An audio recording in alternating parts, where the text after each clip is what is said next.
Yo, Atlas speaking, and welcome back to the channel. Today I'm here with a brand new series. What if I was reincarnated into the Naruto world in the body of Haku Yuki? Synopsis: I was never one to believe in an existence after death, or much less reincarnation into an alternate fictional universe of a war-torn assassin-filled cesspool of the Naruto world. And as if that is not enough, I was now reincarnated as a canon character who is probably doomed to die before they've reached adulthood. I, on the other hand, would like to avoid that at all cost.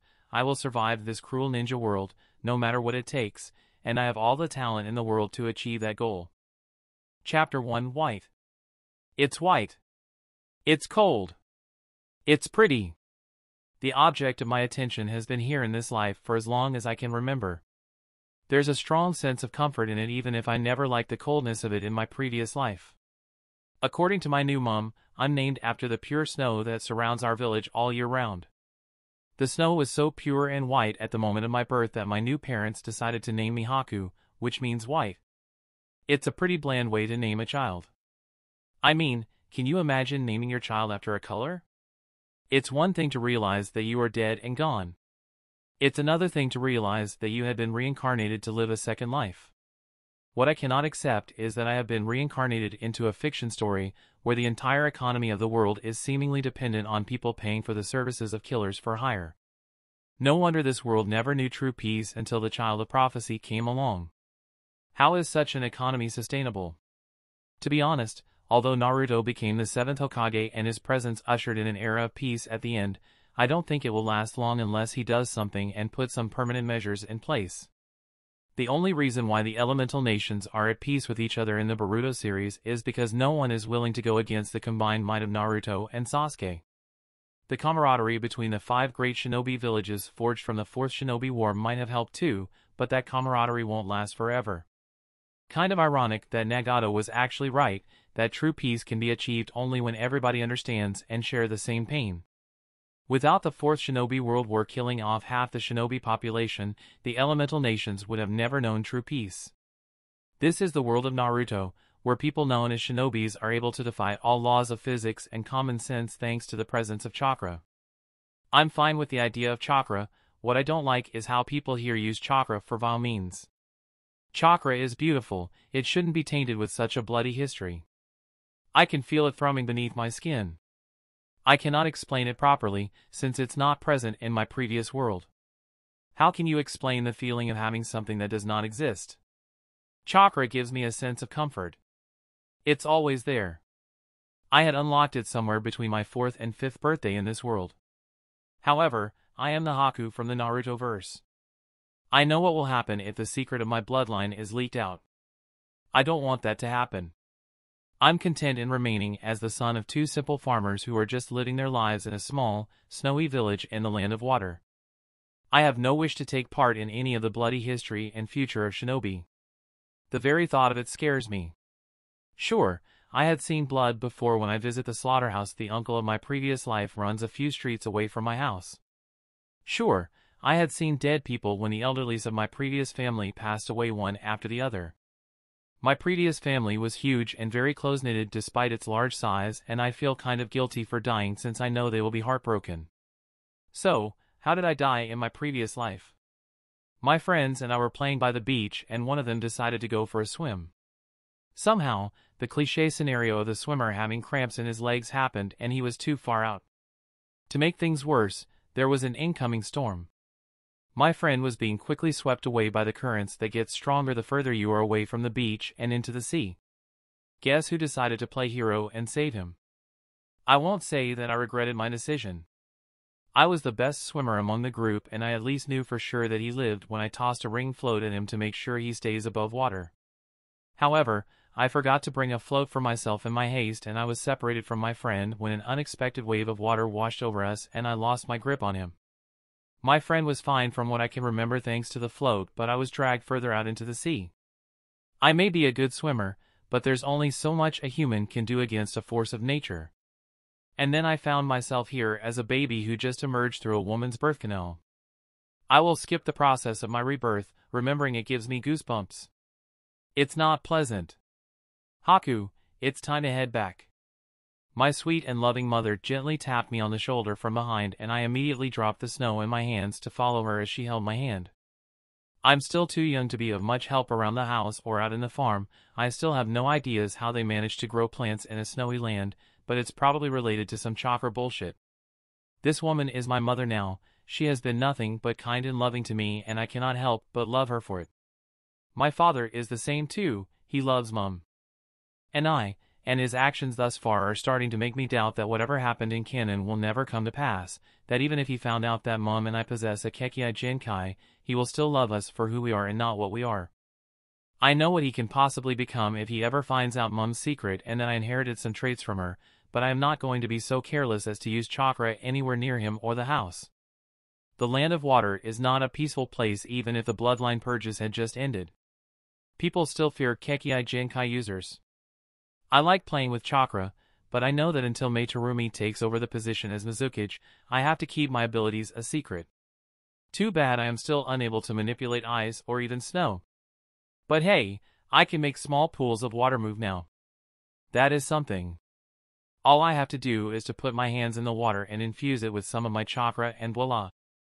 The water moves to my every command. Welcome back. To-san. Dad gave a chuckle as I ran up to him. Did you have fun? Yup. I went skating on the frozen river surface. My father smiled warmly and he patted the snow off my small frame with loving hands. My father has the tendency to pamper Mum and I whenever he can, and he tries his best to make our lives more comfortable in the remote village that we are living in. He looks normal, although he isn't bad looking. However, it is obvious that I take after my mother, so much that I appear like a girl when I am actually a boy. I tried to make myself look more like a boy by cutting my hair short, but it ended up with my hair spiking up in all sort of places that make my hair look like a duck butt, so I abandoned that idea. I think I kind of see why Sasuke decided to grow out his hair after the end of the manga series. Maybe Madara kept his hair long for the same reasons. It's hard to be intimidating if your hair resembles a duck's ass. In the end, I decided to grow out my hair and tie it in a low ponytail similar to how Itachi does it. He's one of the guys in the series that managed to pull off the handsome-looking guy look with long hair despite having some feminine features. Maybe I can achieve the same effect if I tied my hair the same way he does. My family had a quiet dinner and I really hope the peace in our home can last. Anyone with a pair of working eyes can tell that Dad and Mum love each other very much.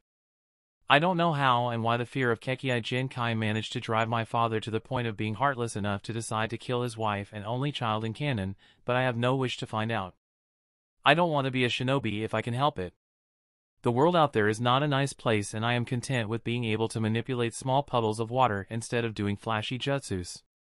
I'm fine with seeing gore and violence, but that does not mean I like it. I abhor it. I hate conflict. I have no wish to experience the life of a shinobi even if I enjoyed reading the manga series.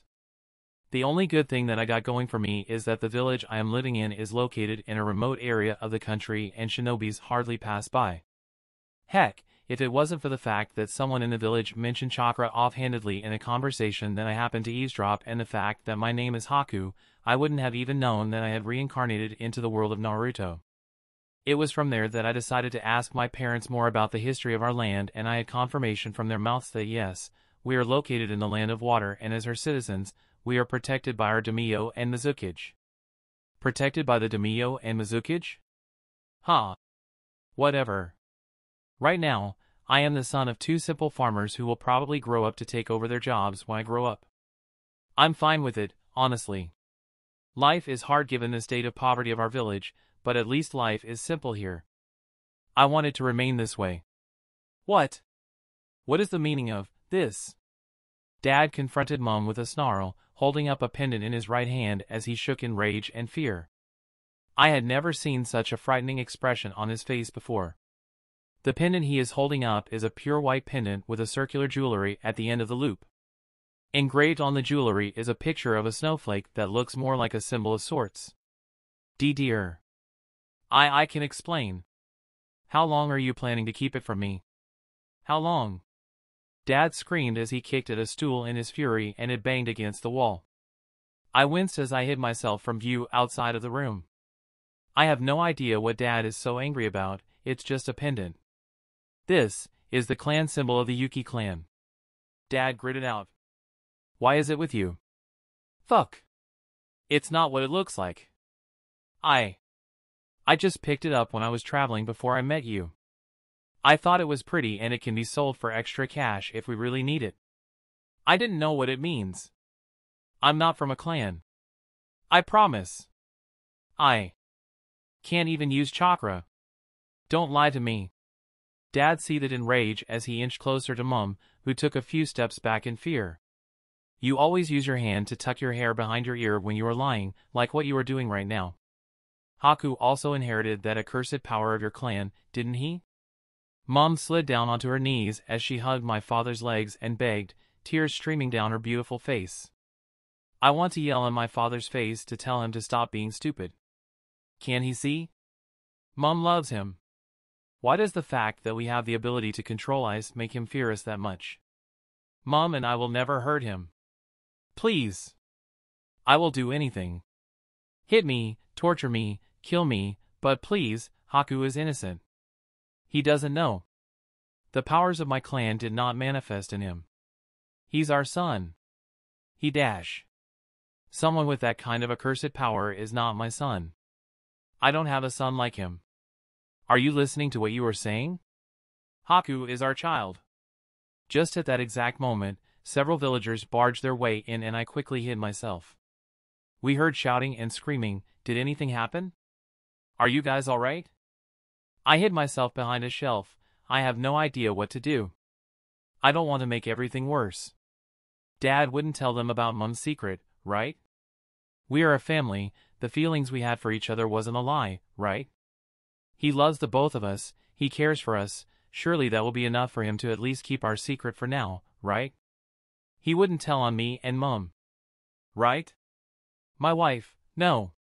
This woman is from the Yuki clan. She possesses a Kekkei Jinkai.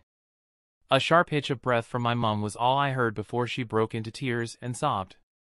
No matter what she did, my father no, he is not my father anymore, not after what he did just won't budge. There was a moment of panic as the villagers reacted to the news, but it is obvious that they are hostile to me and Mum now. I bit the inside of my cheek. What do I do now? Can I save Mum? A sharp cry of pain was heard and I cannot force myself to stay hidden any longer. I took a peek into the room and saw that man who I used to call father strangling my mother as she let out choked screams. I never felt so much rage in my entire life. This is insane. This is madness.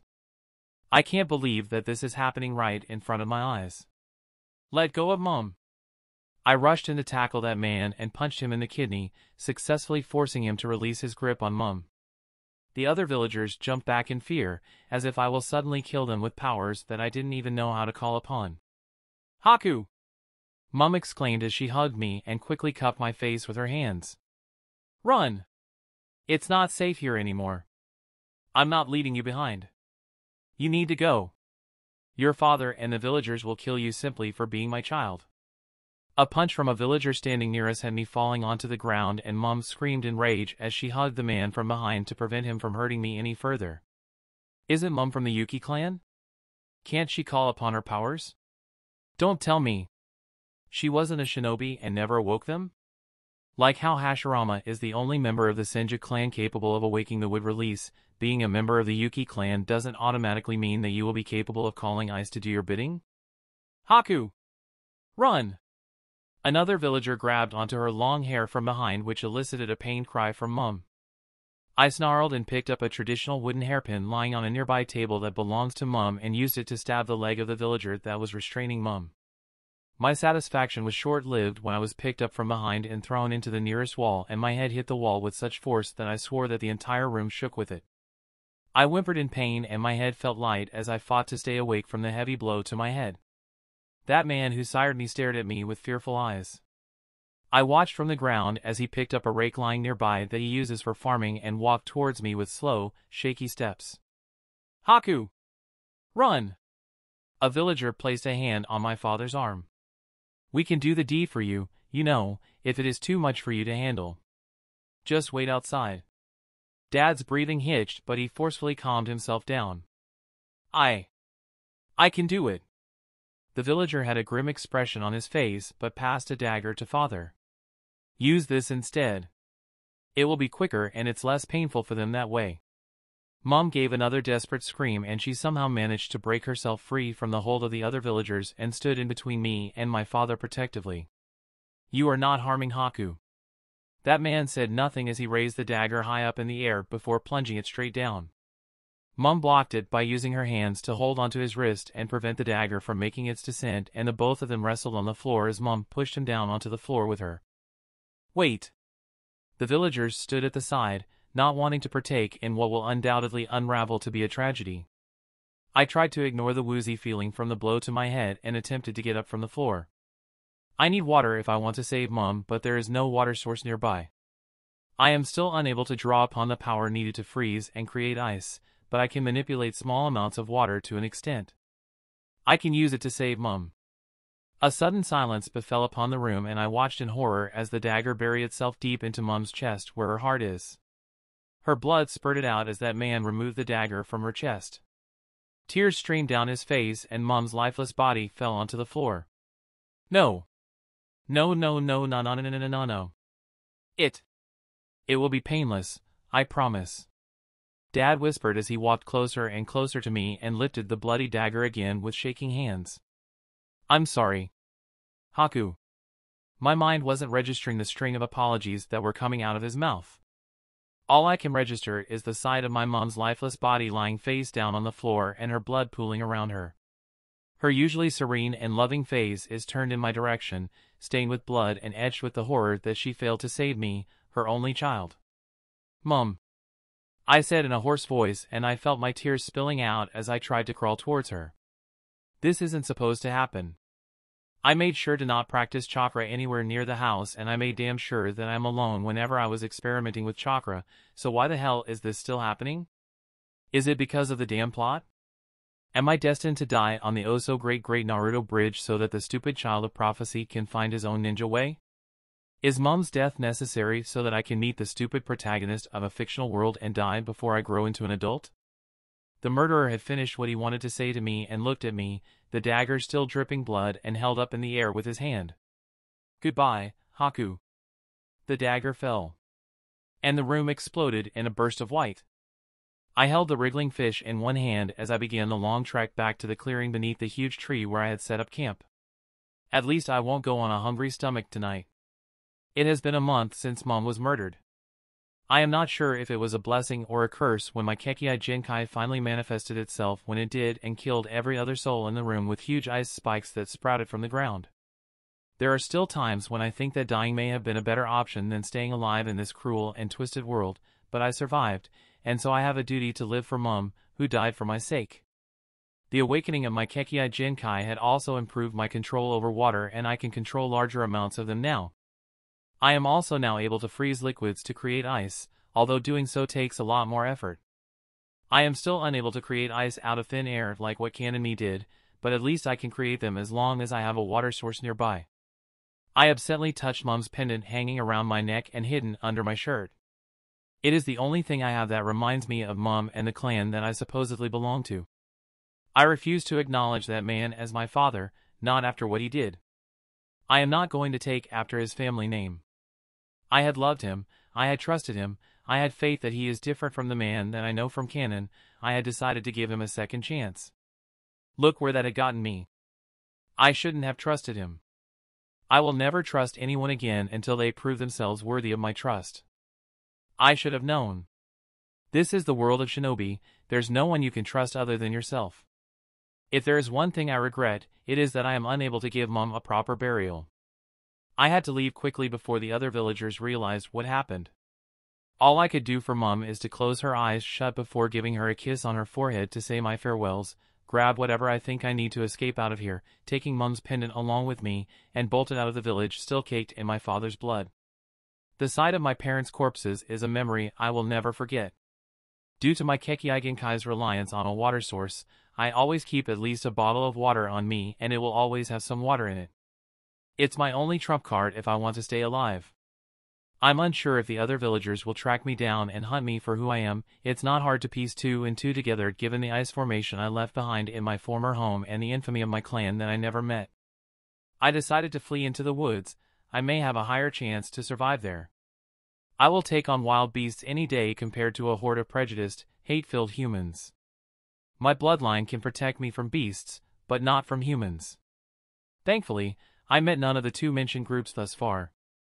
My control over water makes it easier for me to fish.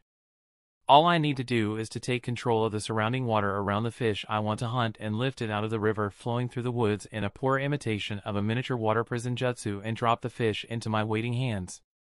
Don't ask me why there is a river in the middle of the woods, I don't know either. But considering that I am in the land of water, I guess I shouldn't be too surprised. The country is probably named as such due to the abundance of water bodies here. As of now I am just walking blindly by following the river to wherever it leads me. It is a well-known fact that most rivers in the land of water leads to the sea, and thus following it should get me out of the dense woods sooner or later. I want to get out of the land of water, anywhere is better than here. The Third Shinobi World War should be over by now if my memory of Canon serves me right.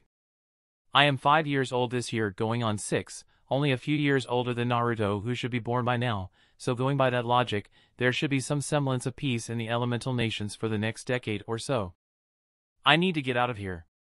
It's not safe for me to be here, not with all the hate towards Kekkei Genkai users still running wild here.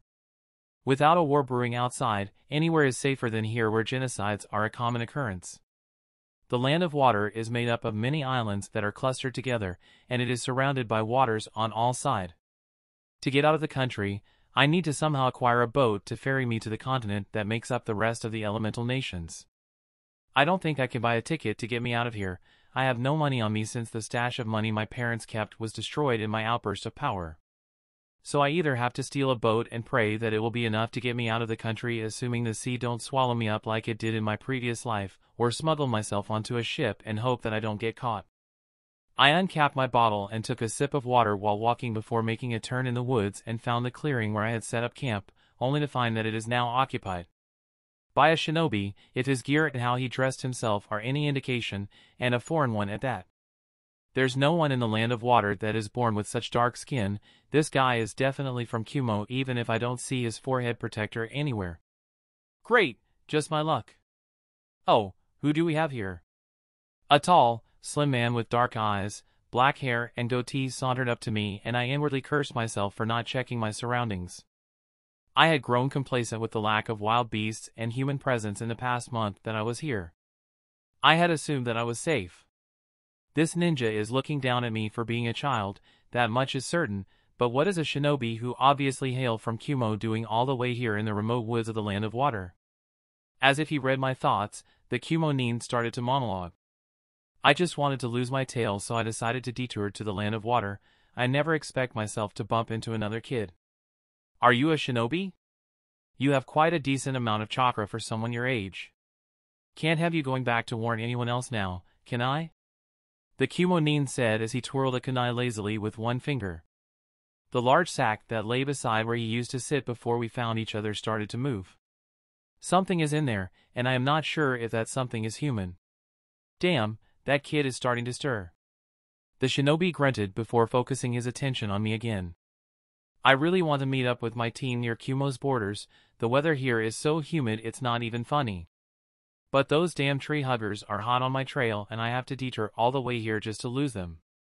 So he is alone? That makes things easier. A muffled cry from the sack caused the man to turn his head and snap his attention back to it. Oi, shut up. You dash.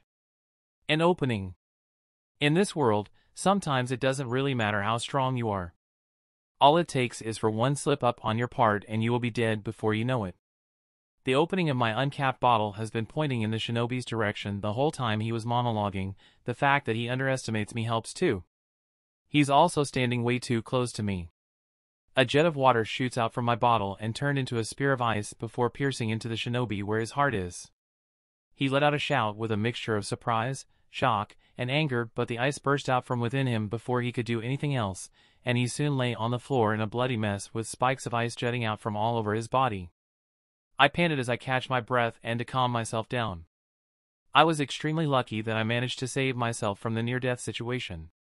This is way too dangerous for it to be a pleasant experience. I have no doubt that the Kumonin meant it when he said that he will kill me. It's either him or me. Killing is easy. I had killed my father. Why will killing anyone else be any harder? Killing and hunting wild animals for food for the last month had also kind of desensitized me to blood and gore. This did not affect me as much as I originally thought it would. Humans are truly a highly adaptable species. I don't know if I should be awed or disgusted by my thoughts. The muffled cries from the sack caught my attention again as whatever it is holding inside starts to squirm. I think there is a child in there. The cries sounded human, and only a child can fit into a sack that size. I picked up the kunai that Kumonin had dropped onto the ground upon his death and used it to cut the rope tying up the opening of the sack. Like I expected, a child, a girl probably about 3 to 5 years of age, give or take, wormed her way out, and I quickly cut the ropes binding her and removed the gag over her mouth and the blindfold around her eyes. She wore a beautiful orange kimono that is made of high quality, far better than what I had seen in my short life here, and have dark brown hair that extends up to her shoulders. What was shocking is the color of her eyes. A pair of huge, white eyes with a hint of lilac in them stared at me as I stared back at them. A Hyuga, she has to be a Hyuga. No one else in the Naruto world has eyes like these. Shit, what the hell is going on? Chapter 2 Journey. I'm going crazy. Haku! How long more till we get to dry land? A few more days. I replied as we both huddled in the storage room that the captain of the rather shady-looking ship had kindly arranged for us to sleep in. It's a little cluttered, but otherwise the living conditions here isn't that bad. This isn't what is driving me crazy. What is driving me crazy is the girl, or rather, who the girl is. The girl I found in the sack of the Kumonin is Hyuga Hanabi. Impossible.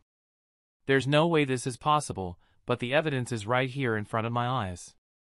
Canon Hanabi is around 5 to 7 years younger than Hinata, I'm sure about that.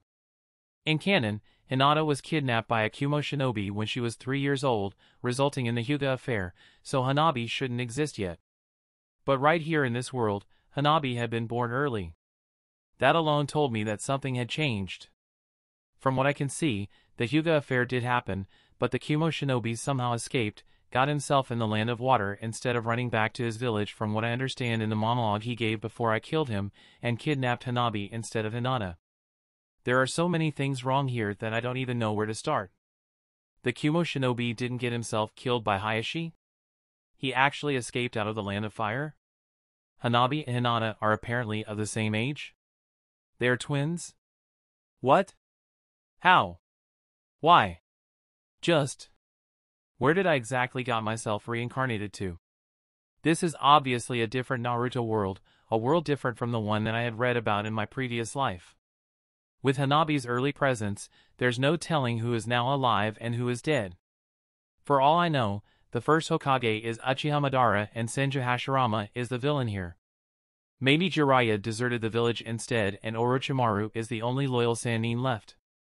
All of my prior knowledge may very well be shot to hell. After getting over my initial shock, I brought Hanabi along with me to find our way out of the land of water. I cannot just leave her there, I just can't. It took us about another week of following the river, but we eventually found ourselves in a town that also serves as a port. However, Hanabi's clothing and eyes are too recognizable in the rundown town. She will be snatched up by shinobis or civilians who fear anyone with Kekkei Genkais the moment we took a step in there. I gave her a set of my spare clothes that I brought along with me to change into so that she can blend in as a local, and gave her a blindfold to cover her eyes so that no one will recognize her as a Hyuga. We are playing the role of an elder brother who is taking care of his blind younger sister. I also purposely dirted ourselves to look like street orphans. No one in the land of water paid much attention to them. Hanabi went along with my plan with little fuss, even if she is annoyed at getting dirted. I think being brought up in a shinobi clan might have let her understand the importance of what we are doing. Compared to children her age in my previous world, she is very mature, even if she throws a little tantrum every now and then, but it is nothing I cannot handle. I led the blindfolded Hyuga around town trying to find a way for us to get a boat or ship that is willing to ferry us out of here. The Third Shinobi World War and bloodline purges might have ended, but the entire country is still on lockdown. The only way we can get out is to find someone who is willing to smuggle us out, or to steal a boat and use it to get out of here. Personally, I prefer if we can find people who are willing to smuggle us out. I have no idea how to row a boat or operate a ship, even if it is a small one. I don't even know how to navigate the treacherous waters surrounding the country. After visiting a few shady establishments, I managed to find someone who went by the name of Noki. I don't think that is his real name, but that doesn't matter. What matters is that he is a smuggler that smuggled goods in and out of the country with his crew, even if I don't know what the goods are exactly. He never told me the specifics, and it is better for me if I don't know. However, he is having troubles trying to get in touch with his contacts in the Land of Water due to the wary eyes of the Kiri Shinobi Border Patrol. He is a little notorious around these parts, and it is a little difficult for him trying to move around undetected. The moment I know of his trouble, I volunteered to help. No one will suspect a kid being involved in smuggling operations, and Noki seems like a nice enough man despite his career choice. For starters, he didn't beat us or chase us out of the shady bar that Hanabi and I were hiding ourselves in. I think he have a soft spot for kids given the way he treated me and Hanabi, especially Hanabi, since she is playing the role of a blind girl and Noki always remind her to watch her steps whenever we move about together. With my assistance, I managed to help Noki link up with his contacts. Noki kept his word and allowed us to come aboard his ship the next time he and his crew leave for the next shipment. Lady Luck was also smiling down on us as his destination happened to be the Land of Fire, where Hanabi's home is located. Even if Hanabi and I managed to secure our passage to leave the Land of Water, Noki is a firm believer in earning your keep among his crew. Hence, even a kid like me have to help out on the ship, although Hanabi is exempted from this due to her blindness. I don't mind the arrangement. Noki is kind enough to help me and Hanabi when he could simply leave me in the Land of Water after taking advantage of my assistance. The ship is crammed with people and crates of goods, but he still cleared out a space for Hanabi and I to stay in the ship's storage room. Given my young age, there's not much I can contribute since I don't have the strength to lift all the heavy load, so I decided to make myself useful by becoming the errand boy of the ship. Delivering drinks, towels, verbal messages, and meals are what I usually do in the 2 weeks I was with Naka's crew. You are spacing out again. Hanabi complained as she gave a huff and put her hands crossly on her hips. Reply me. I'm bored here. I'm tired. I replied as I lay down on the floor to get some shut-eye. It's finally night time and I just want to sleep right now. Noki is a slave driver. Can I take off my blindfold? Please. Hanabi whined in a whisper and leaned in my direction, her face near mine and keeping her voice low so that her cover will not be blown. At least she's smart enough to know the importance of her cover. There's no telling what Noki will do if he found out that both of us possess Kekkei Genkai, even if he appeared kind to us. There was a man that used to love Mom and I too, but look at what he did. No. I replied sternly and flicked my finger on her forehead, causing her to trip and fall on her backside. Not until we are safe in the Land of Fire. Even then, you might need to keep the blindfold on until I pass you into the safe hands of the shinobis of your village. Do you know that your kidnapping might have very well caused another war? Just endure it for now. Haku. No. Go to sleep, it's late. I said as I turned on my side away from her to get some sleep. I've been doing nothing the whole day. She complained as she moved to sit beside me. She had long since memorized the layout of the storage room by fumbling around since she had nothing better to do for the entire duration of our sea journey. I'm going crazy. Your presence itself is driving me crazy and you don't see me complaining about that, do you? You are not even supposed to be born yet. Despite my inner thoughts, I just sighed and turned back around to face her. Will you keep quiet if I tell you a story? What story should I tell? I may need to change the context to something a child of a shinobi can understand too. Decisions. Really? You have stories to tell? Hanabi said excitedly as she lay down beside me on her side to face me. How well do you know about summon animals? Oda-sama said that you have to form a contract with them, and you also need to convince them to fight alongside you. Hanabi answered seriously. But I don't know much beyond that. Most of my clan don't use summons. Right. So this is a story of the summon realm. Listen carefully, cause I'm not going to repeat myself. A long, long time ago, in the lands of the summon realm of, let's call it Africa for now, the king of the lion summons, Mufasa, and the queen of the lion summons, Sarabi, had a son named Simba. Take care of yourselves now, kiddos. Thank you for giving us a ride here, Noki-san.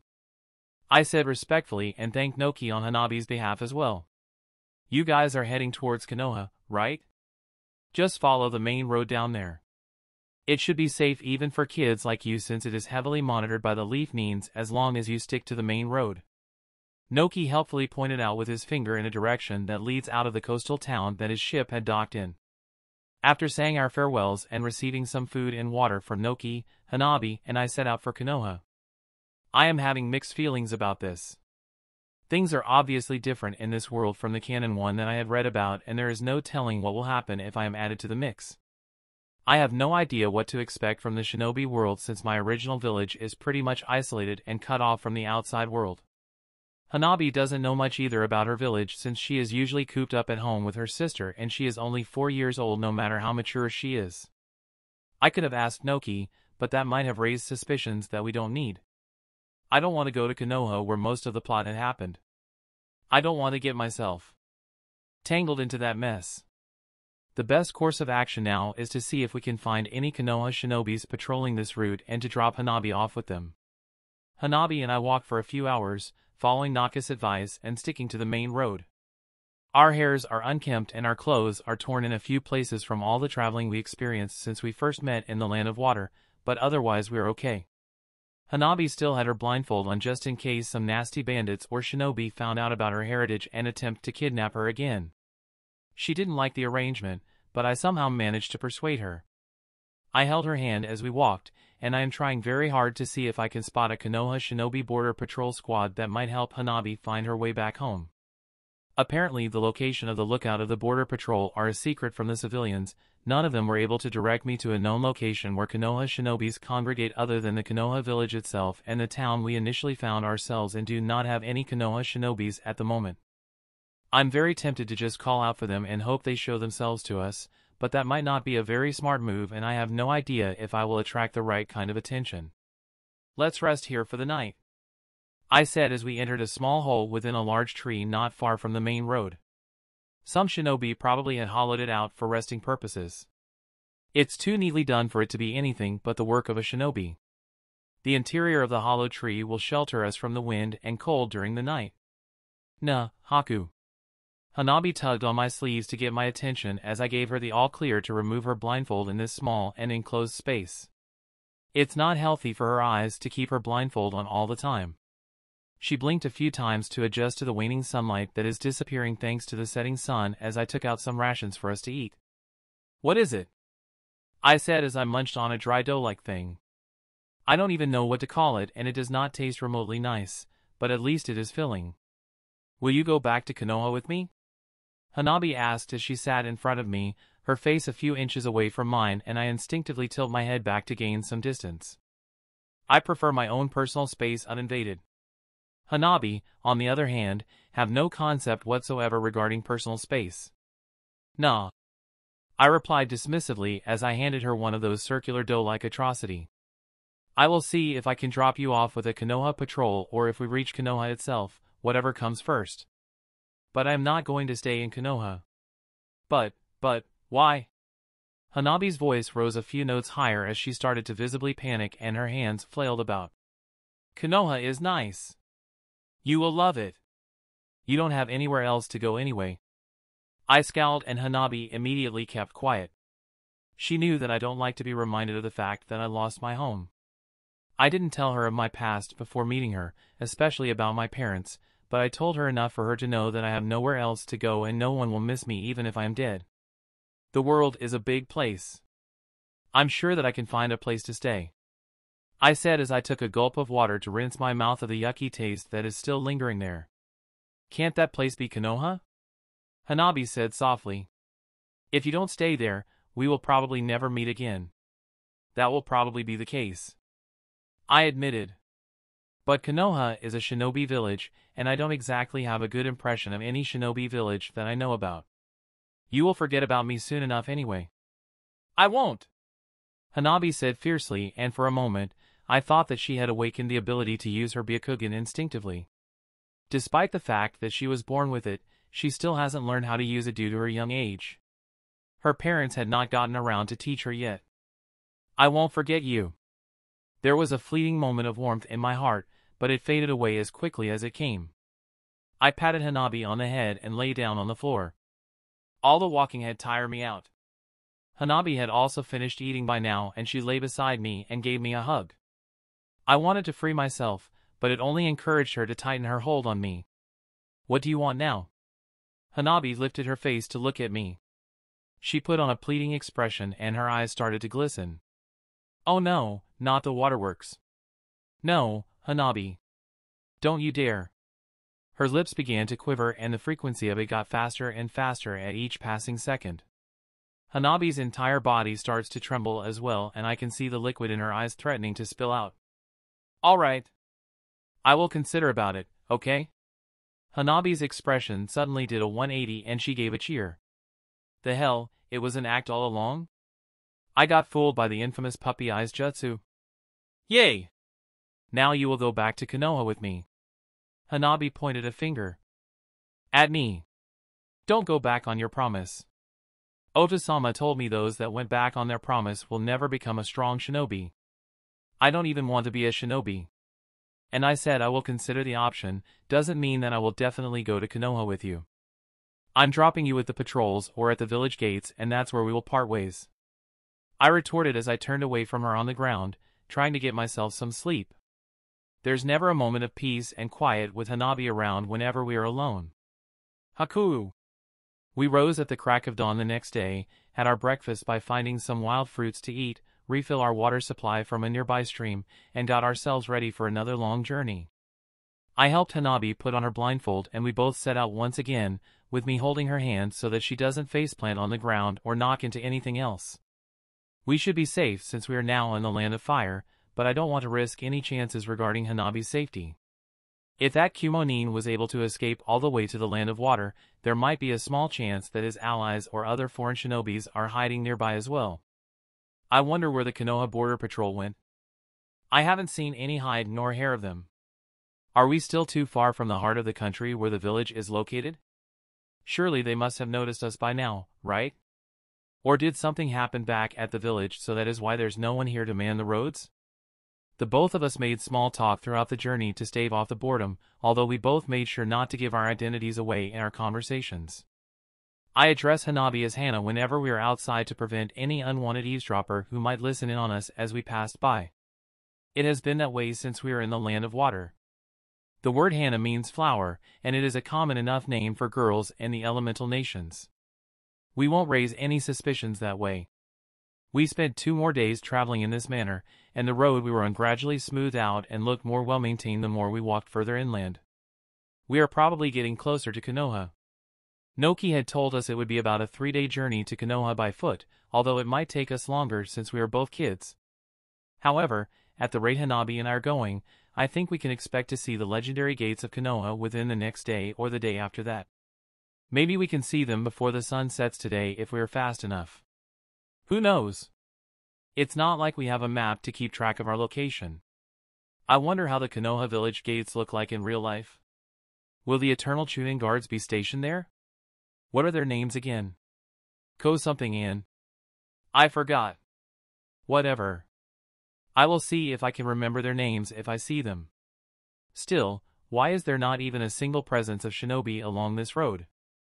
I know shinobis are supposed to be all sneaky and stuffs, but this is taking it a little bit too far. The displacement of air and the whistle of a flying projectile is all the warning I had before I pressed Hanabi onto the ground with my body. A shuriken flew past our heads and embedded itself onto a tree next to us with a thunk, and several shinobis appeared. 3 of them. I'm not sure if there are more hiding around, but I will assume the worst-case scenario that there are at least 1 or 2 more that managed to hide from my view. The best part? They are Kumo shinobis. Fuck. Why are they still here so close to Konoha?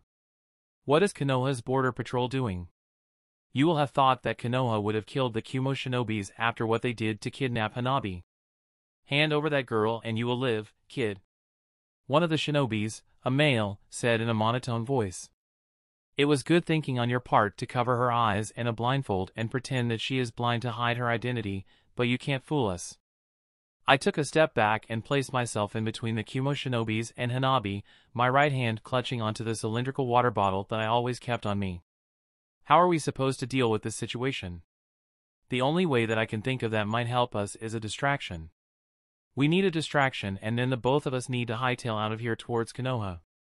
We should be very close to the village after walking for so long. I extend my chakra senses, trying to feel for any potential water source other than the one I'm currently holding in my hand. To my delight, I found that one of the Kumo nin had a water bottle attached to the belt on his hip. The others probably stored theirs in a scroll or something since I don't feel any water source on them. I wanted to see if I can control their blood since blood is mostly made of water, but the Kumo shinobis had stronger chakra than a kid like me. My idea of using their blood against them probably won't work since my control over water mainly revolves around the concept of infusing my chakra into the water, even if I am capable of remotely controlling water without physically touching them. I still have no idea how I did that, but I know instinctively that it is harder to control water infused with the chakra of another's. Controlling their blood will never work since I am so much weaker than them. Still, even taking one of them down is enough. My left hand, which was holding onto Hanabi's right, gave 2 rapid subtle squeezes, a signal that we had agreed upon that means prepare to run at any time. I felt Hanabi giving an affirmative squeeze in return. I took in a deep breath. It's all or nothing now. Without warning, I took control of the water in the Kumo shinobi's bottle and it burst out in a pressurized stream and pierced the shinobi from the side. With a wave of my hand, the spear of water rotates and lengthens horizontally, spinning like a rotating blade and bisect the unlucky shinobi into 2. The 2 halves of the Kumo shinobi fell onto the ground as his blood and guts sprayed everywhere, his face an expression of disbelief as he breathed his last. I still can't believe how easy it is to take a life in this world. I'm surprised that I'm not even the least affected by it and that I actually succeeded in my sneak attack. What had happened to my mental state? The other 2 managed to get out of the way in time and jumped to the side to avoid sharing the same fate as their comrade. I took this chance and pulled Hanabi with me, running past them towards the direction of Konoha. Hanabi took off her blindfold as well to allow her to see where she is running. Our cover is busted anyway, no point hiding her eyes anymore. Kiharu. Not now, Ju-chan. The target is running away. The 2 shinobis were on us in an instant, and it was only when I mentally commanded the spear of water to rain down on them as water needles that they were deterred for a short while. Even now, I am still a little bewildered at how easy water bends to my will, but I am not complaining. Lightning style, lightning bullet. Hanabi and I barely managed to duck the bolt of electricity and we quickly scrambled to get up and run again. The only kunoichi of the group gave chase and threw a bunch of shurikens, probably trying to injure our legs so we couldn't run, but I willed the water in my water bottle to emerge and cover us like a shield. It is not enough to stop the shurikens from piercing through, but my chakra changed the density of the water and that was enough to change the shuriken's trajectory and miss us. The male shinobi suddenly appeared in front of us and punched me in the jaw, forcing me to let go of Hanabi's hand and I was sent tumbling face first into the dirt. The kunoichi physically restrained a struggling Hanabi. You think the boss will want this kid? He's good. What he did might be the result of a Kekkei Jinkai.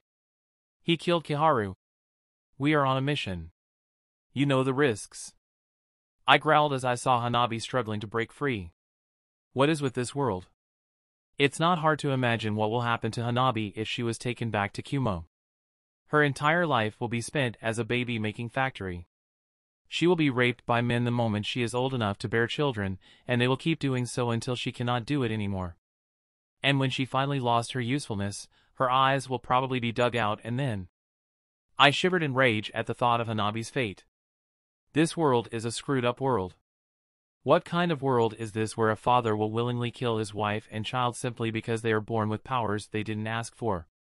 What kind of world is this where kidnapping and raping of children is justified for the sake of the military strength of the village? I hate this world. I want to die, but I am too cowardly to kill myself. I also want to live, but I am afraid of what will happen simply by breathing the same air as these accursed shinobis and the fear of becoming part of the collateral damage if I got caught up in their spats in civilian towns or villages. Hanabi may be annoying at times and too talkative for my tastes, but she is a sweet girl that wants nothing more than to be back home and reunite with her family. She doesn't deserve the fate that Kumo wants to force upon her, all for their twisted idea of strength. I will save her. No one deserves that kind of fate, especially her. I am fairly certain that the only hostile shinobis nearby are the two Kumo shinobis. If they have other companions, they will have emerged by now. I stood up shakily from the ground and glared at the two Kumo shinobis. I can feel my chakra responding to my emotions and swirl angrily within me. The two of them just gave me an uninterested look, not deeming me as a threat. Haku! Run! Hanabi shouted as she tried to break free from the hold of the Kumo kunoichi. Hanabi, don't move. I concentrated and tried to recall the feeling when I first called upon the massive amount of ice to kill the man who sired me. I need that power now, I need it now more than ever. I never liked my bloodline ever since that day, as it was what caused my mother's death, the one person who truly loved me. Hanabi is a close second, even if that is because I don't have much interactions with other people beyond my family and her before this. The kunoichi is currently standing on the moist ground where the water I was controlling had fell when I lost my focus from her companion's punch. I have her where I want her to be. Hanabi stopped squirming upon my words, and the look in her eyes conveyed a sense of unwavering trust. Why? Why does she place so much trust in me? I don't deserve it. Don't look at me in this manner, I cannot take it. I might have just doomed us to our deaths for what I'm planning to do. With a shout, I managed to focus enough chakra and the willpower to control the water on the ground to rise, and it quickly froze into a spear of ice and impaled the kunoichi from below and killed her instantly. She wasn't expecting the sneak attack. I managed to dodge the swipe of the kunai from the last shinobi, who is now attacking in rage. He is not the only angry one. I am furious too. I rolled on the ground to get behind him and hugged him from behind around his waist, preventing him from going after Hanabi. Hanabi! Go! Go to the village. It shouldn't be too far from here. Keep running and don't look back. Haku! Just go. Go find some help if you don't want to see me dead. Hanabi's face was stained with tears as she finally mustered the strength to run towards the direction of Konoha. Fucking brat! The man's kunai stabbed my arm and I cried out in pain, but I only tightened my hold on him. I am not allowing him to harm Hanabi. The man kept stabbing my arm repeatedly in an effort to force me to let go of him. He could have just aimed for my neck and killed me straight away, but he probably chose not to in case my abilities stem from a Kekkei Jinkai, if I guessed his reasoning correctly. It is a well-known fact that among the Great Five Shinobi villages, Kumo had the least number of clans with Kekkei Jinkai within their village. Noki had told us that much when we were making idle talk with each other on the sea journey to the Land of Fire. I gritted my teeth to endure the pain as I tried to squeeze out more chakra from my reserves. The previous stunts I did had severely drained me of chakra. Using my ice release tires me faster than what I had expected. You know what? I'm just going to fucking kill you. Not if I kill you first. Ice began to form around us from our feet and spread upwards. I grinned. I'm going to take him down with me. I wonder if I will undergo another reincarnation after I die. If I do, I wish I can land in a better world than this one. If there aren't any more reincarnations, that is fine too. I had already lived once. The Kumo shinobi began to panic as the ice crept up to us faster and faster. Already the ice is reaching his knees and anything below that is frozen solid. I'm planning to trap the both of us in a pillar of ice. He will either die from the cold, or from suffocation when the ice finally covers us whole, and I will be sharing the same fate as him if all goes well. Being able to control ice doesn't mean that I am not affected by the cold, it's just that I can endure the cold better than most. Maybe if I had shinobi training I can train my powers to the point that I can walk through a snowstorm with nothing more but a shirt on me, but that point is moot now. The shinobi tried to hack at the ice to free himself, but it is no use. These are not ordinary ice. Lightning release, lightning burst. A huge burst of electricity burst out from the man and I screamed in pain from experiencing the full blast of it. Thankfully, my ice held, but I can feel myself fading into unconsciousness from the vicious attack. Fuck you. The man held his kunai in a backhand grip and plunged it down in the direction of my neck. It's over for me now, but at least Hanabi is safe from him. The last thing I saw was an unnatural swirl of air before my eyes closed shut. Chapter 3, Konoha. The first thing I saw when I woke up is an entirely white room. I tried to get up, only for me to grunt in pain and fall back down onto something soft. If I am feeling pain, does that mean I somehow survived? Haku! A small blur tackled into me and I give another grunt of pain. Whatever sleepiness I had is now gone from the sudden pain I am experiencing. Hanabi. I groaned out in a hoarse voice, and even I am taken aback at how raspy my voice sounded. How long was I out? Water. Hanabi quickly fumbled to pour me a glass of water and helped me to sit upright. I hissed in pain as I tried to do so. I tried to lift my arms, but they are covered in bandages and I don't have much control over them. It's just too painful to even move them. Here, Hanabi said as she assisted me to drink from the glass, and I drank the water greedily. I also took the chance to look around. We are undoubtedly in a hospital room and I am hooked up to all sorts of machines. Where are we? How long has it been? Hanabi visibly brightened up as she put the glass down on the table beside my bed. We are in Konoha. I was screaming for help as I ran, and I bumped into a group of Konoha shinobi. They went to save you. At least everything worked out well in the end. Hanabi suddenly gave me another hug and I can feel her tears staining my hospital gown wet. I almost thought you died. You were asleep for a week. There's so much blood on you. I thought, if I didn't die from the stab wounds or the lightning jutsu, I think I might die if you continue to squeeze me in this manner. Hanabi quickly let go of me and I let out a sigh of relief. While I appreciate the thought and gesture, she wasn't conscious of how much strength she was using in that hug. I am hurting all over. The door to the room suddenly slid open and someone in a doctor's coat entered. My jaw nearly dropped when she walked to the front of my bed. Straight brown hair that stopped before it reaches her shoulders. Beneath the coat she wore an attire that is mostly dark purple in color. What is most unmistakable is the rectangular purple markings on the side of her cheeks. No way, she couldn't be her. Hello there, my name is Noera Rin and I am a medic need of Konoha. What is your name? Fuck. My life. The entrance of another individual brought our attention to the door. A man with eyes like Hanabi strode into the room and Hanabi immediately ran to him and gave him a hug. Otu-sama.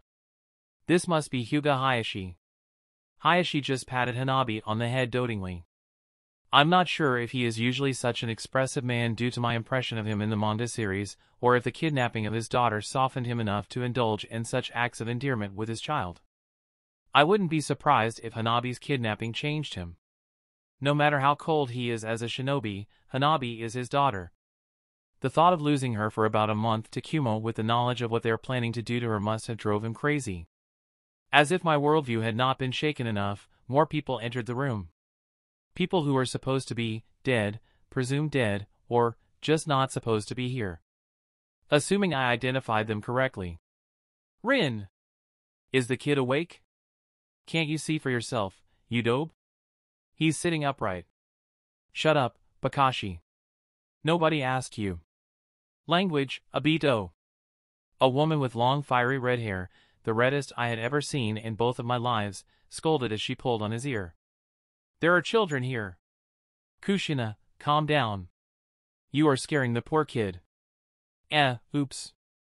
The woman, who is now confirmed to be Kushina, isn't she supposed to be dead, rubbed the back of her head sheepishly with one hand upon the words of a man with bright yellow hair and azure blue eyes. He is definitely Minato, the Yellow Flash, and the fourth Hokage of Konoha, even if I don't see his Hokage robes on him. Another man entered into the room.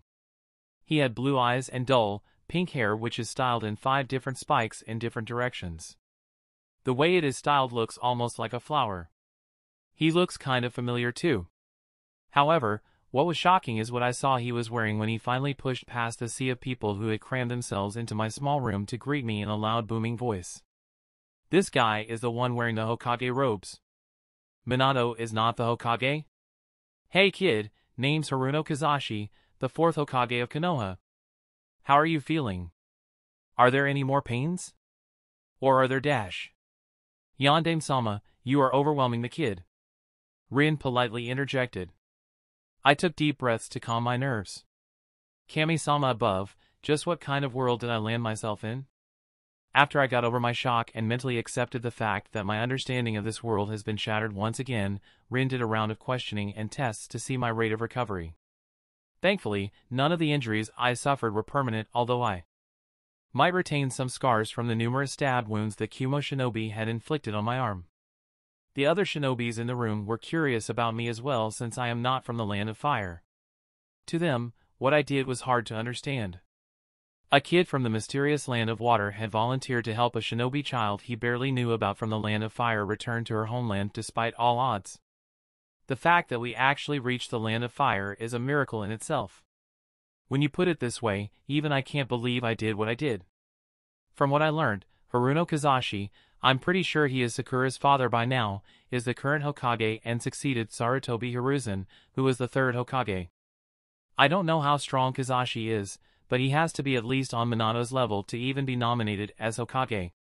Team Minato are also veterans of the Third Shinobi War, although I have no idea why and how they all survived. From what I can see through the window beside my bed that shows me a nice view of the village, a sizable section of Konoha looks relatively new compared to the other parts. The difference is too obvious to not notice. When I asked about it, they told me that the village was under attack by the Kyuubi a few years ago, destroying a large part of the village in the process, and that they only just managed to completely rebuild the destroyed section, so at least I now know that the Kyuubi attack still happened in this world, even if I don't know why Minato and Kushina are still alive. Obito was especially talkative, and it is weird seeing him without scars on his face or he being a villain. From what he told me, he was the one that stopped the kunai from killing me. He was leading a squad of Chunins to search for any remaining Kumo stragglers and to take them down, but they found Hanabi, who was screaming for help while running. He probably used Kamui to reach me, since I remembered the air swirled in a weird fashion just right before I passed out. I am curious as to how he awakened the Manjikyu Sharingan since Rin is still alive, but I know better than to ask. This is not knowledge that I should know. Kakashi looks like the aloof type of guy with an attitude problem, like what his Canon counterpart displayed himself as before Canon Obito's death. Rin is just a nice person to be around with. Kushina is excited about knowing more about the land of water, but I don't have anything nice about it to share with her, so I just shut up. She got the hint that I don't like to share about my homeland or my past, so she didn't press any further. Minato simply leaned against a wall and observed the entire proceedings together with Hayashi while Hanabi sat beside me on the bed.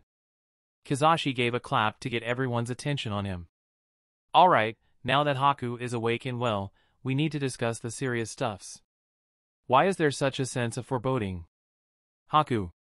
Kizashi's eyes turned sharp as he looked at me, and I don't like how he is eyeing me. I will be blunt. Would you like to join Konoha? I know the facial expression of my face is probably not very nice from how Hanabi winced beside me, but I cannot help it. I don't have a favorable expression towards shinobi. It's one thing to read about these people who lived in a fictional world, it's another thing to live a life in the same fictional world where things are usually solved with violence and bloodshed. Give me reasons to stay. Your bloodline is now an open secret. Kizashi went straight to the point. We are still in the process of finding any remnants of the Kumo shinobis hiding in our country, but I am sure there are more than just the three of them you and Hanabi encountered. Someone had probably reported about you and your abilities back to Kumo by now. You might not know this, but this is now an international diplomatic incident due to how one of our clan heiresses was kidnapped right under our very noses in our own village. Whether you like it or not, you are involved in this mess. Sure, I can allow you to leave after you recover, but I have no doubt there will be other shinobis waiting to kidnap you for their own gains the moment you leave the village's walls. News like these travels fast in the shinobi world. You of all people should know how valuable and dangerous Kekkei Genkais are. Ouch! He's not holding anything back. The frustrating thing is that he is most probably right. Excluding the one I killed back in the land of water, I don't think the 3 Kumo shinobis I met is all Kumo-sen here. I remembered that a delegation of Kumo shinobis came here under the guise of signing a peace treaty before they kidnapped Canon Hinata, or Hanabi in this case. There should be more than the few I met. My Kekiai Genkai should be rather rare too, although I need more facts to check about the state of my dispersed clan. I'm not sure how many are left. For all I know, I may be the only surviving member of my clan. Another thing we need to confirm is whether you are a sleeper agent or spy, but after going through Hanabi's memories with the help of a Yamanaka and seeing how you interacted with her, you are in the clear, so you don't have anything to worry about. I have an idea of the state of things back at where you came from. I'd like to think that living here is a lot better than going back there. At least in Konoha, we protect our own.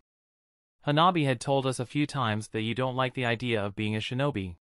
However, you will need to be a shinobi if you decide to stay here. Your abilities and power are invaluable to any villages, Haku. Not many can boast about killing 3 jonins at your age, even if it was because they were very careless. Funny he should say that Konoha protect her own. Hanabi was kidnapped here, wasn't she? And don't get me started on Danzo and the future Uchiha massacre. I held back my snarky thoughts and ponder about the options I have. It didn't take me long. I don't have a choice in the matter if I want to survive. I can feel Hanabi's gaze on me and her anxiety. I don't know why she is so fixated on me staying here even if I can understand a little. Fine. I will stay. I don't really have a choice in this matter, do I? No, you don't. Kizashi affirmed my thoughts. You will be dead the moment you leave our village's walls. I have no doubt the Reikage is furious about having his jonins bested by a kid. He will try to get his hands on you and your bloodline given how you use it to kill his men. Even Obito had some trouble trying to get you out of your ice, and that is saying something since he is one of the best when it comes to fire jutsu. I gave a frustrated shout that made the people around me jump a little from my sudden reaction. This isn't what I had planned in mind.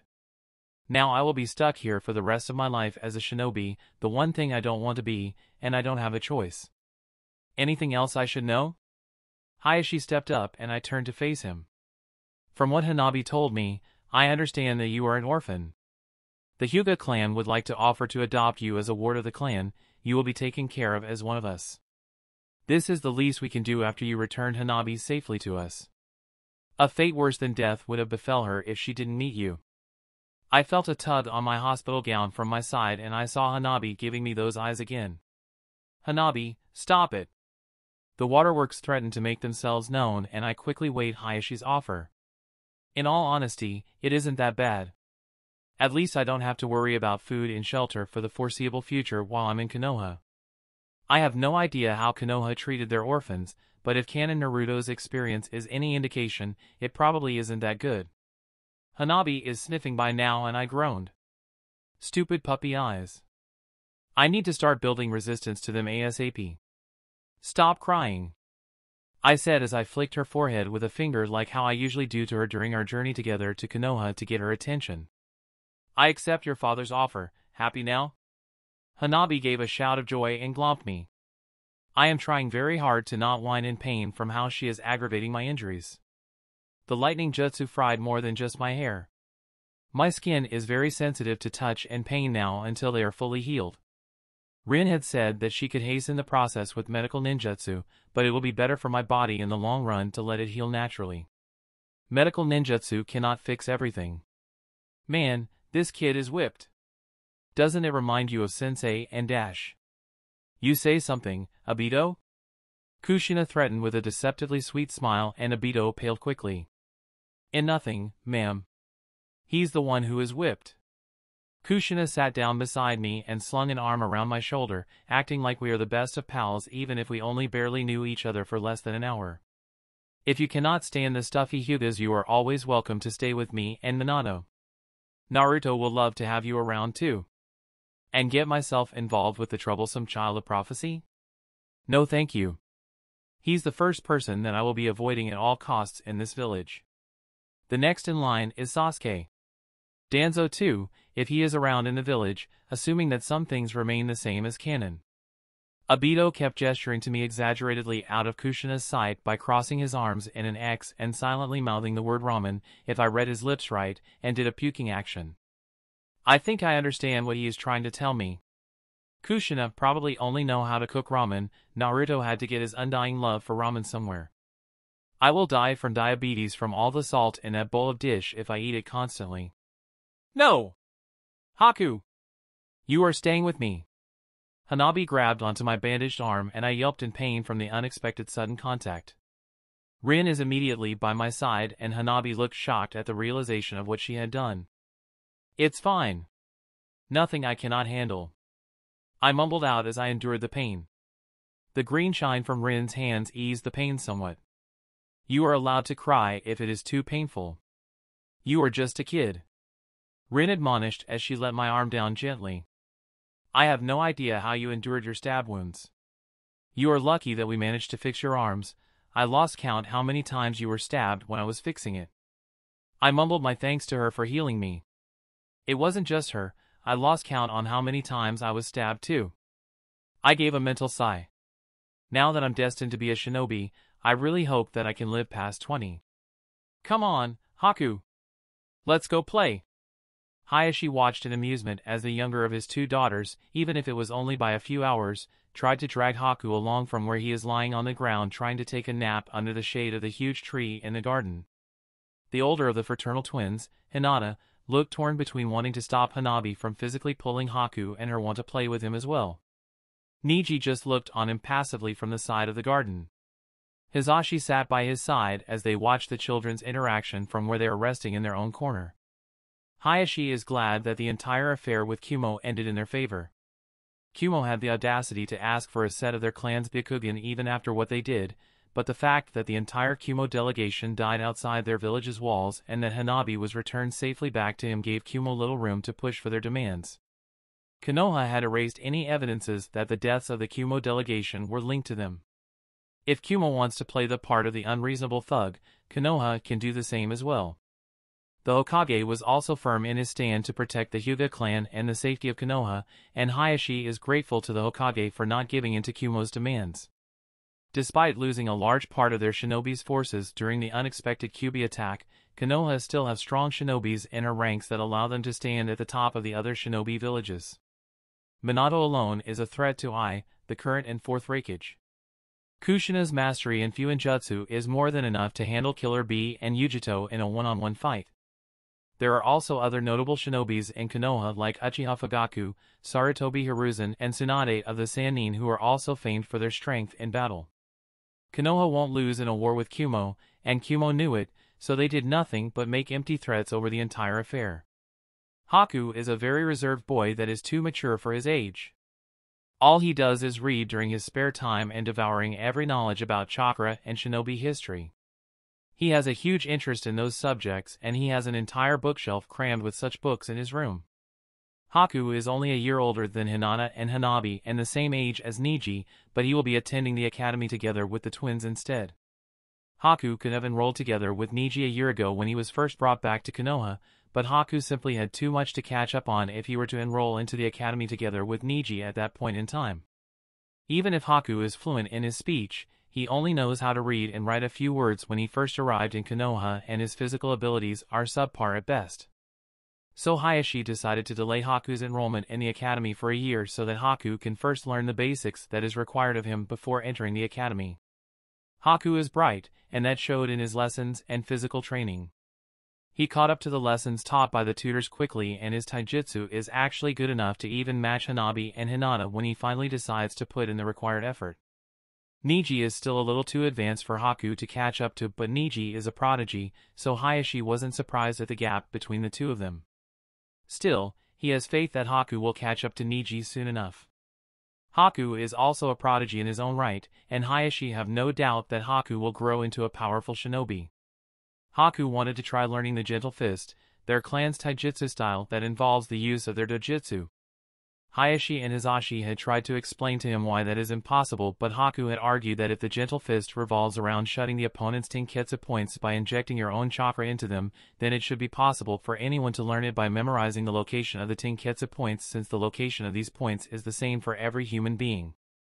Hayashi have to admit that he hadn't thought about this even if he had been a practitioner of the Gentle Fist for decades, but there are still reasons why only the Hyuga are the only ones capable of using it to great effect. The Byakugan not only allows the user to see tenketsu points, something that even the Sharingan cannot pick out, but it also allows the user to see the chakra flow within them.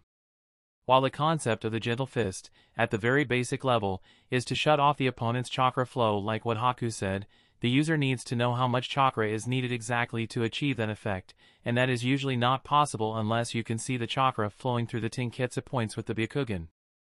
If you inject too little chakra, there won't be any effect. Inject too much, and you might permanently cripple your ally in a friendly spar even if you wouldn't care if the same happens to your enemies. To achieve the optimal effect, the user of the gentle fist needs to know the exact amount of chakra to stop the chakra flow in the opponent's Tenketsu.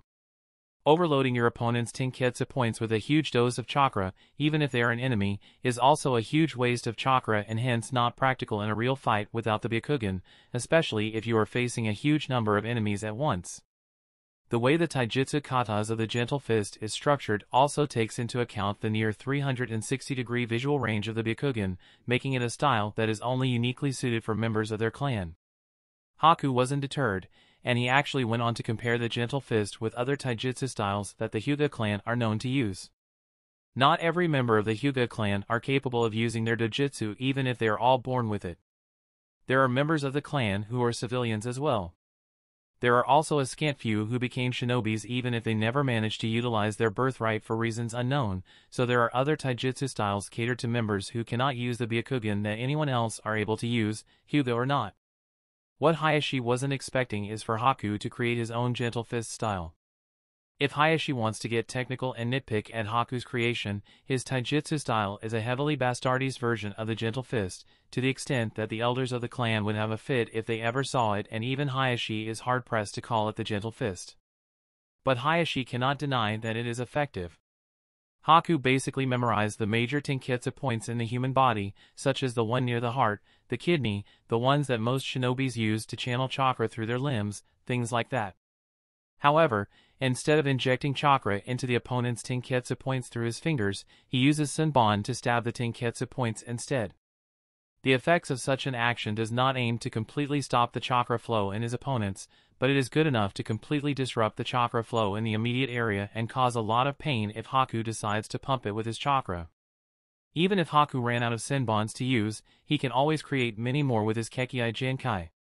Any experienced shinobi can tell that Haku is not suited for a taijutsu style that focuses on power, even if he will be able to crush rocks with his hands and feet the moment he grew his chakra reserves enough to constantly supply them with chakra during a fight when he gets older.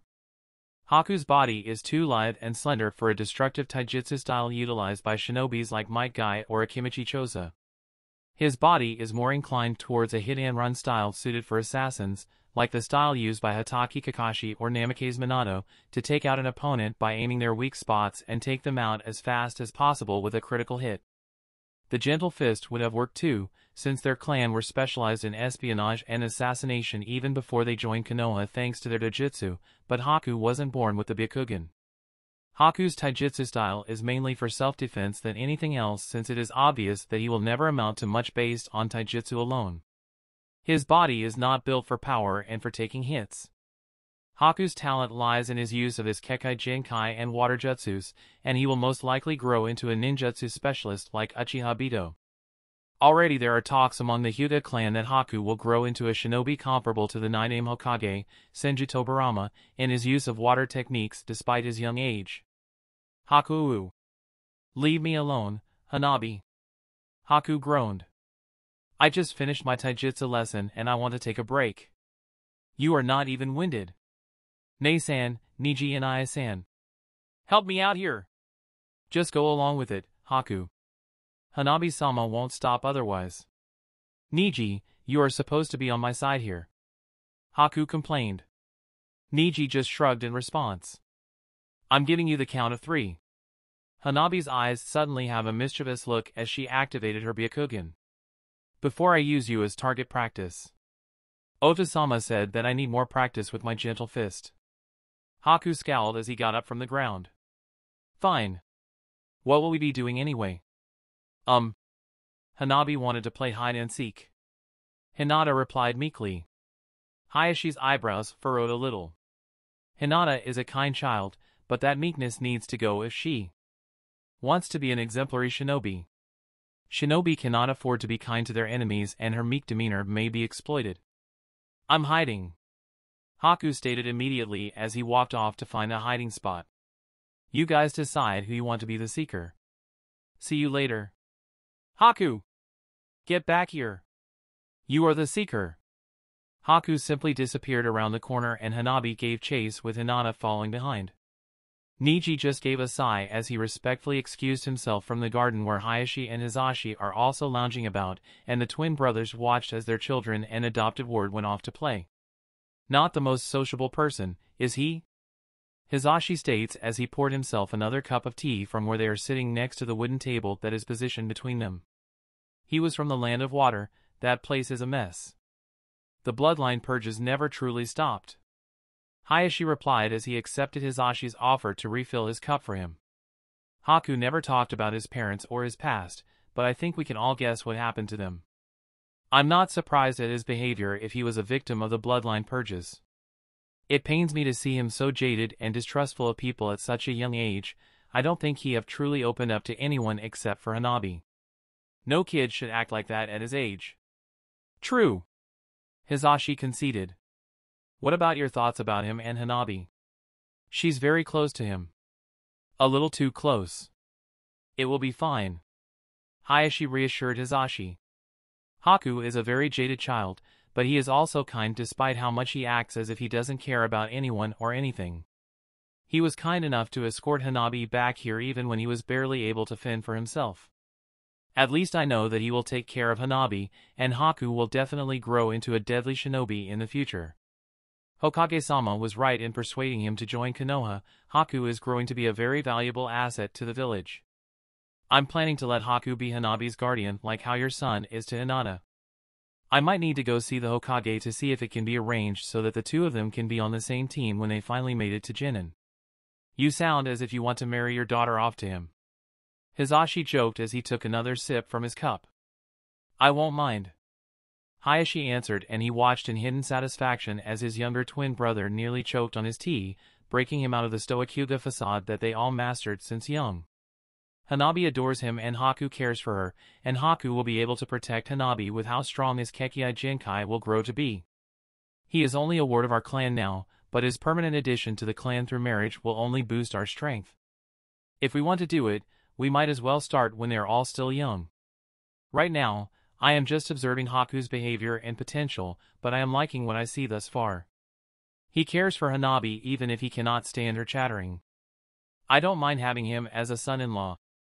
Hisashi had recovered by now as he stared at his older brother. Really? Planning on marrying off your daughter already? She's only 5. We are not in the Warring States era. You can't deny how close they are.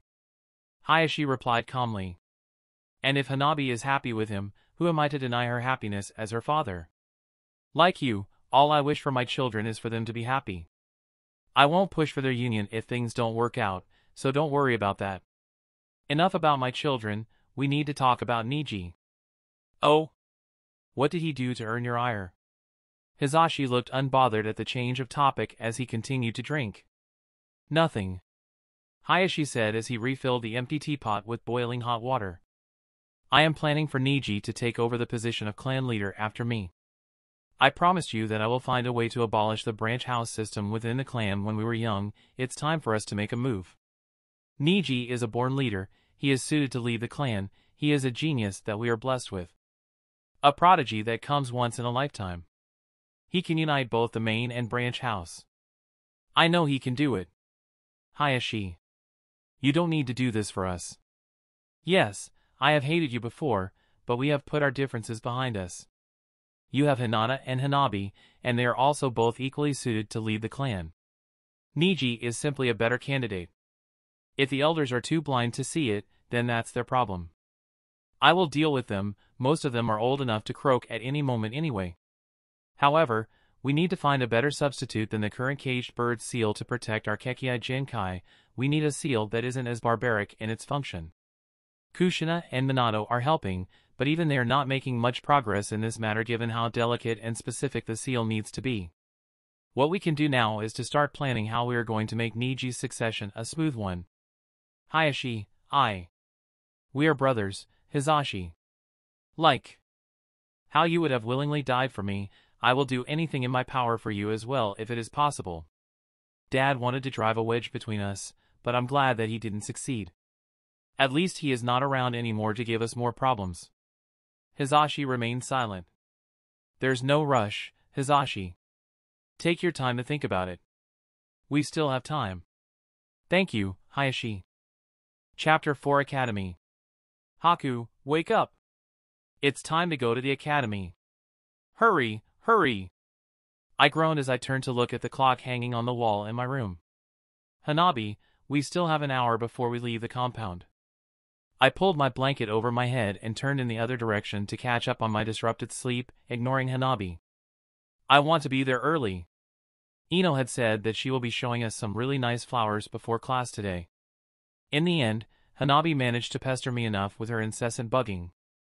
I announced my surrender by making my way to the restroom to wash up and get ready for the day.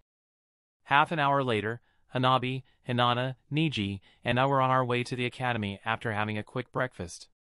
Ko, who is Hinata's and Hanabi's caretaker, followed us as we made our way there. Hanabi's kidnapping had made Hayashi decide to appoint a caretaker to follow Hinata and Hanabi around whenever they are out of the compound until they reach Jinin. Ko was chosen for that role. I will see you after school, Hinata-sama, Hanabi-sama, Haku-sama, Niji-kun. We returned Ko's greeting politely and we entered the gates of the academy and find our way into our classroom. Niji had to climb another flight of stairs as he is in a year above us and his classroom is situated in the upper level. Hanabi, Hinata, and I were in the same class together with many of the main cast of Canon. We slide the door to our classroom open and already there are a group of girls crowding around Ino, who is showing off the flowers her family had grown that she brought along to class. I made my way to my seat at the back while Hanabi and Hinata went to look at the flowers. We had only just started the academy for about a week and already Hanabi and Hinata are making friends with most of the girls here. Hanabi mostly, Hinata is still really shy without Hanabi around her. For me, I am pretty quiet during class and prefer to do my own things at the back. I only pay attention when the teacher goes through class materials that I haven't learnt yet from the tutors Hayashi sent to teach me and the twins before we entered the academy. Hanabi spent most of her free time bugging me or Hinata before we entered the academy, and sometimes Niji, if Hinata and I decide to throw him to the wolves by sending Hanabi in his direction. Hinata is fine with spending time with her twin sister. I still cannot believe how different things are from Canon sometimes, since their mother died during childbirth and they are all each other had before I arrived. Hayashi don't have much time for them. He is a busy man even if he is trying very hard to put aside time to spend with his daughters. Niji is a nice guy, probably largely attributable to the fact that his father is still alive, but he is from the branch house and hence he cannot freely enter the section of the compound where the main house stays. I am an exception as Hayashi himself adopted me into the clan. Hence, in a way, I am his adopted son of sorts, and I am given the same treatment as Hanabi and Hinata as though I am from the main house. The Hyugas are mostly fine with me since I did save their heiress. The rest of the main house are mainly indifferent to my presence while the branch house is friendly with me due to me being nice and polite with them. Apparently among the main house kids among our generation, only Hanabi and Hinata treats the branch house with any form of respect until I joined the clan and the group increased to 3 people. The other main house kids are pretty snobbish, and I am thankful that I don't have to deal with them frequently. The 3 of us had chosen our seats at the back in the center of the classroom. It is a long bench that can fit about 6 to 7 people, depending on who are sharing the bench. In our case, it is 6 people, since we ended up sharing seats with Shikamaru, Choji, and Shino.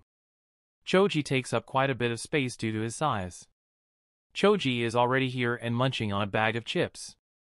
I give a polite greeting as I sat down next to him and took out a book on chakra theory to read. There are still things that I don't understand about chakra.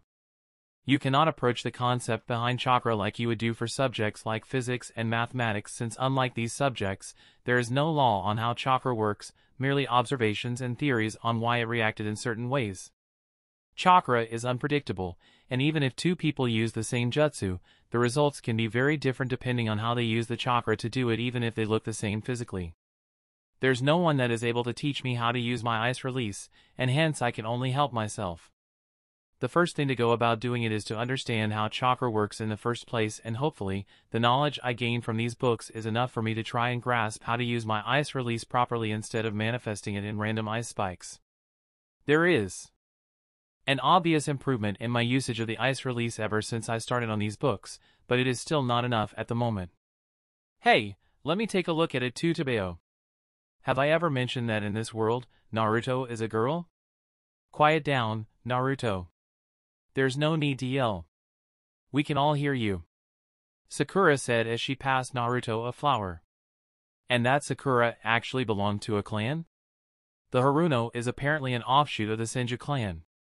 The Senju clan had dwindled ever since the Second Shinobi World War, as they were always the first in Konoha to go out into the front lines to defend the village, and hence they died off fast. The Senju clan had no specialization, but rather, their clansmen all have unique skills of their own in the different branches of shinobi arts, making them very problematic to deal with as opponents. Currently, the known Senjus in Konoha are Tsunade and her son. I still have no idea who he is, and Tsunade is the head of the hospital here and married to Kato Dan, another character that somehow remained alive instead of being dead. Sometime before the Senju clan declined, a branch of the clan, the Harunos, became large enough to become a small clan on their own, although they never left the Senjus. However, the only remaining members of the Haruno clan now are the current Hokage, his wife, and their only child Sakura. The other mind-boggling thing I learned is that when Hiruzen retired as Hokage, he also somehow managed to get Danzo, Koharu, and Hamura to retire with him. Kizashi then appointed Namikaze Minato, Uchiha Fugaku, and Kato Dan as his advisors, totally changing the political scene of Konoha. I don't think the Uchiha massacre will happen now that Fugaku is part of the few who had a large say in Konoha's politics, but I will never know for sure until a few years later. The fact that Danzo is now not involved in Konoha's politics means that it should be safer here in Konoha. I think. I don't know enough about the Danzo here to make any assumptions. The one sure thing I know about him, however, is that he has a grandson who is in the same class as me. He went by the name of Shimura Sai. The Sai who was a part of Team 7 during Shippuden. I'm surprised I didn't go crazy when I learned about all of these during my first day in the academy. I think my worldview had been shattered to the point that nothing will faze me anymore. Every single time I learn something new that deviates from canon, I will just force myself to simply accept the new facts and move on. I would go crazy otherwise. This is definitely a different world of Naruto that I had read about in my previous life. The differences are too big. Konoha is really strong at this stage. Excluding the Hokage, with Minato, Fugaku, Tsunade, Hiruzen, Dan still here in Konoha, Konoha has a pretty strong line-up of S-rank shinobis, more than any other villages. I don't know where Jiraiya is, but I assume he is off gallivanting somewhere given his canon personality. If we also consider those who will become S-rank in the future like Uchiha Itachi, Uchiha Shisui, I haven't seen him, but I am assuming he's alive in this world and that he is on par with Itachi, Obito, since he is on our side now, Kakashi, probably S-rank in the future since he did become the 6th Hokage in canon, Naruto, and Sasuke. Konoha has a really promising future. Choji offered me some chips which I took with gratitude. Shikamaru entered the classroom right at this exact moment, dragged himself to sit beside Choji and immediately lay his head on the table to continue sleeping. Shino entered the classroom a few moments later and sat beside Shikamaru at the end of the bench as he held out a finger to observe a bug resting there that caught his interest. Hanabi sat down beside me about 15 minutes later, with Hinata on her other side at the other end of the bench. Our homeroom teacher that will be taking us for our first year in the academy, Chiba-sensei, entered the class and we all get ourselves ready for another day of lesson. I decided to pay attention to my book on chakra theory instead the moment the lesson of the day involves mathematics. I don't see how mathematics makes one a good shinobi unless you are involved with war plans, and even then, it is not a very useful skill to have due to how little we need to use it. Shikamaru is still sleeping although Choji and Shino are paying rapt attention. The same goes for Hinata and Hanabi. It's going to be another long day. Yahoo self-study time. Akamaru gave a yip at Kiba's words. It is the afternoon now and the girls are having kunoichi lessons, which means it is self-study period for the guys of the class. It's the first kunoichi lesson since the start of the academy and many of the boys are ecstatic in having a break from all the boring lessons. Self-study does not equate to playtime, Mudkuin. Gah! Kiba pointed a frustrated finger at Sai. Stop it with your nicknames already. They are stupid. You don't go around making friends by giving them stupid nicknames like that. I ignored the duo as I continued with reading my book. Kiba and Sai are desk mates, so I can only imagine what Kiba had to go through the entire morning with Sai trying to give nicknames to everyone in the class if Kiba's complaint is anything to go by.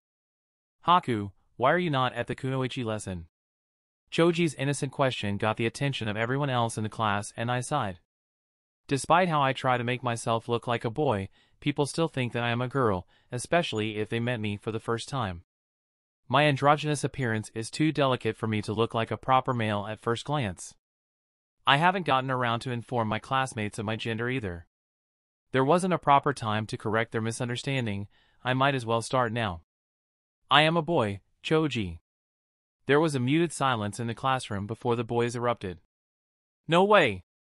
You are even prettier than most of the girls. Gee, thanks for the compliment, Kiba.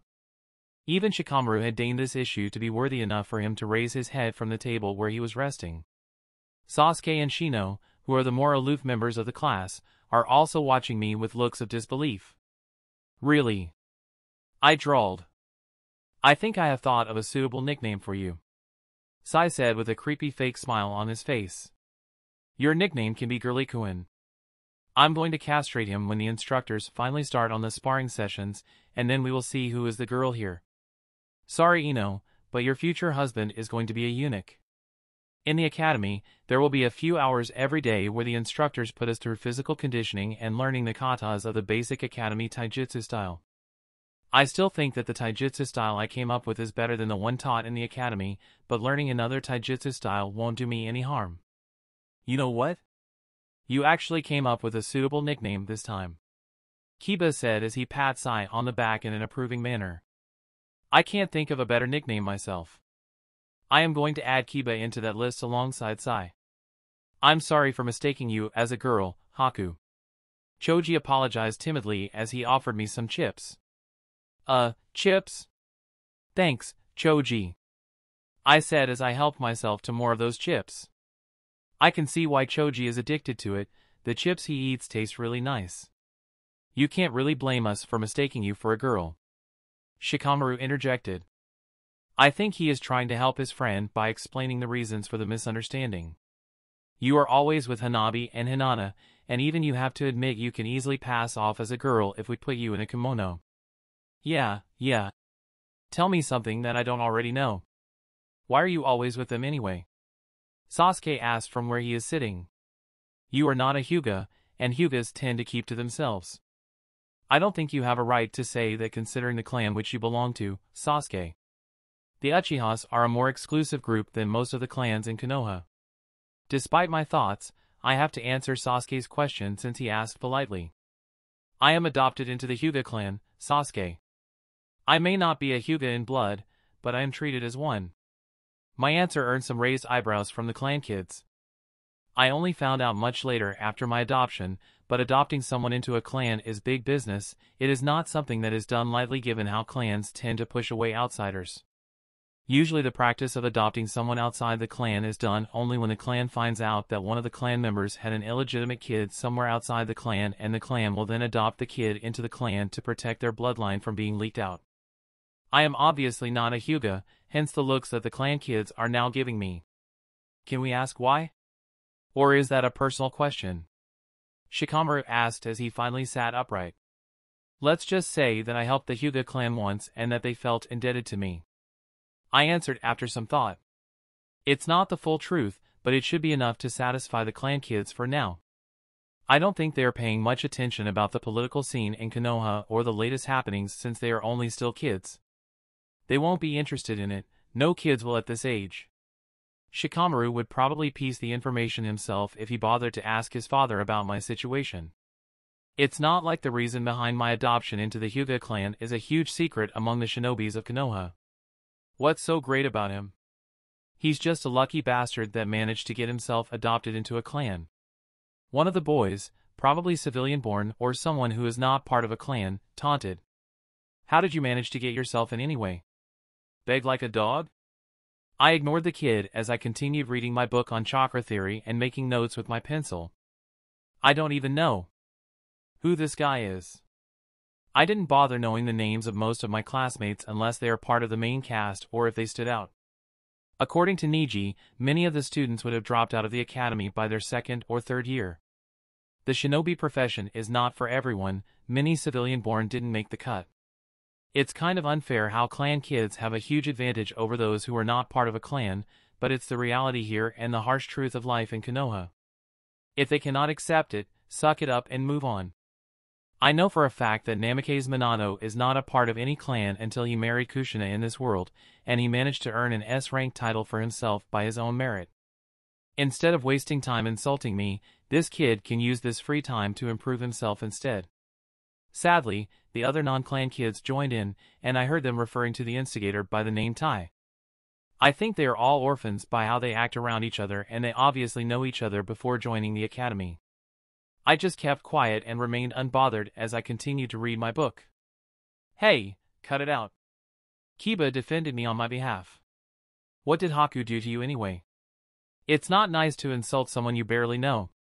Shikamaru added. It's just not polite. You clan kids don't know how lucky you are to be born into a clan, dog breath. Tai growled. We orphans have nothing but each other. We need to do so much more just to be even accepted into the academy, unlike you guys, who got accepted simply because you were from a clan. I saw Tai pointing a finger at me from the corner of my eye as I continued to read my book. Why, I bet that the sissy over there had a whore for a mum and dash. Shikamaru gave a sigh as Tai ranted on and on about the unfairness between clan kids and non-clan kids. Yes, he knows that he is lucky to be born into a clan, but there are also responsibilities to be a part of a clan, responsibilities that he wishes that he doesn't need to bear. It's times like these that he secretly wishes that his family isn't part of a clan, although he loves his family and clan all the same. It's just that the responsibilities are so troublesome. Like Tai and his rant. How troublesome. Will Tai stop if he just let it continue, or will it end faster if he cuts in? How very troublesome.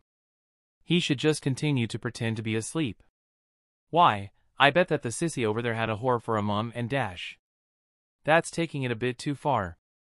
No matter what, insulting someone's parents should only be reserved to your enemies.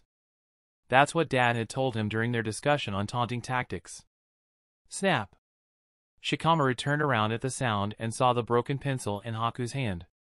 He was using it to make notes on the book that he was reading on chakra theory just a second ago, and now it is broken into two pieces. Haku's head is tilted downwards and his bangs are covering his eyes, but it doesn't take a genius to know that Haku is furious at Tai's insult. The fact that Haku can easily break a pencil with a single hand is pretty scary too. At the very least, Shikamaru himself isn't able to do it yet. Oh! Did I hit the nail on the head? So your mom was really a whore. Did she whore herself to the high dash? Faster than what anyone can see, Haku was suddenly in front of Tai and punched him in the gut, causing Tai to bend forward from the impact. Haku grabbed Tai's wrist and twisted his arm in an obviously uncomfortable angle before the sound of snapping bones was heard and Tai screamed in pain. Haku got behind Tai, kicked Tai on the back of his knees to force him to kneel on the floor, and Haku stood behind him, restraining Tai by holding Tai's broken arm with one hand and his feet pressed onto Tai's back. His previous uncaring expression is now one of rage. Fast. Haku is way too fast. He's too fast to be an academy student. Don't. Haku said in a low tone, and Shikamaru swore that the temperature in the classroom dropped a few degrees even if he doesn't know how. You dare insult my mother. You have no right to. The other orphans had jumped up on their feet by now and eyed Haku warily. Some of them even had their weapons out. The other clan kids are also wary, but they are undecided on who to help. Haku slowly turned his head to face the other orphans who is slowly surrounding him from all sides. Shikamaru don't like the expression on Haku's face. It scares him. It's like Haku views them as nothing but insects to be squished at his pleasure. To be snuffed out at his whim. It's like they are all mere inconveniences. Oh? You guys all want a piece of me? Look at yourselves. You don't even know how to hold a kunai properly. Let Tai go. One of them growled out as he held his kunai in front of him defensively. Make me. With that, the orphans charged in to stab Haku. Shikamaru can see Shino's insects buzzing out of his sleeves in an attempt to defuse the situation Sasuke had jumped onto. The table with ninja wires in his hands, Kiba and Akamaru looked as if they were about to charge in at any moment. Sai had a paintbrush and a scroll at the ready. Choji looks absolutely terrified, but Shikamaru knows that he will help when push comes to shove. He knows that his best friend will not stand by and watch someone get bullied. There are other clan kids as well in the classroom, and they all look ready to assist Haku even if they don't know how to help him without accidentally attacking him in all that mess. As it turns out, Haku doesn't even need help. In just a few short seconds, Haku had the entire group of aggressors whimpering in pain on the floor with senbons sticking out of their bodies. Shikamaru didn't even manage to catch a glimpse of how he had done it. Haku was a blur as he moved about the mass of people and took them out. From their looks, the other bystanders probably didn't manage to catch what had exactly happened too. Haku placed a foot on Tai's broken arm and Tai gave another scream from the pain as Haku continued to increase the pressure of his foot. You wanted to know how I got myself adopted into the Hyuga clan? Haku spoke in a cold voice as he twirled a senbon in his hand lazily. I wasn't originally from Konoha, you see. I killed 3 jonins from Kumo to get myself in here. It was easy. Do you know that it is a bad idea to bisect your enemy? It's too messy. Their blood and guts sprayed everywhere and it gets into your hair and clothes. I find piercing and stabbing their heart to be a lot easier, it is a lot neater that way. Konoha was unwilling to let me go after that. I proved myself to be too valuable an asset for them to let me go. They gave me a choice to choose whether to stay or go, but I know that the choice offered to me was just an illusion. Konoha will keep me here one way or another even if I wanted to leave, my opinions be damned. The Hyuga clan offered to take me in since I happened to do them a favor by killing the Kumo jonins, but I know it is also because Konoha needs someone to keep an eye on me as well. I am a dangerous person, Tai, that's your name, right? I can easily kill people without feeling any remorse. Killing people is easy to me. I have been told that I have a natural talent for it by Hayashi-sama himself. Haku slowly leaned down to face Tai, their face inches away from each other, and Tai is now sweating profusely in fear. Killing you will be easy too. The hand which Haku used to hold his senbon was raised high up in the air, and at that moment Shikamaru knew that he has to do something before things gets bloody. Shadow Possession Jutsu. Shikamaru, your shadow possession won't hold for any longer than just a few short seconds. Shikamaru gritted his teeth as he tried to hold Haku in place. Haku is right, he is somehow able to resist his technique even if he managed to prevent Haku from moving. For now. With a burst of chakra, Haku broke free from the shadow possession and Shikamaru fell backwards onto the floor from the backlash. Kiba, Sai and Sasuke all moved to restrain Haku as Shino's bugs flew out in swarms to assist. Even Choji had enlarged his hand as well and is ready to fight. Sasuke's punch connected, but the joy was short-lived as Haku dissolved into a pile of water. A water clone? But that's a high-level technique. Don't bother, you guys will never reach me with that speed. Everyone turned around to the back of the class as Haku stood there with an uncaring look on his face, as if he wasn't trying to kill a classmate moments before. How did he even get there undetected? He was at the front of the class a second ago. Haku! Hanabi barged into the classroom from outside and ran towards Haku, and Shikamaru saw Haku's expression going back to normal in a split second. It's like Haku turned off a switch from murderer mode to normal mode. It's unnerving how Haku can switch personalities at a whim. Hanabi, what are you doing here? You are supposed to be in Kunoichi class. I felt your chakra flare up. Hanabi said as she fussed over Haku and checked him over, possibly trying to find injuries. Upon finding none, she looked up at Haku. What happened? That's what I like to know too. Chiba-sensei entered the classroom and he took in the sights of the boys with senbons sticking out of their body and moaning on the floor in pain. Nothing happened, sensei. Haku answered smoothly as he returned to his seat to continue reading his book as if he did not just try to murder someone. Just taking out the trash and educating them on the importance of knowing their place. They needed a lesson on how to control their mouths. Chiba-sensei's lips curled. Detention, Yuki. I will listen to what you have to say later. Haku gave a hum of acknowledgement and returned to reading his book, but Hanabi snatched the book away from him, causing Haku to look at her with a hint of annoyance on his face. Chiba-sensei had ushered the injured students out of the room and towards the sickbay, leaving the rest of them alone with Haku.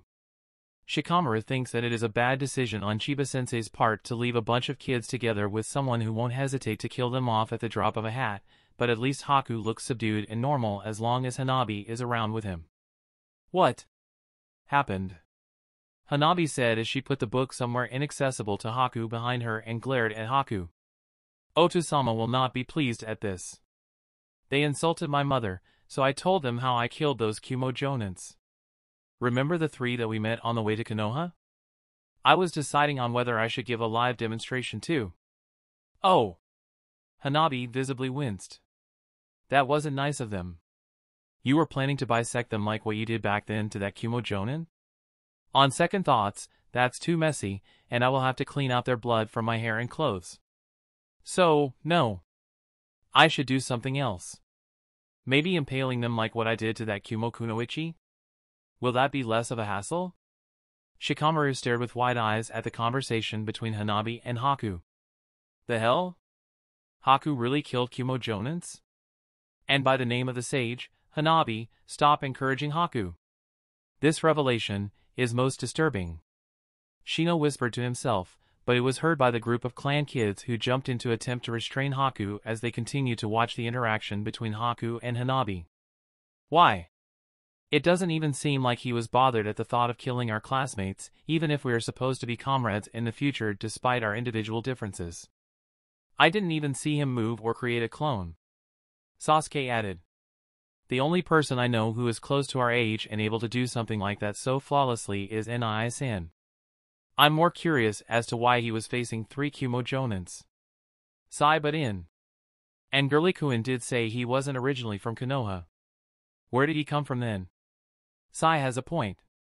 Shikamaru will have to ask his father later to see if he knows anything more about their enigmatic and dangerous classmate. How troublesome. Chapter 5 Friends. Like Hanabi said, Hayashi wasn't pleased at my behavior, but he understood why I was angry even if he didn't approve of how I handled it. It still didn't stop him from making me kneel and then give me a long lecture on why I shouldn't hurt my classmates to the point that the whole class now thinks that I might murder them whenever I felt like it. I personally thought that it was intimidation tactics at the finest. At least no one bothered me about my adoption status now, including Tai and his lackeys. I was angry with what Tai had said, but it's not like I will really murder him in front of my classmates. Doing so will just put me on Konoha's shit list without any benefits to myself. I just want to hurt and scare him enough while not killing him so that he will not insult me or my mother ever again. The rest of the class, including the clan kids, gave me a wide berth and now no one wants to willingly talk to me after I displayed what I was capable of. I think they are more unnerved at how cold I treated Tai than the act of me beating Tai up into a pulp. Choji, Shikamaru, and Shino still sit on the same bench as me, Hanabi, and Hinata, but they no longer talk to me willingly or as frequently as before. They fear me. I had to switch seats with Hinata to stop making Choji squirm whenever I sit beside him in class, and now I sit at the end of the bench. It may be for the best. These people are from the main cast and I don't want to interfere with their lives more than necessary, even if Canon had already deviated into something unrecognizable. I don't want my addition into their lives to make their lives worse than what it is supposed to be. Alright everyone! Gather up! The entire class gathered in front of Chiba-sensei and his assistant, Shiba-sensei, who is helping with the survival training today in one of the training grounds. The term survival training is pretty vague. It can include anything from throwing you out into the wilderness for days, hunting for objectives or getting hunted by the instructors themselves, or simply navigating to the designated endpoint while traversing the huge training ground covered with the huge trees that are unique to Konoha. Rumors has it that many of them were grown by Senju Hashirama himself using his wood release. Chiba-sensei began to explain the objectives of today's survival training. This time, each of us are given a token. The objective of today's survival training is to grab another 2 tokens from someone else and navigate to the designated endpoint within 2 hours with a minimum of 3 tokens on our person. Our class have about 30 people, so only a maximum of 10 people will pass today's training. After Chiba-sensei dropped us off individually at different points in the training ground, all we had to do is to wait for the signal for the start of the training to be given. The moment the test started, I just made my way to the designated end point leisurely at a walking pace. Everyone, no matter they had a token or not, will be making their way there. I might as well save the time hunting for tokens by waiting near the endpoint for the tokens to show up by themselves. The endpoint is not far from where I currently am. I will still have a lot of time to spare even if I walk there at a civilian's pace. I waited under the shade of a tree to see if anyone is unlucky enough to pass by. I kept myself hidden from view and I waited. Surprisingly, my first victim made his appearance less than 30 minutes after the start of the training. "Look who we have here," Tai said condescendingly with his group of lackeys the moment I made myself known. They must have banded up together to increase their chance for success. "Our first victim. Hand over your token now." I shrugged in a nonchalant manner. I don't think they have learnt their lesson yet, or they might just be too stupid to realize that they have no chance of taking me on even if they gang up against me. These people are the type who gained confidence in numbers. Once you take out their numerical advantage, all that is left of them is a whimpering mess. Take it from me then. It's just right here. I dangled the token in front of them before putting it back in my haori. My usual attire is pretty much similar to what Canon Haku wore. I can understand why Canon me like this outfit, it's actually pretty comfortable. I also prefer wearing something with long sleeves as there are scars that litter my arms from my encounter with the Kumo shinobis. The stab wounds have never fully healed and it left scars behind, not even medical ninjutsu can remove the scars. Rin had suspected that the kunai might have been coated with a special substance that prevented the scars from healing properly. I don't want Hanabi to feel guilty over the scars or to remind her of the unpleasant kidnapping experience, so I make it a point to wear clothes with long sleeves to hide them. It also helps that clothes with long, baggy sleeves are useful for hiding weapons or making discreet hand seals without being seen. We were caught off guard the last time, but you will not be so lucky this time. There are no teachers to help you here. We will crush you. Then what are you waiting for? I replied. Come get me. One of Tai's lackeys threw a bunch of shurikens in my direction as the others went charging in after that opening salvo. I simply threw my senbons to deflect the shurikens and went to engage them in taijutsu.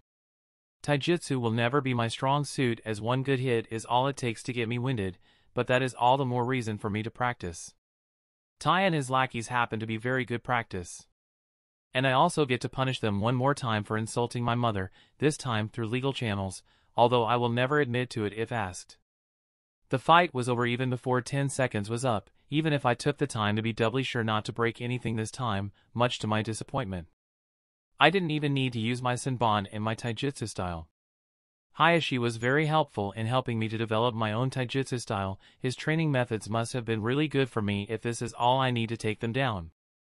According to him, the training he put me through had a heavy emphasis on speed since my body is built for it, like how Minato and Kakashi is, and his training had made me into a speed monster among my peers. The main cast would probably catch up to my progress as time passed. The only reason I am ahead of them now is because I am not a true child. I take my training seriously even if I don't like the idea of being a shinobi. I know that each and every single one of my trainings are important if I want to survive in this chaotic world. Being strong is a necessity now that I am forced to be a shinobi. Unlike the main cast who are still children, I don't have time for games, and I certainly don't have any plot armor to protect me from harm. If anything, plot armor would probably kill me given how Canon me died. I need every bit of training I can get in my free time to improve my chance of survival. I don't want to die because I am too weak to defend myself. The results showed. Taking down Tai and his minions didn't even make me break a sweat. Or maybe these goons are just that weak. I pocketed all 7 tokens from them. Including my own, I now have 8 tokens when I only needed 3. I have 5 extra tokens to give out if I wish to. I wonder if Hanabi and Hinata needs them? Haku! There you are. Hanabi ran up to me with Hinata beside her and her Byakugan activated. That must be how she found me. Haku-kun, you defeated them all by yourself? I gave a nod of affirmation at Hinata's words and passed them my remaining 5 tokens for them to split among themselves. Hanabi already had an extra one, which she said she got by defeating another of our classmate by the name of Ami. That name rings a bell, but I don't remember who that person is. With that, the three of us had the minimum required number of tokens to pass this training. We even had 2 extras. The three of us reached the endpoint even before the first hour is up, much to the shock of Chiba and Shiba-sensei. I think they might be brothers due to some physical similarities they shared and also the similarity of their names, but I never bothered to ask. Oh well, at least now I have an hour to do whatever I want while we waited for the training to end. Haku, you need more friends. I have you, Hinata, and Niji. Haku. Hanabi continued to whine as I ate lunch from our lunchboxes with her and her sister under the shade of a tree outside of our classroom. I appreciate her gesture and I can understand her concerns, but I really am not motivated to mingle with anyone else. Why should I? I don't want to be here, nor do I want to be a shinobi in the first place. Hanabi-sama is right. Niji walked over to sit down with us and opened his lunchbox. You need more friends other than us. Personally, I feel that what you did to teach those bullies a lesson is well justified, but it had caused everyone else in the academy to fear you. There are even some from my class who are afraid of you. It will not be good for your future as a shinobi if no one is willing to trust you. You did threaten to kill off a classmate, even if we know it's just an empty threat. However, no one outside of our group knows this. They really think that you will not hesitate to kill them if they anger you. I don't really care about making friends. I admitted, and Hanabi facepalmed in frustration. If even my own father is willing to turn against me when he had loved me as his son, I don't see why I should trust other people and be friends with them. Granted, I know that his actions are a possibility due to my knowledge of Canon, but I had trusted him during the short 5 years of my life that I spent with him. I know that he had truly loved me, but in the end, the love he had for me and Mom lost to his fear of our Kekkei Jinkai. Even my own father feared me. He sees me as nothing more than a monster the moment he knew that I might have inherited Mom's Kekkei Jinkai. If even my own father in this world is willing to turn against me, who else can I truly trust? Probably Hanabi, since we survived the life and death journey from the land of water to Konoha, and I know that she will never betray me despite how annoying she can get sometimes. But other than that? No one. Hinata and Niji are probably okay, same goes for Hayashi and Hisashi even if I don't see them often enough outside of our training sessions, but I don't know them as well as I knew Hanabi. I don't know if I can trust them yet. It's sad that after spending years in this world, the only person who I can truly trust is a little girl. Desperate times calls for desperate measures. Hanabi muttered as she suddenly stood up and dragged me by the arm to somewhere else, ignoring my protests as I tried to prevent the contents of my lunch from spilling out of my lunchbox at the sudden pull. Hinata and Niji followed us at the back. Hey guys, mind if we join you for lunch? Hanabi called out to a group and I take a look to see who she had dragged me to. The group she dragged me to consists of Naruto, Sasuke, Kiba, Sai, Choji, Shikamaru, and even the reclusive Shino. Whatever they were talking about fell into immediate silence the moment they spotted me. Way to kill the mood. Sure. Shikamaru replied, but he never took his wary eyes off me. Hanabi-chan. Hinata-chan. Finally! I'm not the only girl here. Naruto exclaimed loudly and pointed a finger at Sasuke. This team here kept bullying me, I need help. Time to show our girl power. Hinata giggled at Naruto's display and after introducing Niji to them, the group carried on with their conversation once more. I kept to myself as I continued to eat my lunch. I don't want to spoil the mood. Other than Naruto, who is a little dense, the rest of them are obviously still afraid, or at the very least, wary of me. I thought that this arrangement is a one-off thing after the day ended, but Hanabi proceeded to drag me into that same group during lunchtime together with Hinata and Niji every single day we had lessons in the academy. The entire arrangement lasted for a month until the next big thing happened. A study group? Naruto nodded as she proceeded to elaborate on what she had been talking about. Kaa-chan is kind of worried about my grades, and she suggested that I can form a study group with my friends, meaning you guys, and we can study together at my house. Maybe we can meet up once a week or something? My living room is big enough to fit all of us, and Kaa-chan and Tu-chan won't mind us being there to study, Tabeo. Dope. Only you need a study group to even pass your subjects. Shut it, team. You can always not come. I don't mind, Kiba said as he rested his hands on the back of his head. My mom has been bugging me about my grades as well. Maybe she will get off my back once she knows about the study group. Cool. The rest? To be perfectly honest, I see nothing that I can gain from being part of the study group. I am absolutely fine with studying by myself. We will all be there. We will need to ask Ota-sama for permission, but I don't think he will mind. Damn it, Hanabi. At least ask for my permission before agreeing on my behalf. I wanted to refuse, but Hanabi sent me a glare and I decided to just go along with what she said. She will make my life difficult otherwise. There goes whatever free time I have for myself.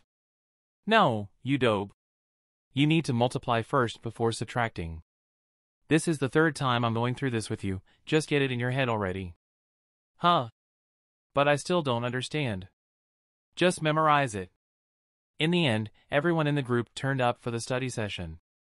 Even Hayashi didn't make a fuss about it, saying that it is a nice arrangement for Hanabi and Hinata to improve clan relations with the clan heirs of our generation and Niji, and I should tag along too. I should have seen that coming. I still don't get this question, Kiba said out loud to no one in particular as he scratched his head from where he sat beside me. How do you find X again? I took a glance at the question. It's a question on algebra. It's pretty simple for me, but I can see why it is hard for kids who haven't even reached 10 years of age. Just shift all the non-X stuffs to one side of the equation and all the stuffs with X to the other side. Then solve for X, I said as I pointed to the different parts of the equation with my pencil to illustrate my point. I had long since finished my work and now I am just waiting until our time here is up. We still have about 2 hours left until we need to head back to the Hyuga compound for dinner. Hayashi had managed to clear his schedule and he made it very clear that he wanted to spend some quality time with us after dinner today. I know that he is trying to make me feel like a part of his family and that he truly sees me as his son, but that doesn't necessarily mean that I have or will reciprocate his actions. Even after living in Konoha for more than a year, I still find adjusting to life here a little difficult, and I don't really have a connection to anyone else other than Hanabi, and by extension, Hinata and Niji as well due to how close the three of them are. I can't just accept Hayashi as my new father figure, not after everything I had been through. I had 2 fathers, one from my previous life and the one I killed in this life. I didn't even talk about my second father to anyone else even if I talked a little about my mother to them. I made it very clear that the topic about my father is not for discussion. I'm not sure if I want another father. I don't think I need one, even if I am grateful to Hayashi for taking care of me thus far. I may not want to stay in Konoha, but I am not heartless nor am I blind. I can feel the sincerity behind his actions and words. Niji and Hinata also just wants to spend more time with me, nothing more, nothing less. They actually treated me like their own brother and it is starting to make me waver. If I am given the chance to leave Konoha without the fear of any type of repercussions, will I continue to stay here? I still don't know how I should treat my current circumstances. I don't know if I want to treat them as my new family. They are a shinobi family, a group of people that I had wanted to avoid until I got myself stuck here. I don't regret bringing Hanabi back here, but now I am forced to live a life of a shinobi until my last breath. Kiba looked a little shocked by my sudden speech, but he recovered quickly. I see, thanks man. You are welcomed. I can see Hanabi giving me a thumbs up discreetly and I rolled my eyes. I know she wants me to be in this study group to get me to socialize more, and I can't bring myself to get angry at her for it. She's doing this for my own good and I know it, even if I don't like the entire process. I took a good look at the living room of Naruto's house. It is well furnished and it has a homely feel to it. Nothing looks out of the ordinary here. You can't even tell that this is the home of 2 well-known shinobis at first glance. Something hanging on the wall of the living room caught my eye, and I squinted my eyes to get a better look at it. What is drawn and hung on the wall is a scroll with a seal painted on it. I don't know what it does since I have no knowledge of seals. I need to look up on it during my free time. Even if I never branch into seals, having a rudimentary understanding of it is necessary if I want to continue to live as a shinobi. It doesn't matter how strong you are in this world, sometimes ignorance or carelessness is enough to bring even the strongest shinobi down. Asuma died in Canon because he had no idea of Heiden's abilities until it was too late. The same goes for Jiraiya when he was facing Nagano and his 6th-path Inoki carelessly left half of Mu's clone unsealed and it brought a resurrected Madara onto the battlefield. Kabuto could have still summoned Madara nonetheless, but at least he wouldn't appear on the battlefield straight away. The presence of Mu's clone allowed Kabuto to bring the undead Madara directly onto the battlefield. Inoki was careless, he knew full well what his predecessor is capable of, but he didn't bother to check his surroundings. That's a seal that regulates the temperature of the surrounding area. Interesting, isn't it? I turned back to look at Minato, who was sitting on the sofa behind me and reading the newspapers, although he is putting it away now to talk to me. He was keeping an eye on us the entire time even if I don't know how he did it behind a newspaper. How does it even work? Seals are basically just ink and paper, right? How can something like that do things from regulating temperature to sealing objects in a scroll? Minato visibly brightened up, like he had found a treasure after years of searching for it. I think he has been dying to introduce more people to the wonders of sealing. I know for certain that Naruto isn't interested in the sealing arts since she always complained about how boring they are whenever seals are mentioned around her, so Minato might have been a little disappointed by it. And so, upon my question, Minato proceeded to give me a long explanation on seals and how they worked. Minato's explanations were interesting enough for me to totally ignore the study group as I tried to digest what he told me about the basics of sealing. According to him, everything and every step in creating a single seal is important. From the type of ink used, what is used to draw the seal, how you hold the brush, the strokes, the design of the seal, the intent of the seal, the amount of chakra infused into the seal, and many other variables that I will not have thought about. There's a lot of preparation needed to go into a single seal, and it is why there are so few seal masters in the elemental nations. Very often, the effort put into learning the art does not justify the rewards. Many people simply stopped at learning how to make storage scrolls or explosive tags when learning how to make seals, and even then, not many people even reach that level of expertise in the first place. Excluding the summoning jutsu, people who can create a seal with a single touch, like Minato himself, are even rarer. And that is why usually people use a 4-point or 8-point seal to dash. Arg! Two-chan! Stop! Stop! Stop infecting Haku with seals. I have enough of you and Ka-chan discussing seals at home all the time. I don't need Haku to start doing it in school. But it's interesting, I said as I blinked my eyes in an innocent manner at Naruto. Can you imagine winning a battle simply by slapping sealing tags on your enemies? That is actually pretty cool. I know you will see my point, Minato said happily as he rubbed his palms together. Finally! Someone who can appreciate the beauty of seals. Minato is actually a nerd, isn't he? Kushina had joined us in the middle of Minato's explanation on seals and she nodded approvingly at her husband's words from where she stood behind the sofa he is sitting on. There were rumors that while Minato was initially introduced to the sealing arts by his sensei, Jiraiya, it was Kushina that brought him into the higher levels of sealing. Her clan was known for their expertise in this particular shinobi art, and Kushina had personal training from Uzumaki Mito before the Uzumaki elder passed away. Uzumaki Mito was the one who designed the barrier surrounding the whole of Konoha, and her design is still being used today. That's how advanced her skills in sealing was. No! Naruto whispered comically as she gripped her head with her hands in a shocked manner. Another one had fallen to the dark side. Come back, Haku! It's not too late. Did Naruto just make a Star Wars reference? You don't know the power of the dark side, and I do not fear the dark side as you do, I said dryly. Sorry Naruto, but this is where we part ways. Nuu! Haku! Naruto is really trusting of people. Even when she knew what I did to Tai, she didn't treat me any different since she thinks that my actions were justified and that no harm was done as nothing irreversible had happened. She is willing to give others a second chance. Maybe this trait of her was why her Canon counterpart became Hokage, even if the gender is different now. Come to think of it, what will happen to Hinata now that Naruto is a girl? At the very least, Boruto will never come into existence now.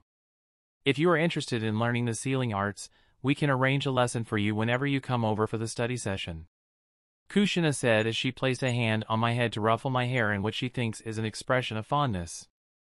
"It does not seem like you need the help from the study group anyway, so it might be better for you to use the time to learn something new instead." I totally agree. "No, Haku. Quick! Reject Tuchan's and Ka-chan's offer. It's a trap.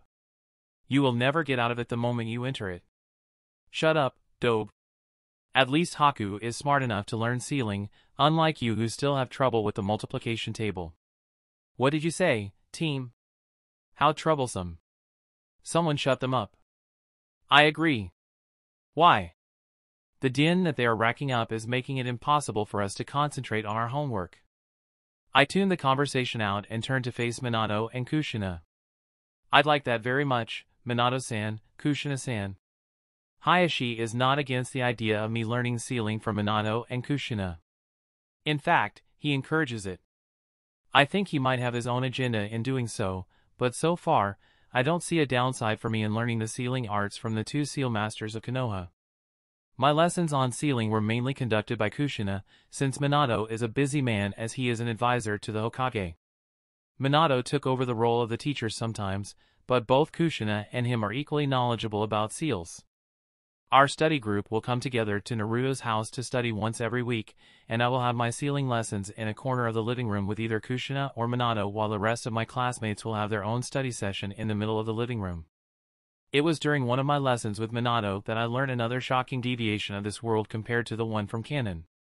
I was asking Minato who are the other seal masters in Konoha, or if there are any other seal masters in the elemental nations. I was surprised that Jiraiya's name wasn't mentioned, so I asked Minato about it. "What about your sensei, Jiraiya of the Sannin?" I was of the impression that he is good with seals. Minato's expression turned into a forlorn one. He was a seal master as well. However, Sensei had died together with Naori-san in the previous war, trying to buy time for our forces to retreat when our forces were ambushed by IWA. They succeeded in stopping IWA from invading our country, but the two of them never made it back. Another deviation. This time someone who was supposed to live had died. Just how many changes are there in this world from Canon? As usual, I accepted this fact and moved on from it, although I cannot help but think about the impact of Jiraiya's death on the plot, even if the plot was screwed even before I came into this world. Jiraiya was a big influence on Naruto, and there is no telling how this will affect Naruto's development as a shinobi now that he is not around in this world. Konoha will probably not know about the Akatsuki until it is too late, since Jiraiya was the one who first found out about Akatsuki's existence in his chase after Orochimaru, who is also a traitor to Konoha in this world. Right now, Tsunade is the only remaining Sannin in Konoha. "Haku, you need to stop cooping yourself up in your room. All you do are training, reading, and sealing. Do something else." I sighed as I put down my brush. Kushina had wanted me to improve on my calligraphy before we move on to something more complex. I cannot get any more practice done with Hanabi hovering beside me in my room. I swear she spends more time in my room than in hers. "Well, what else do you want me to do?" "Anything other than training, reading, and sealing. Anything. Get a hobby, get a life." Nei-san presses flowers. "I like exercising, Niji Nii-san meditates, but at least we take a break from training. Everything you do in your free time always goes back to training, even the books you read are always somehow related to chakra theory." Come to think of it, Hanabi is right. Everything I do in my free time is to improve myself as a shinobi.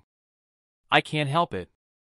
I may not want to be a shinobi, but if I have to be one, I might as well strive to be the best out there. It also helps that chakra is a very interesting subject to study about. I get hooked on books that document or discuss theories about chakra without even realizing it. The people of this world do not know how lucky they are to be born in a world where such a beautiful thing like chakra is real. And what do they do with it? Murder the fuck out of each other instead of trying to make the world a better place to live in with chakra. Chakra can perform miracles. You can split the waters, move the earth, burn things by spitting fire, and many more. If shinobis use chakra for peaceful means, I have no doubt that this world will be home to a magnificent civilization, a civilization like no other I had ever seen. Chakra is a truly wondrous thing. It wasn't long before Hanabi forced me to think about something to do as a hobby that is not training, reading, or sealing. I agreed to Hanabi's request mainly because she won't stop harping about it until I conceded. That's how she won most of her arguments with me. She just won't stop harping until she gets her way. If all else fails, there is the puppy eyes jutsu, and I always fall for it. Just what should I do for a hobby? You don't need to think so hard, you know? Just find something you enjoy doing. Training, reading, and sealing. No! Hanabi exclaimed loudly as she crossed her arms in an X. Haku, I just told you these three are out of bounds. Hanabi, if Haku-kun really enjoyed doing them dash.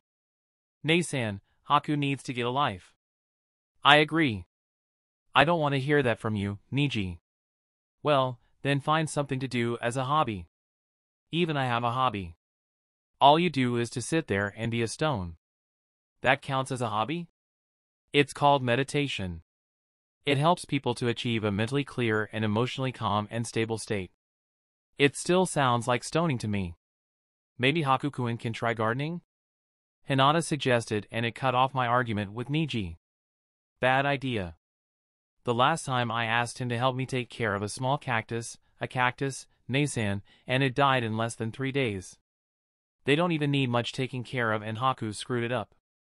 Meditation then. You can't screw that up. No way in hell, Niji. I am not going to sit there and be a stone. Then exercise with me. You know I hate exercising unless it's for training, Hanabi. Ugh! You are so difficult to deal with. What did I even do in my past life as a hobby? I love playing the piano, but there's no piano in this world, so that is out of the question. I also enjoy gaming, but there is no computer for me to use, at least not for another 20 to 30 years, and even then, I'm not sure if there will be games available for me to play. I enjoyed inline skating, but the roads in the village are too rough to skate properly, and I am too lazy to make a pair of skates myself since no one had invented them yet. I will need to create a skating rink to deal with the lack of proper roads to skate on, and that is another problematic issue by itself, as a skating rink needs to be huge for skaters to even have any proper fun. When was the last time I skated anyway? Oh right, when Mom was still alive and the river near our village was constantly frozen thanks to the cold climate. I had to find proper metal blades from somewhere to attach at the bottom of my shoes and… Wait a minute. I don't need wheels to skate. I just need ice. Haku? Your smile is creeping me out. I think I finally have an idea, I said while grinning. But first, we need to find a suitable place. Why did you bring us to the Naka River? Niji asked as we looked around. Ko had tagged along as well for our protection and his duty as our caregiver. This is the lower end of the river where the waters have collected into a mini lake. The waters here are very calm. We had also met Naruto and Sasuke on our journey here, and they followed as well, curious as to what I was planning. This spot will do. I placed my hand on the water surface, and with a quick release of chakra, the entire surface of the river that I was planning to use to create a skating rink came into existence as they froze into a smooth layer of ice. Wow! So cool! How did you do that, Tebeo? Naruto shouted excitedly as she bounced on her feet. Sasuke was also taken by surprise. Is that a Kekii Jinkai? A Kek, what? A Kekii Jinkai, dobe. A bloodline. Yes, it is. I answered Sasuke's question as I took off my sandals and changed into my boots. I had asked the Hyuga siblings to bring along their boots as well. Sandals will not do for this, they are not suitable. We followed you here to see what your new hobby is, Haku. Not to watch you practicing your Kekii Jinkai. No training, remember? I gave a smirk in Hanabi's direction when I finally finished putting on my boots. Just watch. With another application of my ice release, I created thin blades of ice that I froze to the bottom of my boots, and they stuck themselves there. I took a step on the frozen surface of the river to test the modified boots and to see if the river surface was frozen solid enough to withstand my weight. I took a step, and another, and before long I was laughing as I skated about the frozen surface, reveling in the joy of being able to skate once again. This is genius. I combine training and fun into a hobby. I never knew how much I missed the sensation of skating until now. It reminds me of how I used to pass the time when both my parents are out working. It reminds me of more carefree times. Such times are gone now. Also, I miss Mum. I eventually stopped and I saw the rest looking at me with wide eyes and dropping jaws at what I've just shown them. Have they never skated before? Konoha does experience the winter season. Surely they must have skated on a frozen surface before. What is it that you are doing? Ice skating. You guys never done it before? Never. I didn't even know something like this is possible, Tabeo. Teach me. I quickly helped the Hyuga siblings and Ko fit the ice blades on the bottom of their boots, and soon they were having fun skating around the man-made skating rink, although they were having troubles initially. However, Ko is a full-fledged shinobi and the Hyuga siblings are shinobi in training, so they picked up on it quickly the moment I told them the trick on how to skate properly. Sasuke and Naruto don't have the right footwear, so they ran back home to get their boots. Somehow, the whole of the Rookie 12 came together with Naruto and Sasuke when they got back, minus Lee and Tintin since we haven't met them yet, and adding Sai to the mix since he is our classmate in this world. Sasuke even brought Itachi along, and Minato came with his wife soon after, obviously curious at what we were doing. Naruto must have informed her parents of this, while Itachi probably tagged along to see what his brother is up to. Isn't Minato an advisor to the Hokage? Don't he have work to do? Before long, even the Yellow Flash is skating in the ice rink together with us, and I had to increase the size of the ice rink to accommodate so many people. Luckily, I have enough chakra to do so, or we would be swimming in the Naka River by now. That was fun. We should do it again some other time. Kushina said in satisfaction as the entire group rested by the bank of the Naka River at the end of the skating session. Due to Konoha's hot climate, I have to constantly channel my chakra through my feet onto the frozen river surface to make sure the ice doesn't thin out or we will all be taking a swim, and I find this to be good training on how to create ice that can sustain longer under warm temperatures. I have to tell everyone to get out of the ice rink after an hour there as I was running out of chakra. To sustain our fun, and some of the ice blades I created for them were starting to melt too even if they hadn't break yet. I actually found a way to combine fun and training. I'm a genius. How did you even think of something like this? Shikamaru asked. Even the lazy ass was having fun zipping about on the ice rink and actually moving for once. No one in Konoha thought of skating on ice even when our rivers were frozen during the winter. Back from where I came from, it snows all year round. I can feel everyone's attention on me as I am saying this. I don't know why I suddenly felt that it was okay to reveal a little about my past, but maybe it's because the adrenaline from the fun hadn't completely died down yet. The rivers are almost always frozen, and I always go there to play when my parents were working. I used to skate on the river surface all the time. You aren't from Konoha, right? Are you from the land of frost? I know it snows frequently over there. Ino asked as she wiped away her sweat with a towel she brought along with her. I remained silent for a short while as I contemplated on whether I should answer her question. I don't see a real need to actively avoid it. They will find out sooner or later the moment we became Jinin. I cannot hide my origin from them forever. It's just not possible. The land of water. I was from the land of water. There were mixed reactions from the group, although most of them were surprised gasps. Kiri doesn't have the best of reputation, even among shinobis. Come to think of it, why did the bloodline purges still happen? Obito is still here in Konoha, and so he shouldn't be Tobi if this character still exists. Maybe Agura was the one who instigated the purges even before Tobi controlled him? That would be the most logical explanation. But isn't Kiri really messed up? Sai! That's not how you ask a question. Sai is right. I said as I watched the frozen surface of the Naka River slowly melt under the heat of the blazing sun. Kiri is one messed up place. You guys are lucky to be born here. You have no idea what it means to have a Kekkai Jinkai in that place. Huh? Why? Naruto tilted her head and she had a genuine confused expression on her face. Kekkai Jinkai are rare and valuable, right? At least that is what the team told me. Why would having ouch? Team! What was that for? Shut it, Dobe. You need to listen more in class about the lessons on other villages before you open your mouth. Huh, I didn't know Sasuke can be so considerate toward others. The bloodline purges. I answered Naruto's unasked question. Go read up about it, Naruto, and you will understand why. That's the extent of what I am willing to share with them. I am not going into detail of how I came here and what I experienced in the Land of Water before meeting Hanabi. Even she is not privy to my past prior to meeting her, and she is the one who I trusted the most in this village. The Hyugas know enough. They knew that I lost my parents to the bloodline purges, but that's all I told them. The rest of the group here should be able to come to the most probable conclusion from what I just told them anyway. Alright kids. Minato clapped his hands once to direct everyone's attention on him after sensing the change in atmosphere. How about some shaved ice to cool off? My treat. Thank you, Minato. You are a godsend. Everyone soon put what I told them behind, and we made our way to the nearest dessert stall to get some shaved ice. The skating session with everyone today is surprisingly fun.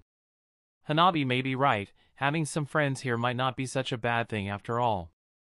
Kushina and Minato watched as the group of kids walked off back to their homes after spending some time at the dessert stall. Minato wasn't sure what he was expecting when Naruto practically dragged them out of their house on the one day he finally had a day off from all the work that comes with being an advisor to the Hokage, but he was glad that he came along with his wife and daughter. Ice skating is fun, and he wonders why no one thought of doing such a thing before in Konoha.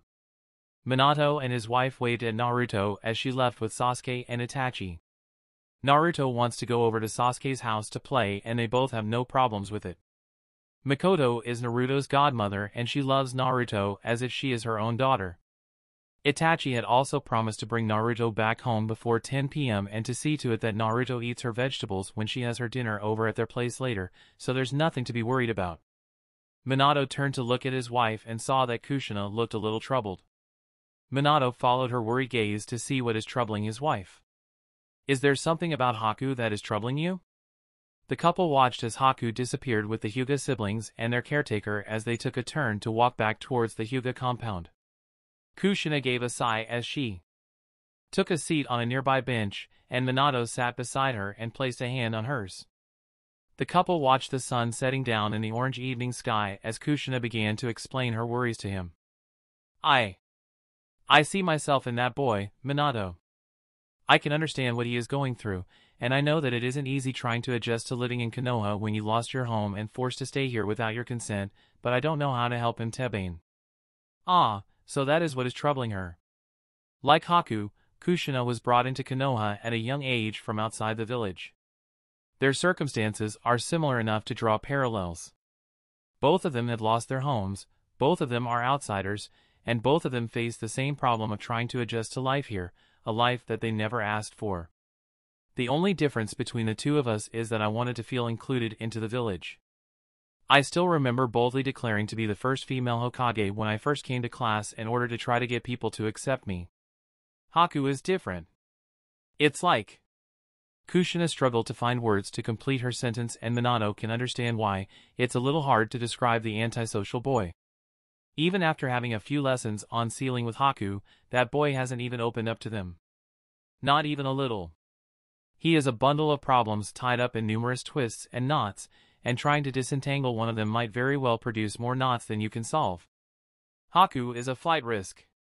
Everyone who was in the hospital room when Haku first woke up in Konoha knew that the moment they saw his reaction when Kizashi brought up the topic of shinobi, and Haku had made it very clear in his reaction that he doesn't like shinobis. But Haku is just too valuable to Konoha. The Yuki clan had dispersed and disappeared shortly after the Third War due to the bloodline purges, and their clan isn't very big to begin with. Haku may very well be the last of his clan. His ice release is unlike the poor imitators that some of the shinobis from the Land of Frost can use. The ice techniques that Frost shinobis use are not a result of a Kekkei Genkai. The Uchiha clan verified that when some of their clan members who had met such shinobis managed to copy their ice jutsus perfectly. The Yuki clan's ice release is a lot stronger. Haku himself is proof of it. He managed to freeze an entire section of a river for an hour simply for them to have fun skating on the frozen surface without looking visibly drained. He is only 6 this year. Minato won't be surprised if Haku is able to freeze at least half of the village when he reaches his prime. In the elemental nations, the Yuki clan are the true wielders of the power over ice. There is no one who is better than them in using the ice release. There are ice release users outside the clan, but these people are far and few in between and mostly found in the land of frost. Their ice powers can't even compare to those of the Yuki clan. The fight between the land of frost and some members of the Yuki clan during the First World War had shown that.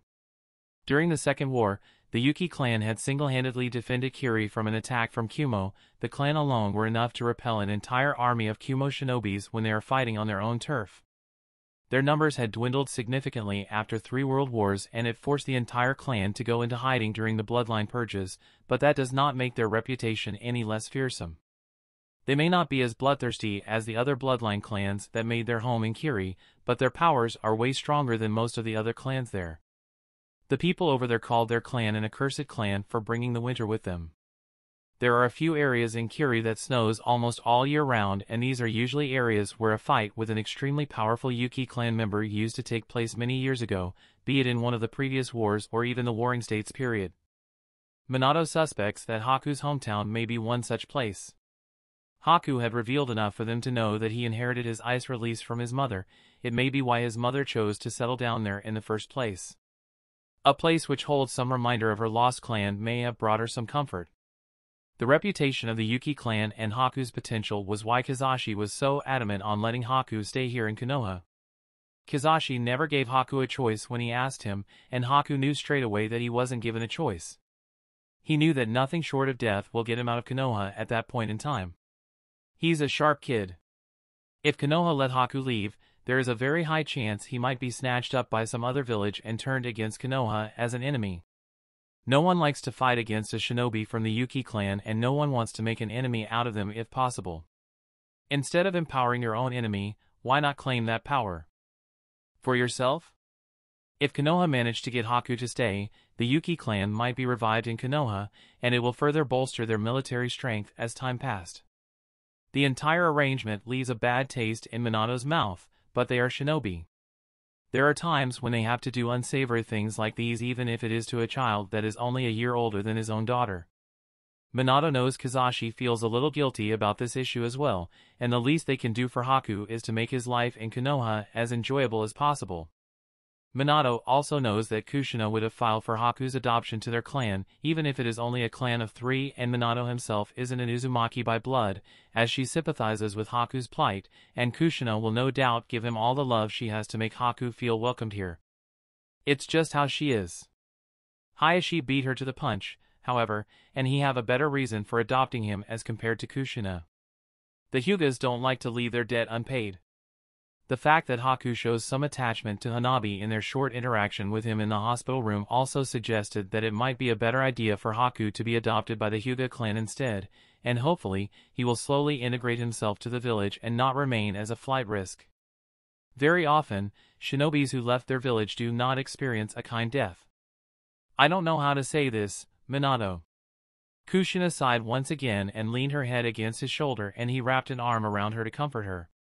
I know he has trust issues, but the way he does things makes me think that he has some self-destructive tendencies. It shows in his seal work and how he approaches the subject of sealing.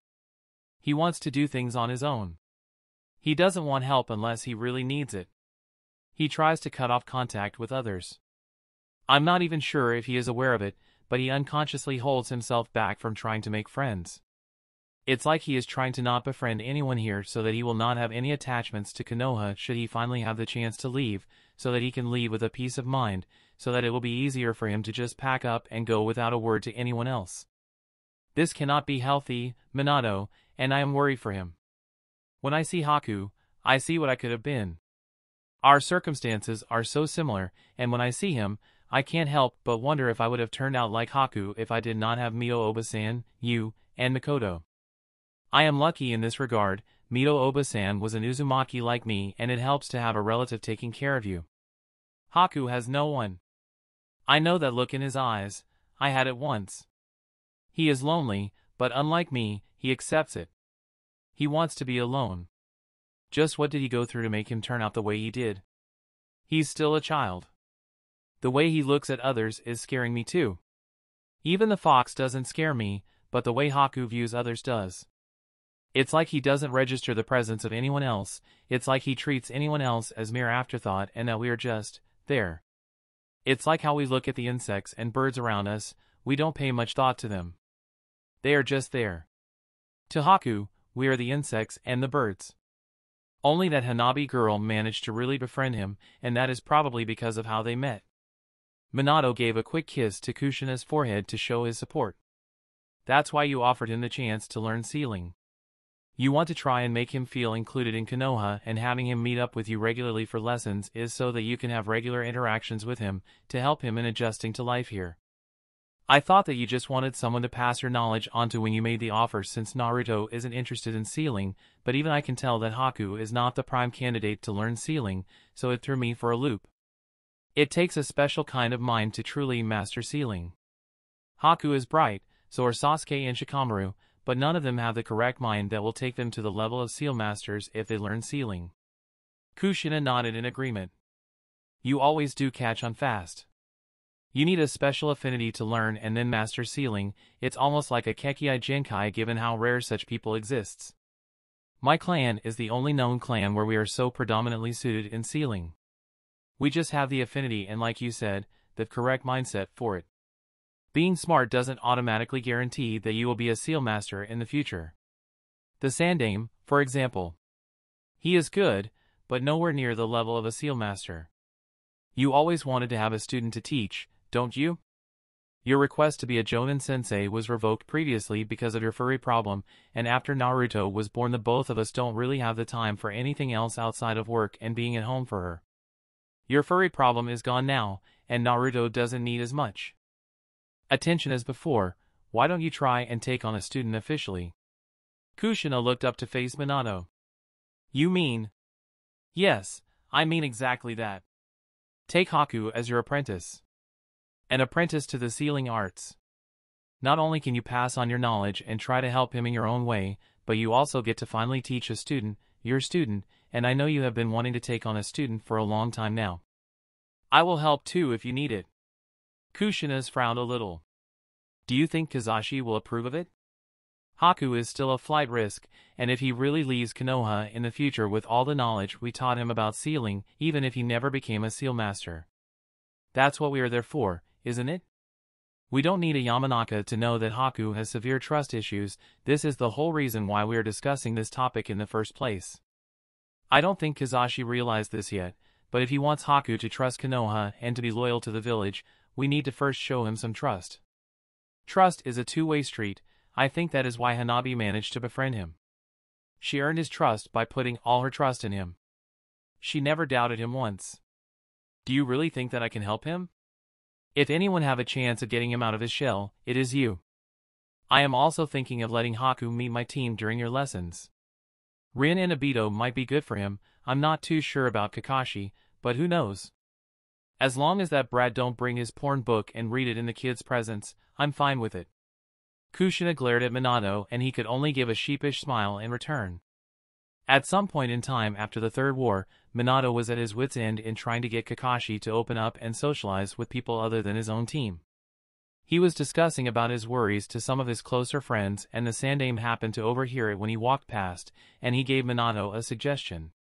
Despite knowing that it may backfire horribly at that point in time, he really has no other ideas on how to help Kakashi. He was a little desperate. So, he took the suggestion and introduced Kakashi to the series of books that the Sandaime wrote himself.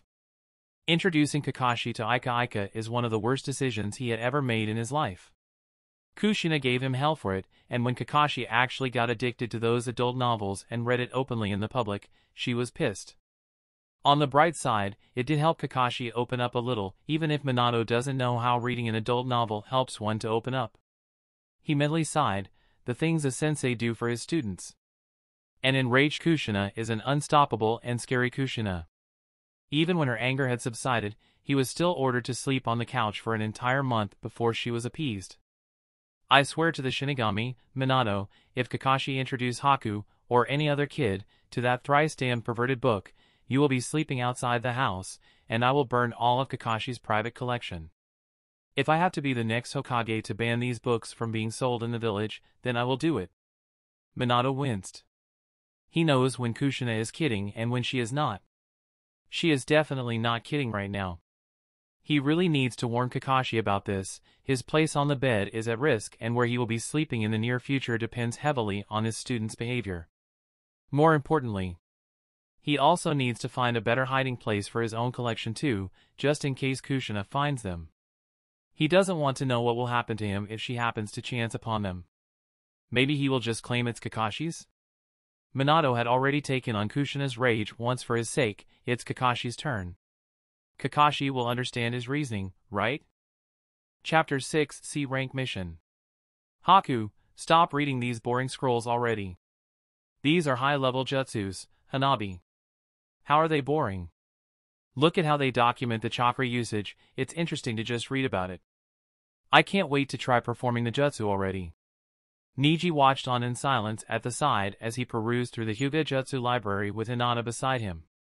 Unknown to most, the Byakugan actually allows the user to copy their opponent's jutsu to a certain extent, although it is not as efficient and effective as the Sharingan. All the Hyugas need to do is to take note of the hand seals and memorize how the chakra flowed in their opponent's body before the jutsu was used. However, many high-level shinobis are fast with their hand seals, and the Byakugan's sense of slowed perception is not as pronounced as the Uchiha's Sharingan, hence they don't really have a high success in copying high-level jutsus. Still, over the years, the Hyugas had managed to copy a wide variety of jutsus from many sources ever since the start of their clan's founding, and their jutsu library is very impressive, even if many of their clansmen never got about to learn the jutsus here due to their inclination towards their clan's taijutsu style. Haku is currently browsing through the scrolls documenting the copied water jutsus, which were mainly copied from Kiri shinobis, and Hanabi is trying to distract Haku from it by playing and pulling at his hair even if she did not put much strength into it. They may not realize it, but the two of them are practically inseparable from each other and glued to each other at the hip. Anyone who spends time with Haku will realize that Hanabi is the only person that he truly cares about, and anyone else is merely an afterthought. In Niji's opinion, Haku cares enough for him and Hinata, but it is largely because they are Hanabi's family. Haku doesn't give his trust easily, and it took some time for Haku to open up to him and Hinata even if they see each other on a daily basis. It took about 3 years for Haku to decide to add him and Hinata into the list of people he cares about, just right below Hanabi. Hayashi and his own father, Hisashi, is close to making their way there, but their stern demeanor isn't helping and they are often too busy with clan duties to take care of the four of them properly. Both his mother and the twins had also passed on early, leaving them all without a mother figure. When Niji first saw how distrustful of people Haku is, it makes him wonder how bad the bloodline purges are in Kiri for Haku to show such distrust in people.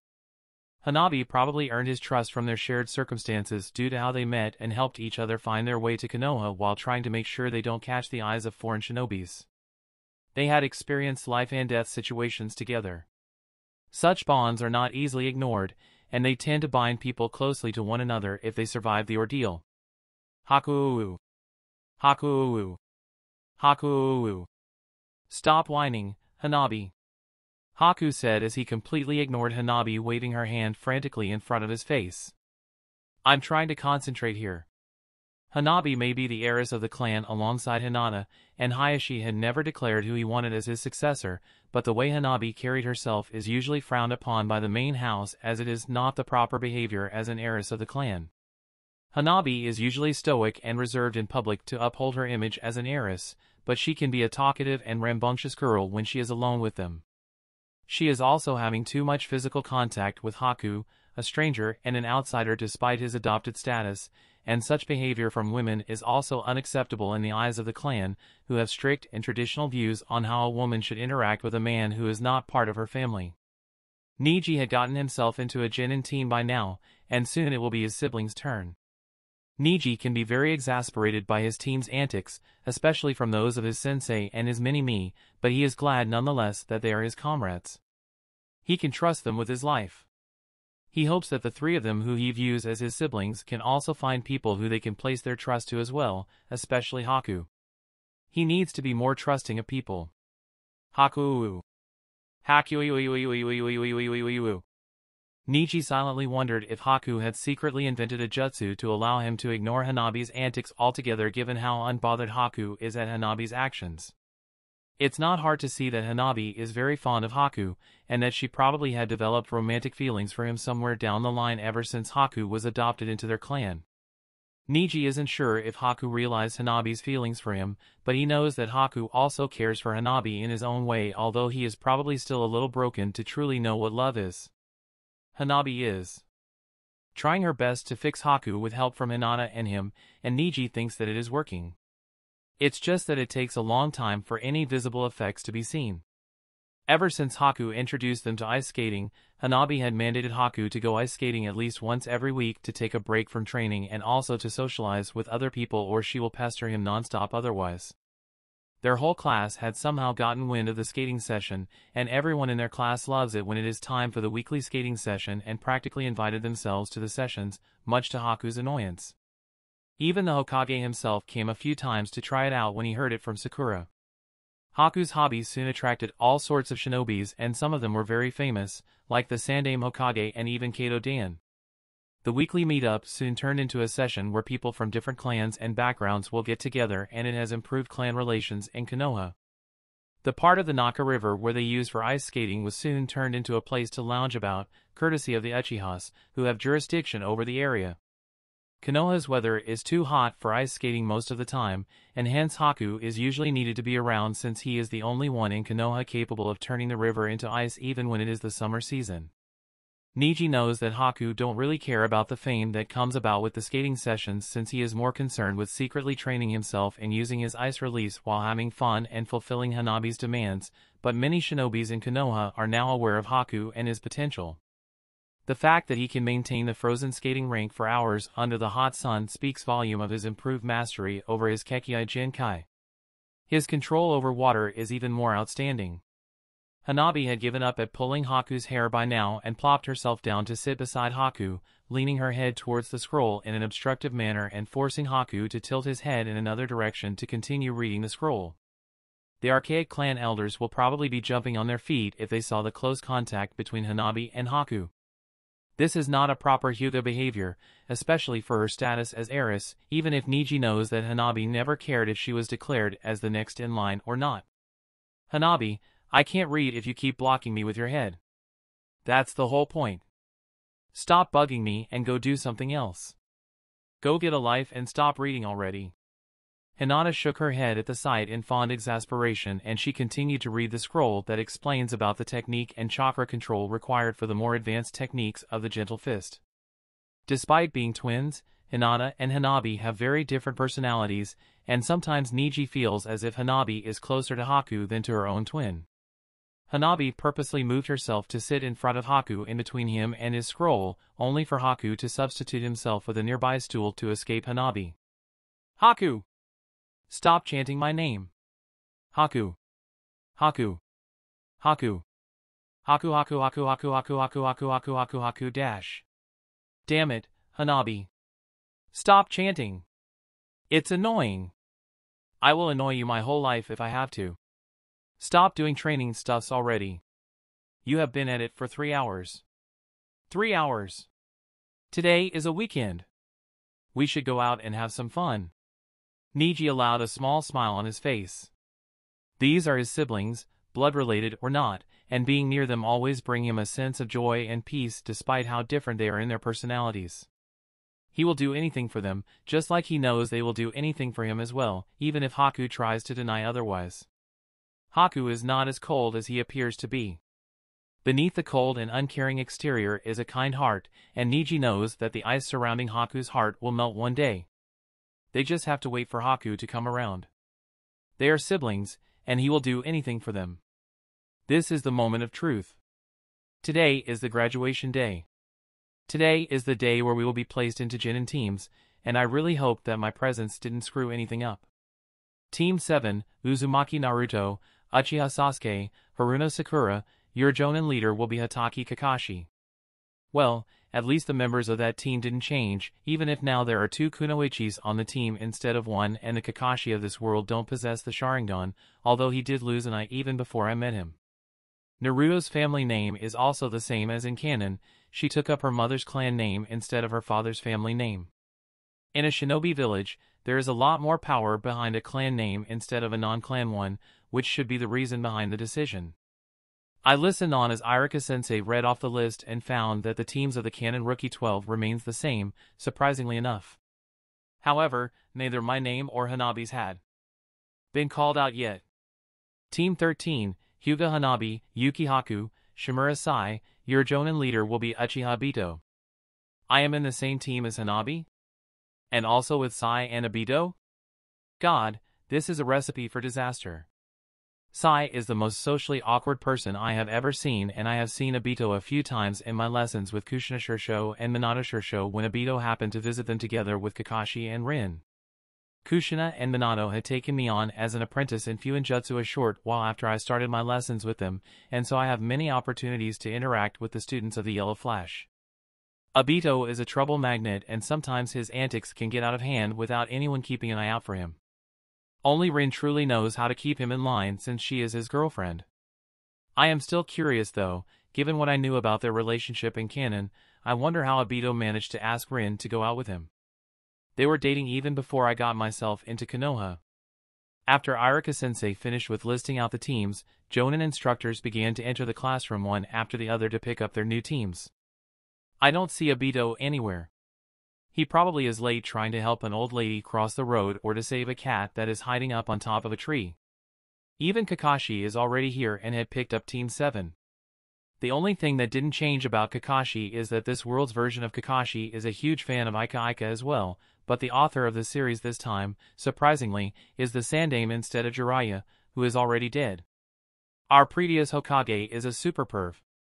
Go figure. Hi there, Girly-kun. Sai greeted me in what he thought is an endearing nickname as he moved to sit beside me and Hanabi.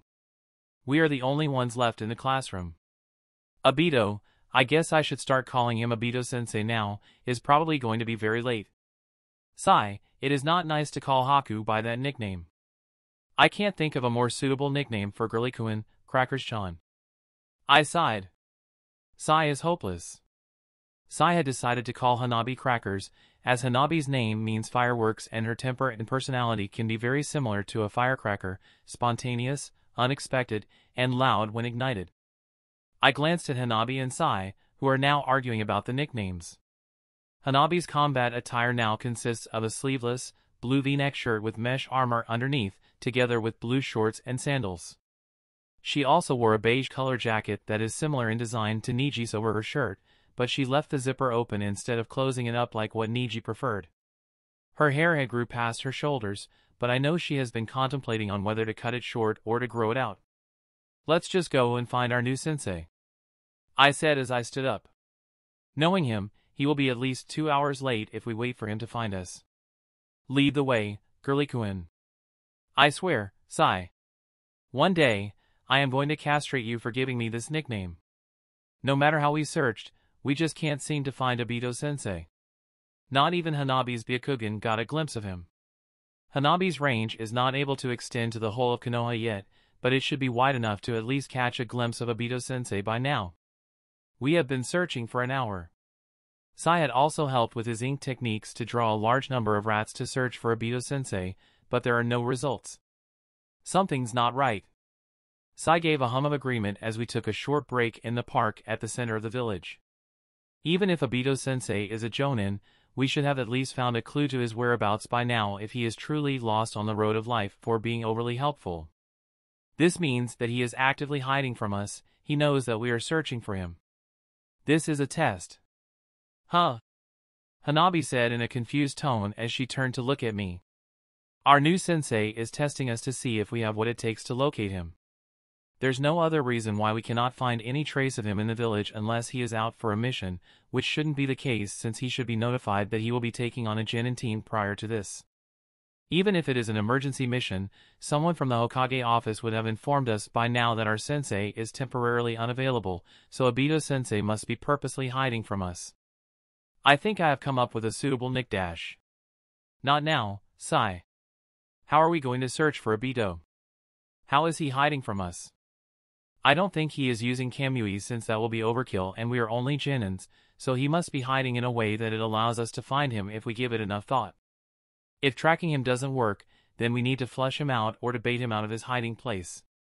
What will force him to come out? Let's go. I have somewhere in mind. Sai and Hanabi didn't voice any disagreements as they followed me. They don't have any better ideas themselves.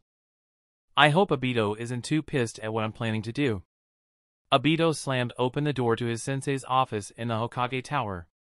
Minato-sensei. You called for an emergency mission? I saw the messenger hawk.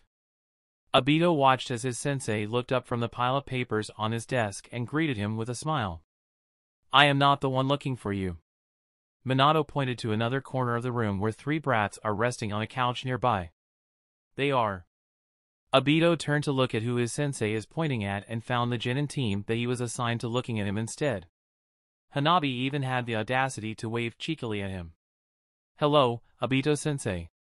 We figured that if we cannot track you down, we might as well let you come to us yourself. Minato Shirsho was very helpful. Haku replied in a respectful tone, but there is no hiding the amusement in his eyes. Obito scowled. These brats! They tricked him by roping in Minato-sensei. They had you there, Obito. Now, go and do some team bonding. I have work to do and I wish to knock off early today. Thank you for your help, Minato Shirsho. You are welcomed, Haku-kun. Obito's assigned Genin team followed Obito as Obito led them to the training ground that was assigned to them for their use. Alright, you brats. That was smart of you. Obito said as he let the 3 Genins sit down on the grass in the training field and make themselves comfortable. I wanted to test your tracking skills, but I wasn't expecting you to do that. You guys need to brush up on your tracking skills, by the way. I was hiding underground near the academy most of the time. Well, that explains why my Byakugan didn't catch you, or why Sai's drawings cannot find you. None of them can search underground. Obito nodded in affirmation. While the Byakugan gives the user a wide range of vision and is able to allow the user to see through objects, Byakugan users usually don't extend their vision to underground. It is hard for them to move about without being able to see where their feet are moving to, and it is something anyone who knows this trait of the Byakugan can exploit. We should have thought of it. I could have controlled the underground water to flush you out if we had a generic idea of your location. Anyways. Obito gave a clap and plastered on a megawatt smile that would make Guy proud. You guys passed. Even if you guys didn't manage to track me, you guys at least have the brain to trick me out of hiding and made the bait look real. So Girly-kun was right. You were testing us. Can anyone tell me why I tested you 3 on tracking out of the many things I could have tested you on? There was a slight pause as the 3 of them pondered over his question.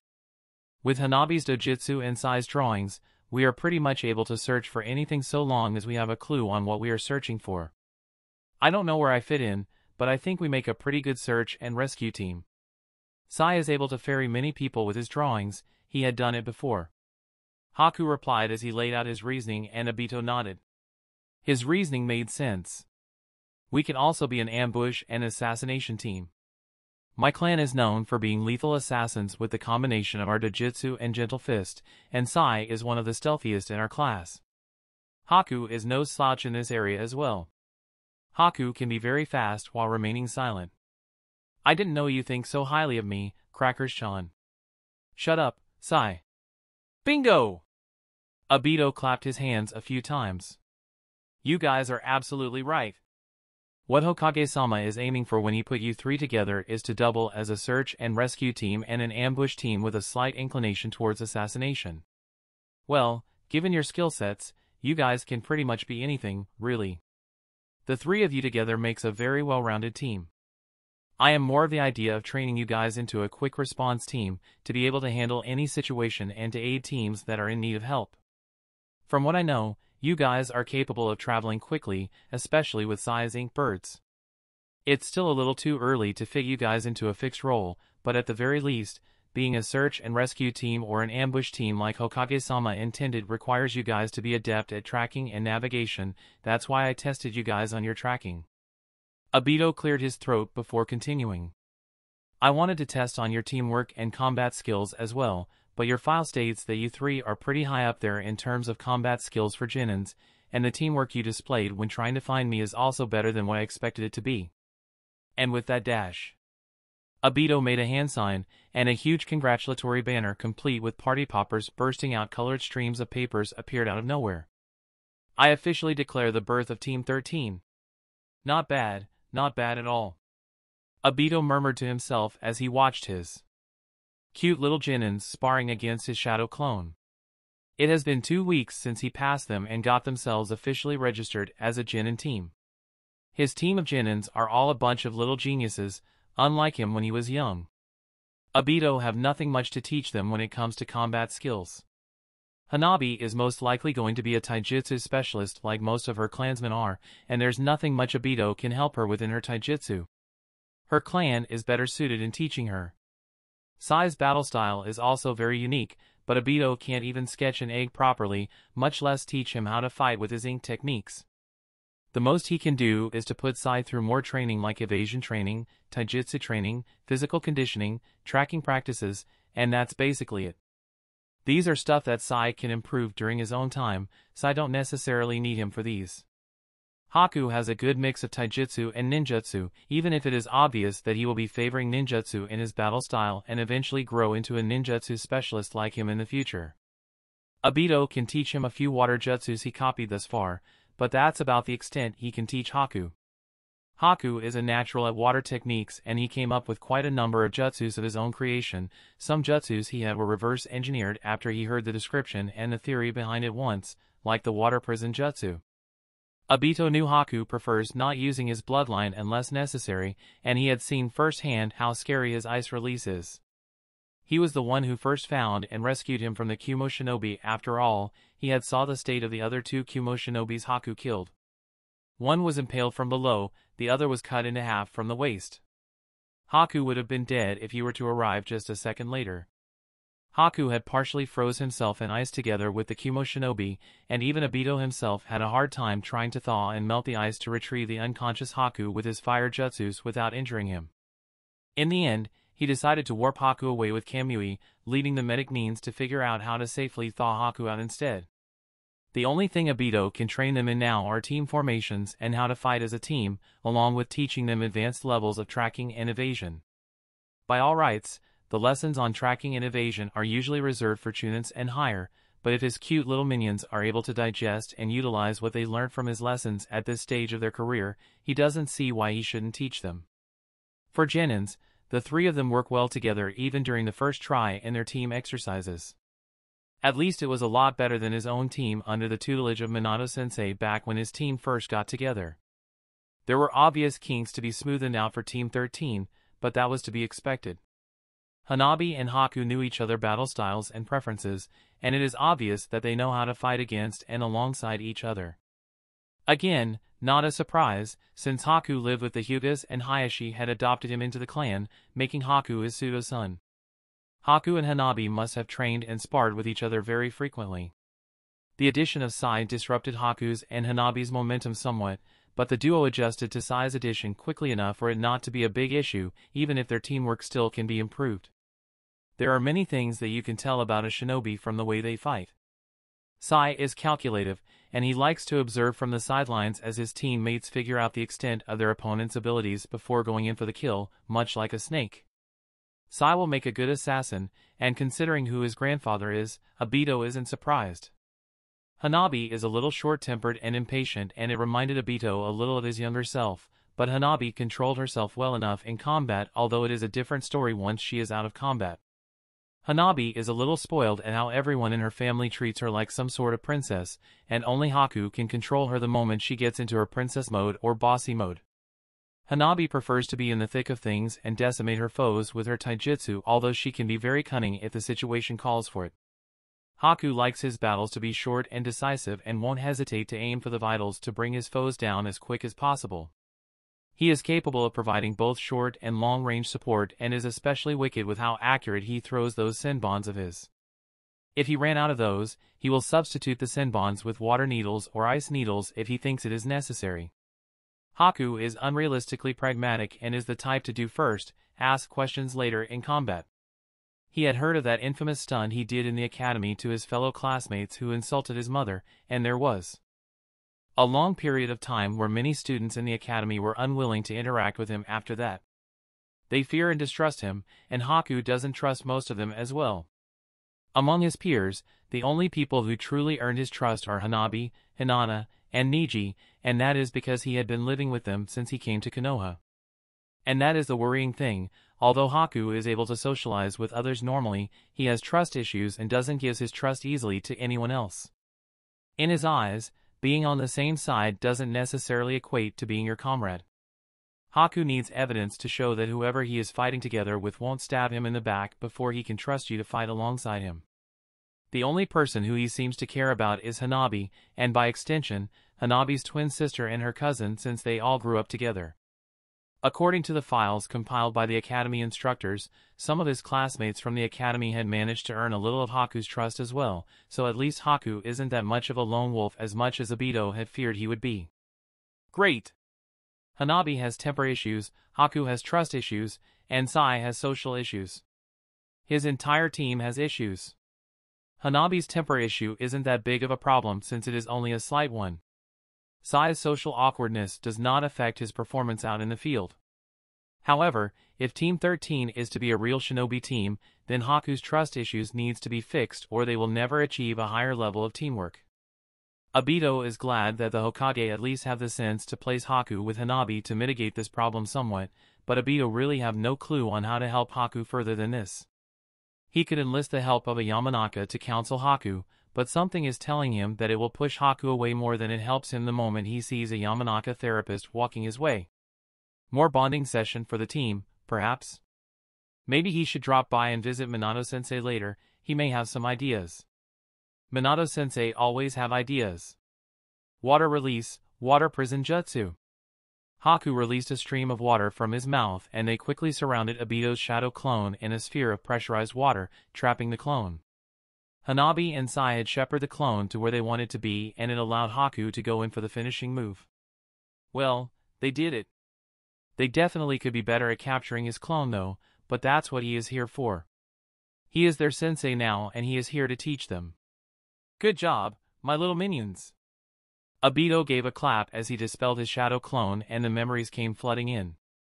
How about a mission before we call it a day? No. More.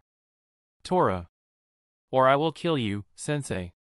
Ah, my cute little Nabi-chan, how did you know which mission I am going to send you guys on? Your Byakugan can see the future?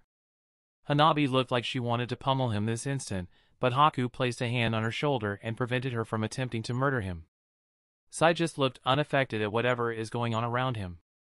Well, let's go catch ourselves a cat, shall we? D-rank missions are boring. I don't see a point in hiring ninjas to things like grocery shopping, walking dogs, painting fences, finding lost pets, etc., but at least they are easy money to earn. Other than the Tora mission, that thing is a menace. I swear that the cat must be a spawn of the devil and that it must be a descendant of some sort of summon animal. No way is a regular pet that quick and crafty. Obito-sensei had said that D-rank missions are equally important as the higher-ranking ones, that they help build a positive image of Konoha shinobis to her civilians, that it is through D-rank missions that Genin teams built up their teamwork. Yeah, right. I don't think even he is convinced by this explanation, and that he probably regurgitated what was told to him by his sensei, which was told to him by his sensei's sensei, which was told to him sensei's sensei's sensei. In other words, bullshit. Obito-sensei had very helpfully showed me a few rare water jutsus that he had encountered before which I learned with vigor. Obito-sensei is not that proficient in water jutsus although he knows enough to use a few if he really needs it.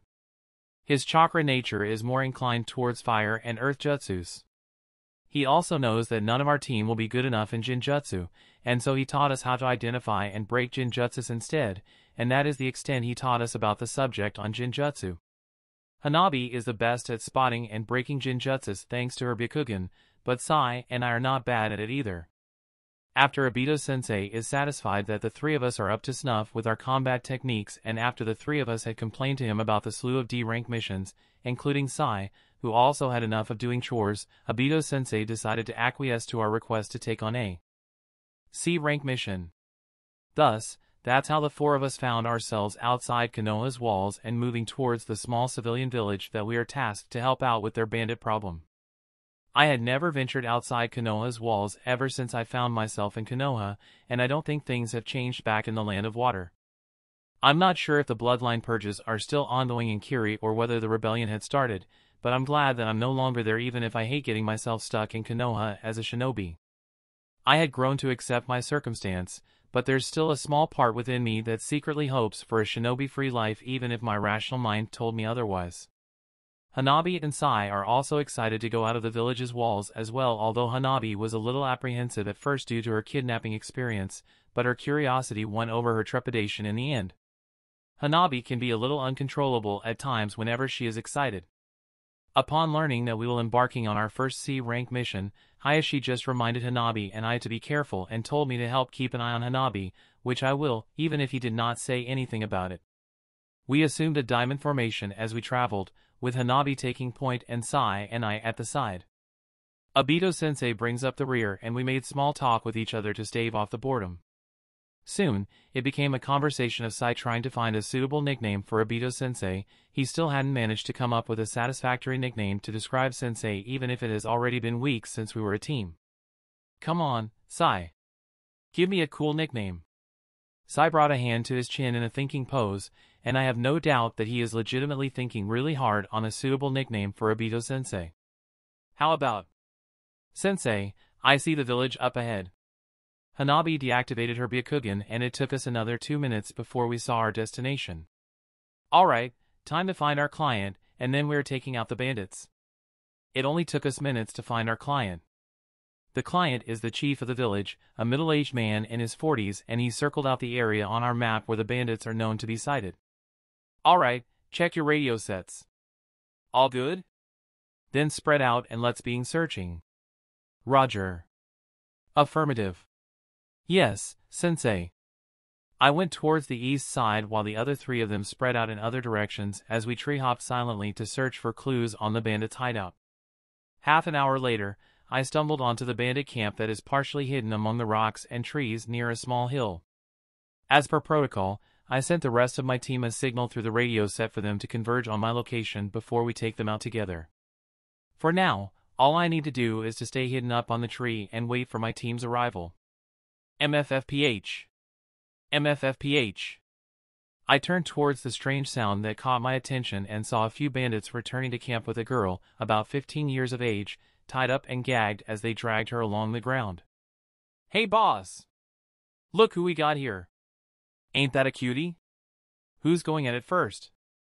Ha ha ha. The boss, of course. Hey boss! You want her? Scums. The whole lot of them. Where are my team? They need to hurry. You guys can have some fun first. I stayed up late to settle a deal last night, I'm too tired.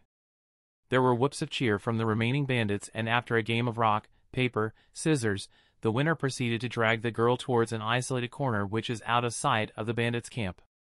I don't need to be a genius to figure out what they're going to do to her. I gritted my teeth in frustration. Obito-sensei had given strict orders not to engage until the entire team is here unless our cover has been blown. On the other hand, if I waited for my team to arrive, it might be too late for the girl.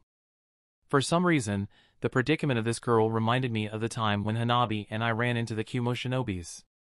The Kumo shinobis were planning to kidnap her back to Kumo to rape her as well, and the thought of it makes my blood boil. Is this what I will be seeing if Hanabi and I failed to reach Konoha and Kumo succeeded in their plans? The bandit had dragged his captive and disappeared out of sight in the short moment when I was contemplating on my next decision. Screw it, I'm saving her. I silently made my way to where that bandit had disappeared to through the treetops and found the bandit, pants already down and trying to pull down the long skirt of the girl who was struggling in his grasp, and for a brief moment, I had the illusion that the girl lying down there could have been Hanabi. I will kill that piece of trash. I dropped down from the treetops and before the bandit could turn around, I took out a senbon and used it to pierce a major artery in his neck. He dropped down gurgling in his own blood.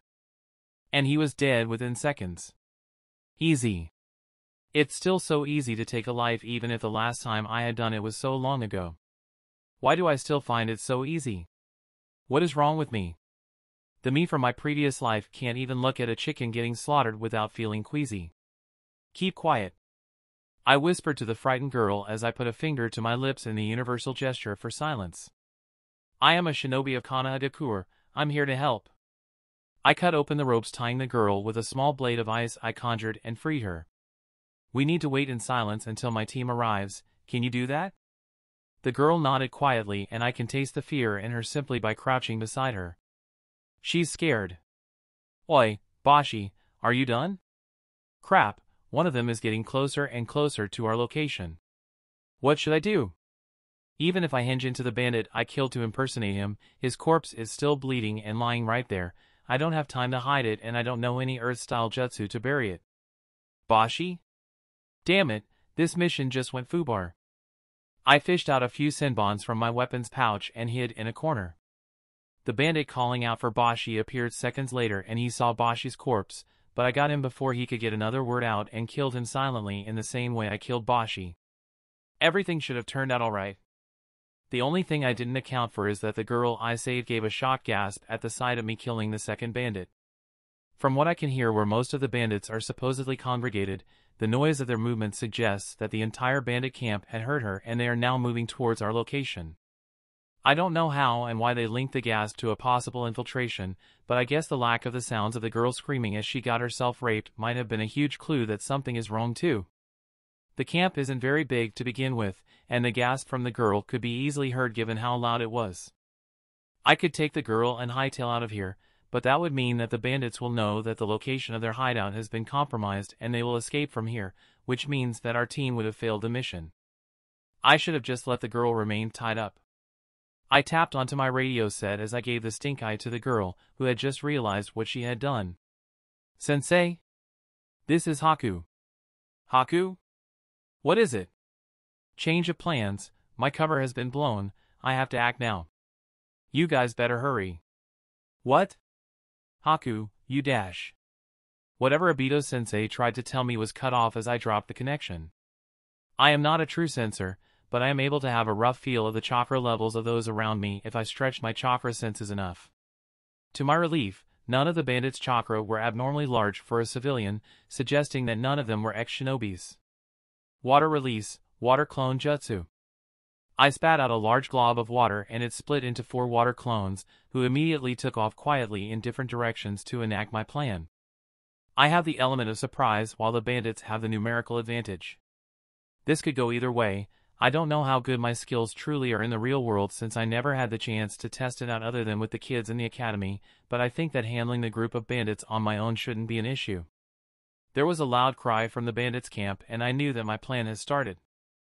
I took a peek from where I was and saw 2 of my clones killing a few of the bandits. My clones probably have about 1/10 of my power at most, so I wasn't expecting them to kill too many of them. The other 2 clones had jumped out as well, and they circled around the bandit group, keeping them within an invisible enclosure and grouping them together for me. Perfect. I emerged as I went through the hand seals for one of my favorite techniques that I had managed to reverse engineer based on what I know from the manga series and the scrolls in the Hyuga library. This technique is usually used for trapping an individual, but if I expand on the size, trapping an entire group of bandits shouldn't be an issue. Water release, water prison jutsu. I sprayed a huge amount of water from my mouth which quickly encompassed the group of bandits in a pressurized sphere of water. Some of the bandits tried to get out before the water prison is formed, but my clones threw them back in there. Before long, the entire group is struggling within the water prison as they try to move but failing to do so. The pressure within the sphere is too huge for them to move even a single limb. It wasn't long before the entire group fell unconscious in the water due to the lack of oxygen. Some of them might have drowned and died, but I don't really care even if they do. I released the technique and my clones dispelled themselves. Maintaining all of them at once is a little chakra intensive, and while my chakra reserves are larger than the average shinobi my age, I don't have an abundance of them either. I prefer to save my chakra whenever I can. The rustling of leaves got me on alert and I automatically went into a defensive stance as a few figures emerged. 2 men and a woman appeared and from their attire, all of them are Kiri shinobis. What are they doing here? State your purpose in the land of fire, Kiri shinobis. It is not rare for a shinobi to be in foreign soil to complete a mission for their clients, but usually they need to register themselves at the border patrol of the country that they are completing their mission on and obtain a pass to be there. They also need to show proof that they are not there to commit any acts that may harm the country that they are visiting. We are just here to retrieve a stolen item. One of the men pointed to a small box lying in the middle of the clearing where the bandits were resting earlier. We will take it and then we will go. Show your pass. The other male shinobi practically ignored me as he attempted to walk past me to get to the box, only for me to throw a senbon at him to force him to back off. Look at that, it seems that not all Konoha nins are tree huggers after all. They can be vicious too. June, let's just complete the mission and go. The kunoichi of the group reasoned. I take it that you guys came here illegally then. As a shinobi of Konoha, I have the right to detain any foreign shinobis trespassing on our soil. You should know that. Trespassing on foreign soil without a pass is a crime that is punishable by the victim country. According to the peace agreement drafted up at the end of the Third War, I have the right to kill the 3 Kirinins if needed, assuming I am able to do so. Of course, I am sure that many villages sent their shinobis into foreign land without an approved pass, including Konoha. But as the saying goes, if you want to do it, don't get caught. However, these Kiri shinobis blatantly announce their presence to me without a pass. Can't they just appear after I leave? And I have a duty as a shinobi of Konoha to detain and stop them the moment I saw them. You think rules ever stopped us Kirinins? What can you do to us anyway? I thought that you guys would have been too busy killing each other off back in your country to even be anywhere else. That comment of mine immediately earned a scowl from the guy named June as he launched a few kunais at me, only for me to block them with my senbon. To be honest, I have no idea why I decided to use senbons when I first started to learn using weapons, even till now. It might be my knowledge of Canon influencing me, but using senbons just felt right to me. That senbons is the weapon best suited for me. Gone, June, we need to move. There are shinobis on their way here, probably friends of the kids. The 2 men cursed as they moved as one to get to the box. I threw a few senbons to force them to dodge and delay them, and quickly went through hand seals. Water release, water shockwave. I spit out a huge amount of water from my mouth as it took the form of a vortex of water before it exploded from the top in a wave. From what Obito-sensei told me, this jutsu was a favorite of the Naidame Hokage as it allowed him to create huge amounts of water with a reasonably low amount of chakra. Chakra-wise, this jutsu is cost-effective. The 3 Kiri shinobis split up from my attack and I went in for my next move. 1,000 Flying Water Needles of Death. This is a jutsu that I remembered Canon used in the manga, although I have never seen any scrolls documenting this jutsu, so I created it myself. For now, I will just claim it as my own creation. The water I spat out quickly turned into countless sharp water needles and they flew at the 3 Kirinins from all angles, who either blocked the attack or dodged it somehow. From this alone, I can tell that the 3 of them are probably Chunin or maybe Jonin in strength. I'm screwed. Obito-sensei better hurry or I might be reduced to a corpse the next time we meet. The one named Gon drew out a cleaver-like blade that he strapped on his back and slashed at me. The speed of it was so fast that I barely had time to dodge. I was one of the fastest in the academy, and even I am having problems dodging his attacks. Sorry kid, I don't have anything against you, but we have a mission to finish. Water release, water dragon jutsu. Gon's companion, June, used the water I spat out to send a roaring water dragon at me. Fuck, why couldn't they be Genins? Why must they be Jonin level? No choice. Time to go all out. I distanced myself from Gon, who had successfully forced me to be in the path of June's attack. I raised a single hand in the direction of the water dragon and called upon the cursed power that took the life of the person who I once called my father. Freeze! The huge water dragon was stopped in its tracks, and I now see the 3 Kiri shinobis looking at me in shock, but it disappeared as quickly as it came. Delicate feminine features, pale skin, the ability to control water and freeze them. You are from the Yuki clan. You are from Kiri. Gon said as his blade remained pointed in my direction. What he said wasn't a question, it was a statement. They now know that I originally hailed from the land of water. Gon, Kiri needs him. The boy shouldn't be in Konoha, it's not where he should belong. There's a Jonin level target approaching with 2 Genin level targets, we need to hurry. The amount of chakra the Jonin have is unreal. The woman must be a censor. Shit. The two of you get this boy back to Kiri, I will hold the Jonin off. We need to bring this boy home. His powers are invaluable to overthrow Yagura. Mei would no doubt love the pretty boy too. June mused. Hello? I am standing right here. At least ask for my opinion when I am the person in question. I wanted to use my radio set to warn Obito-sensei about Gon, who took off to intercept him, but the kunoichi threw a few kunais that broke the radio set as I was too slow in getting out of the way. On hindsight, I should have used it earlier to warn them about the appearance of the 3 Kiri shinobi. Big oversight on my part. Obito-sensei is good, but I am not sure if he can take on Gon while he is keeping an eye on Hanabi and Sai at the same time. He will be forced to be on the defensive if Gon decides to aim for Hanabi or Sai instead. I need to end my battle fast, or to see if I can sneak off and regroup with my team so that we can escape back to the village together and call for reinforcements. We are not suited to face a group of 3 Jonin-level opponents. June and the kunoichi rushed in to take me on, and I know that they are trying to take me back to Kiri alive.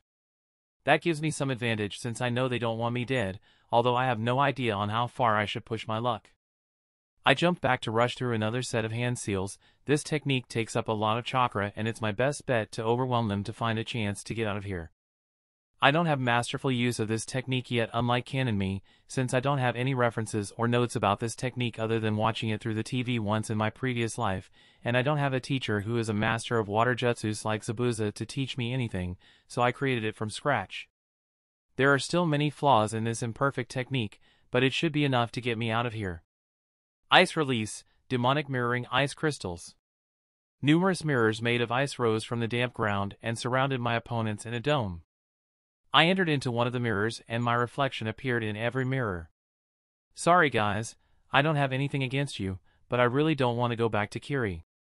After I returned June's words back to him and the kunoichi, I unleashed a rain of senbons down on the 2 Jonins who stood back to back and expertly deflected my senbons. I am still unable to go from mirror to mirror at light speed, unlike what Canon me managed to do. I am good enough to jump from mirror to mirror without being caught, but jumping out of the mirrors to ambush the 2 Jonins before going back in again is a bad idea since I have no idea what they are capable of. They might be able to match my speed. Hence, adopting the wait-and-see approach is the best thing I can do for now. With a single hand seal from my left hand, ice spears erupted from the ground beneath the 2 Jonins and it forced them to separate from each other. There are a few senbons that found their mark and embedded themselves in them, although they did no real damage. I should have coated my senbons with poisons or paralytics. Why won't you want to go back to Kiri? The kunoichi shouted while avoiding and deflecting my attacks. It's your home. Kiri has been nothing but cruel to me, why will I want to go back there? I retorted as I kept up my attacks. I'm glad that I had brought along a lot of senbons for this mission. Being overprepared is always better than being underprepared. You guys want me for my Kekkei Genkai anyway, you just see me as a tool. And Konoha doesn't? I kept quiet. The kunoichi had a point, I am a tool to Konoha as well. I didn't have a choice when I chose to stay in Konoha. Do I truly belong there? Even after all these years, I don't think I have truly felt that I belonged in this world or Konoha. Sometimes I still dream of my past life, even if most of it is a vague, blurry mess now. I can't even remember my previous name. The only person who kept me sane and grounded in reality was Hanabi, with all her incessant bugging and chattering and being an annoying presence in general. I know that I am not in the best state of mind ever since I was forced to kill my father after witnessing my mother's murder. Hanabi's presence reminded me that I am still here in this world, and even if the whole world was against me, I have her. She had full confidence in me, and I know I can trust her to watch my back in desperate situations. She knows me better than anyone else, even myself. She is always on my side. She will be heartbroken if I left her for Kiri, or if I got myself captured by Kiri. For some reason, I hate seeing her cry. I still remembered how she cried as she ran for help while I tried to stop the remaining Kumo Jonin from getting to her, and I hated it, even if I still don't know why I feel that way. I need to get out of here. Ice release, ice prison.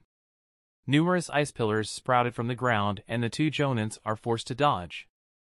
I gave a wave of my hand, and the pillars then moved to converge on them in an effort to crush them. The kunoichi managed to dodge the pillars and senbons and tried to get out of the dome of mirrors, but I rose another pillar to block her exit. Found you. The kunoichi gathered a large amount of lightning chakra in her fist and jumped towards the mirror that I was hiding in. How did she find me?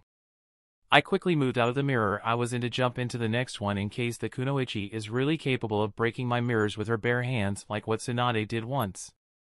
I had asked for her help in testing the durability of my mirrors using Kushina connection to the Sannin. The fact that Kiri Kunoichi uses lightning-based techniques is bad news as well. My mirrors may be nigh indestructible against physical attacks, but it does not protect me from getting zapped by lightning. I haven't perfected to that extent yet. Jun moved himself to block my way the moment I'm out of the mirror. Damn it, I really need to work on the mirrors if I ever get back to Konoha. The speed at which I jump from mirror to mirror too. That needs work as well. I mentally commanded the mirrors to break down into ice spears and rain down on both jonins. The mirrors are useless now since the kunoichi had managed to flush me out. I quickly draw out some water from the air to write a seal on the ground with my finger using the water as a medium. The seal is not going to be stable since I used water instead of chakra-conducive ink and I wrote it into the ground instead of writing on a scroll, but it should work. The ground exploded around me, with only a 2-meter radius around me untouched by the blast. The explosion was designed in a 20 by 20 meter area with me in the center, which should be big enough to include the area where the two jonins are and also exclude the area where I left the civilian girl at. If she's smart enough, she should have gotten away by now among all the chaos. I'm glad my impromptu seal worked out. I need to thank Kushina Shirsho and Minato Shirsho after this. Assuming I managed to get back to Konoha in one piece. Somehow, Jun managed to get to me through the explosion and engaged me in a taijutsu fight, an area of the shinobi arts which I am not the best at. I dodged and weaved through his attack and tried to see if I can gain some distance, but he is not giving me any chance. The unnatural flicker of light around me caught my attention and I realized that something is wrong. The kunoichi stood at a far end behind Jun, hands in a seal as her form starts to blur and disappear. Jinjutsu. Kai! I dispelled the Jinjutsu and it was just in time as Jun's fist came soaring at where my head once was. I ducked and rolled out of the way before throwing more senbons at him, but he used a kunai to block it. The kunoichi lashed out at my location with a water whip which I managed to get away except that she had managed to nail me on my left shoulder and drew blood. It hurts like hell too. There was a sudden blow to my neck from behind and I fell forward, only to see the kunoichi behind me when I turned my head slightly. The figure of the kunoichi that used the water whip vanished. A double-layered Jinjutsu? I fell onto the ground and felt myself fading into unconsciousness. I really hope that Hanabi doesn't cry when she learned of my disappearance. Chapter 7 Trust. Obito fought with the Kiri shinobi that appeared out of nowhere to slash at him with his overgrown blade. If it were any other circumstances, he would have ordered Hanabi and Sai to go on ahead to assist Haku, who is no doubt in a fight on his own. However, the two of them are only genins, and sending them to aid Haku when he has no idea on the strength of the foes that Haku is facing is not a sound decision. There's a possibility that he might be sending all three of them to their deaths. Sai's ink lions pounced on the Kiri shinobi but he sliced them even before they could touch him. Hanabi sent in a wave of shurikens, but it was easily deflected by the Kiri nin's blade. Obito used this chance to send out a large fireball before following up with a huge fire dragon to trap the Kiri shinobi in a sea of flames, but his enemy braved through the flames and came out relatively unscathed. Obito had half a mind to just use Kamui to search for Haku while taking Hanabi and Sai along with him, but every usage of it takes him a step closer to total blindness, and he have no close living relatives left to swap his eyes with. Obito have to consider every usage of Kamui very carefully. Tsunade had theorized that implanting the cells of the Shodai Hokage, her grandfather, might be able to delay or stop the blindness due to his overwhelming life force, but that research is still a work in progress and there's no guarantee that it might work. This Kiri shinobi is not giving him any time to rest and decide on this matter as he kept up with his attacks on him. At least the Kiri shinobi is not going after Hanabi or Sai, so it made things slightly easier. Still, Obito cannot use his more destructive techniques around his genins who have no idea how to best support him, and thus Obito is stuck with using lower-level techniques, which wastes a lot of time. Precious time that they can use to get to Haku. If he was alone, or with Rin and Kakashi, he would not need to split his attention between fighting this Kirin and protecting his students. This Kiri shinobi would have been 6 feet under the ground by now. The Kirin is not as strong as him. This guy with the overgrown blade is mid-A rank at best even when Obito is at his worst. A shrill whistle caught everyone's attention and the Kiri shinobi leapt back to keep his distance away from Obito and his 2 Genins. Swearin and June should have completed their objectives. I have no more quarrel with you Konoha Nins. Farewell. The hell? Wait up. Obito dashed in to prevent the Kiri shinobi from leaving. A foreign shinobi had attacked them on their own soil without any warning or explanation. Obito simply cannot let him leave just like that. The Kiri shinobi threw 2 kunais with explosive tags attached at the end of it, one for each of his genin, and Obito was forced to stop and knock them off course with his own kunai in case his genin didn't manage to get out in time or defend themselves from this sneak attack. However, the Kiri shinobi also used this window of opportunity to throw down a smoke bomb and had disappeared in that short moment. Damn it!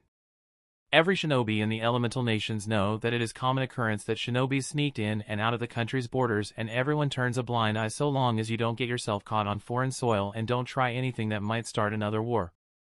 The borders of each country, especially the Great Five, is too big for border patrols to be truly effective and no shinobi village is big enough to dedicate the required manpower to maintain a successful guard on their borders unless it is an all-out war where every shinobi is present at the front lines. However, in peacetime, it is a different story if foreign shinobis blatantly show themselves on foreign soil and attack on their own volition.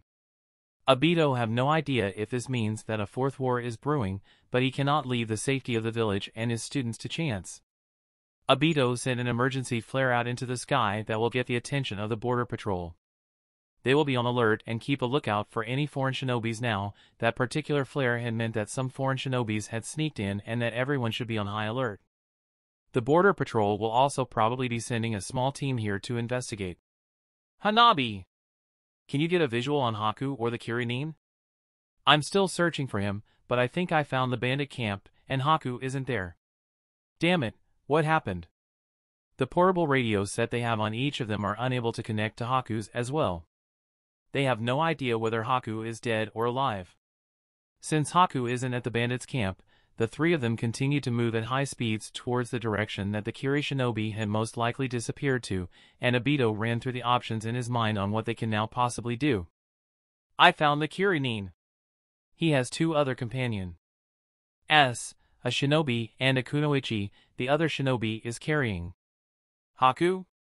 Hanabi began to visibly panic. Sensei!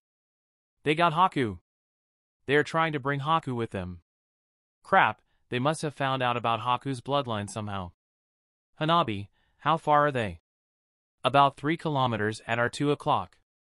I will go and intercept them to save Haku. You guys catch up as soon as possible. Sai, send an ink bird to the nearest outpost that you know of to inform them of this new development. I trust that you know of the locations of the nearby outposts? I do, Sensei. Good, see you 2 whenever. Obito felt the twist in his eyes as he activated his Manjikyu Sharingan, a power he gained after he experienced the death of his grandmother who passed away from old age shortly after the end of the 3rd war. No way in hell is anyone going to take his students away from him. Not even the Shinigami itself can stop him from saving his student. Obito called upon his chakra and felt the tug that signified the use of one of his best techniques. Kamui. Gon ran along with his comrades as they successfully completed their mission objective. The fact that they found and retrieved a wayward citizen of their homeland is another bonus. This boy is from the famed Yuki clan, and his powers will be invaluable to help the rebellion overthrow Yagura for good and usher in a new era for Kiri. He still doesn't understand how the boy managed to find his way to Konoha from their country, but the questions can come later when they get back to the land of water. It was only the instincts honed through countless battles and from the previous war that the 3 of them managed to dodge an unexpected attack from above, and Uchiha Obito, the Phantom of Konoha, a shinobi known to be capable of sneaking into the most heavily guarded places and also the student of the Yellow Flash, descended upon them like a vengeful god. How did he close the distance? And how did he sneak up on them without even Swearin noticing his arrival? Uchiha Obito summoned a long chain attached to braces on his wrists that appeared from nowhere and landed June, who was carrying the unconscious boy. Gon leapt in to block Obito's path and slashed at him, only to find him and his blade phasing through Obito. What? The chain wrapped themselves around Gon, who is now struggling to break free. Gon! Leave me! Get the boy and our mission objective out of here. Jun and Suiren are obviously unwilling to leave him behind, but they heeded his words and began to run away from Obito. They will all die here otherwise. You won't escape. Obito detached the chains from the braces on his wrist and huge shurikens appeared out of thin air before launching themselves at Jun and Suiren. Suiren managed to call upon a massive wall of water to stop the shurikens, but Obito had somehow appeared behind her back during that one short moment. It's like he can teleport anywhere. Was that the Flying Thunder God technique? It might be possible that the Yellow Flash had passed on his famed technique to his student. If that's the case, they are screwed. Obito gave a swift chop to Suiren's neck and knocked her out cold. Jun had put down the boy in favor of defending Suiren and launched a barrage of water bullets at Obito, which did nothing but sail through Obito's body harmlessly. What kind of jutsu is this? Gon had managed to free himself of the chains by now and slashed at Obito with his sword. Obito jumped backwards to stand in between the Yuki boy and them. Curses! He had managed to successfully separate the Yuki boy from them. Jun, we can't defeat him. Beat it. Jun gave a nod of agreement and threw down a flash bomb. Gon quickly took the opportunity to grab the unconscious Suiren and ran away as fast as possible with Jun, hoping to get away from the Uchiha, fearing that he might teleport in front of them at any moment. It's a pity that they couldn't bring the Yuki boy back to Kiri, but they are lucky to get out of this alive. Uchiha Obito is an opponent who is close to reaching S rank in the bingo books, right up there with Itachi Kakashi and Uchiha Itachi. The only reason why Gon could fight toe-to-toe with him in their initial skirmish is because Obito was trying to make sure he didn't go for the two Jonin's behind him, and Gon exploited that fact in their earlier fight. Gon suspects that Uchiha Obito might have already reached S rank from what he experienced in the second fight, and that his powers might not be properly documented into the bingo books. They have to report this to Mei-sama. Both about the Yuki boy and Uchiha Obito. Sensei. Took you guys long enough. Hanabi panted as she arrived onto the scene with Sai. They had ran here as fast as possible and Hanabi had saw how Obito-sensei dispatched 3 Kiri shinobis without breaking a sweat with her Byakugan while she was running here. The abilities that Obito-sensei displayed is beyond her understanding, but at least now she knows why their sensei is listed high up there in the bingo books. After watching that one-sided battle, she has no doubts that if it wasn't for Obito-sensei trying to protect her and Sai, he would have finished off the Kiri shinobi within seconds when he engaged them in battle. Obito-sensei waved them over to him cheerily where he is sitting down on a large rock next to an unconscious Haku who is lying on the ground. Haku's fine, but we need to wake him up.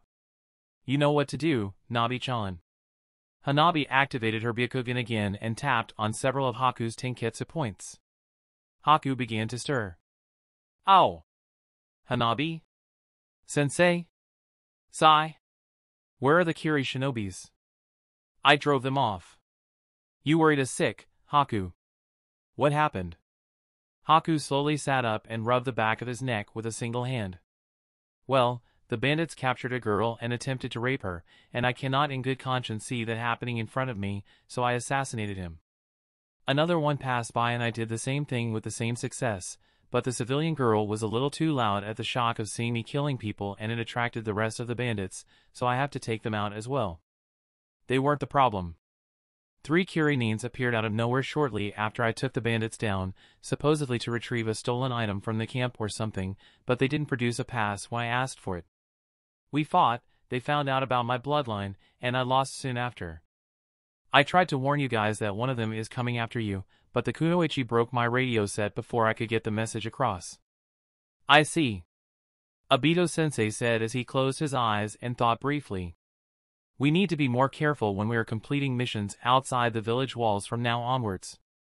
This incident is probably just a one-off thing, and I don't think Kiri is bold enough to send more shinobis to come after you without risking another war. They have enough internal problems as it is. Speaking of Kiri's internal problems, Haku continued as Hanabi continued to scan for any signs of injury on him with her Byakugan. I think there is a rebellion going on in Kiri right now. They were talking about overthrowing the Yonde Mizukage, and something about someone named Mei. You might want to bring that up with Okage-sama when we get back to Konoha. Got it, thanks for the information. And good job for taking out the bandits. We will go and do some cleanup at their hideout later. For now, rest. The border patrol should be coming at any time now. We need to give our findings to them. Hi, Sensei. Ouch! What was that for, Hanabi? Don't scare us like that again. Hanabi exclaimed, and she is trying very hard not to cry in front of Sensei and Sai from all the worry she felt earlier. Do you know how worried we were? If they really brought you back to Kiri, then I will find a way to get back here to you, one way or another. Haku reassured her as he flicked a finger against her forehead, and Hanabi recoiled from the dull pain. We did it once, doing it a second time will not be a problem. It's not like I want to go back to Kiri either. I heard a little from my grandfather about how you came here, Girly-kun. Sai interrupted. Both of you were like 4 or 5? When you both escaped Kiri to come to Konoha, and even then, it was a close call. How did the both of you even manage to find your way here? Trade secret, Sai. According to what I had read, friends should not be stingy with each other, Girly-kun. We should share our secrets. Shut up, Sai. Those books are not even correct half the time. Hanabi rubbed away the wetness in her eyes with the back of her hand as Haku and Sai began to bicker. She had always known that Haku had never felt as if he truly belonged here in Konoha, as he never had a say on whether he could leave or stay when he first arrived, and that's why she tried so hard to make him feel included in the village. It's the least she can do for him, after everything he did to try and bring her back to Konoha when they first met. She felt a little guilty for being the reason why Haku is living a life that he doesn't like. If she have to be honest with herself, she had probably developed feelings for Haku that went beyond being best friends a long time ago, but she knows a relationship is not something Haku needs right now. They are still young. She was overjoyed when Haku mentioned that he will find a way to get back to her even if the Kirinins succeeded in the kidnapping. This is a sign that Haku had begun to try and accept Konoha as his home, and that's all she needs. I will need to up the intensity of our training when we get back to Konoha. Obito-sensei mused.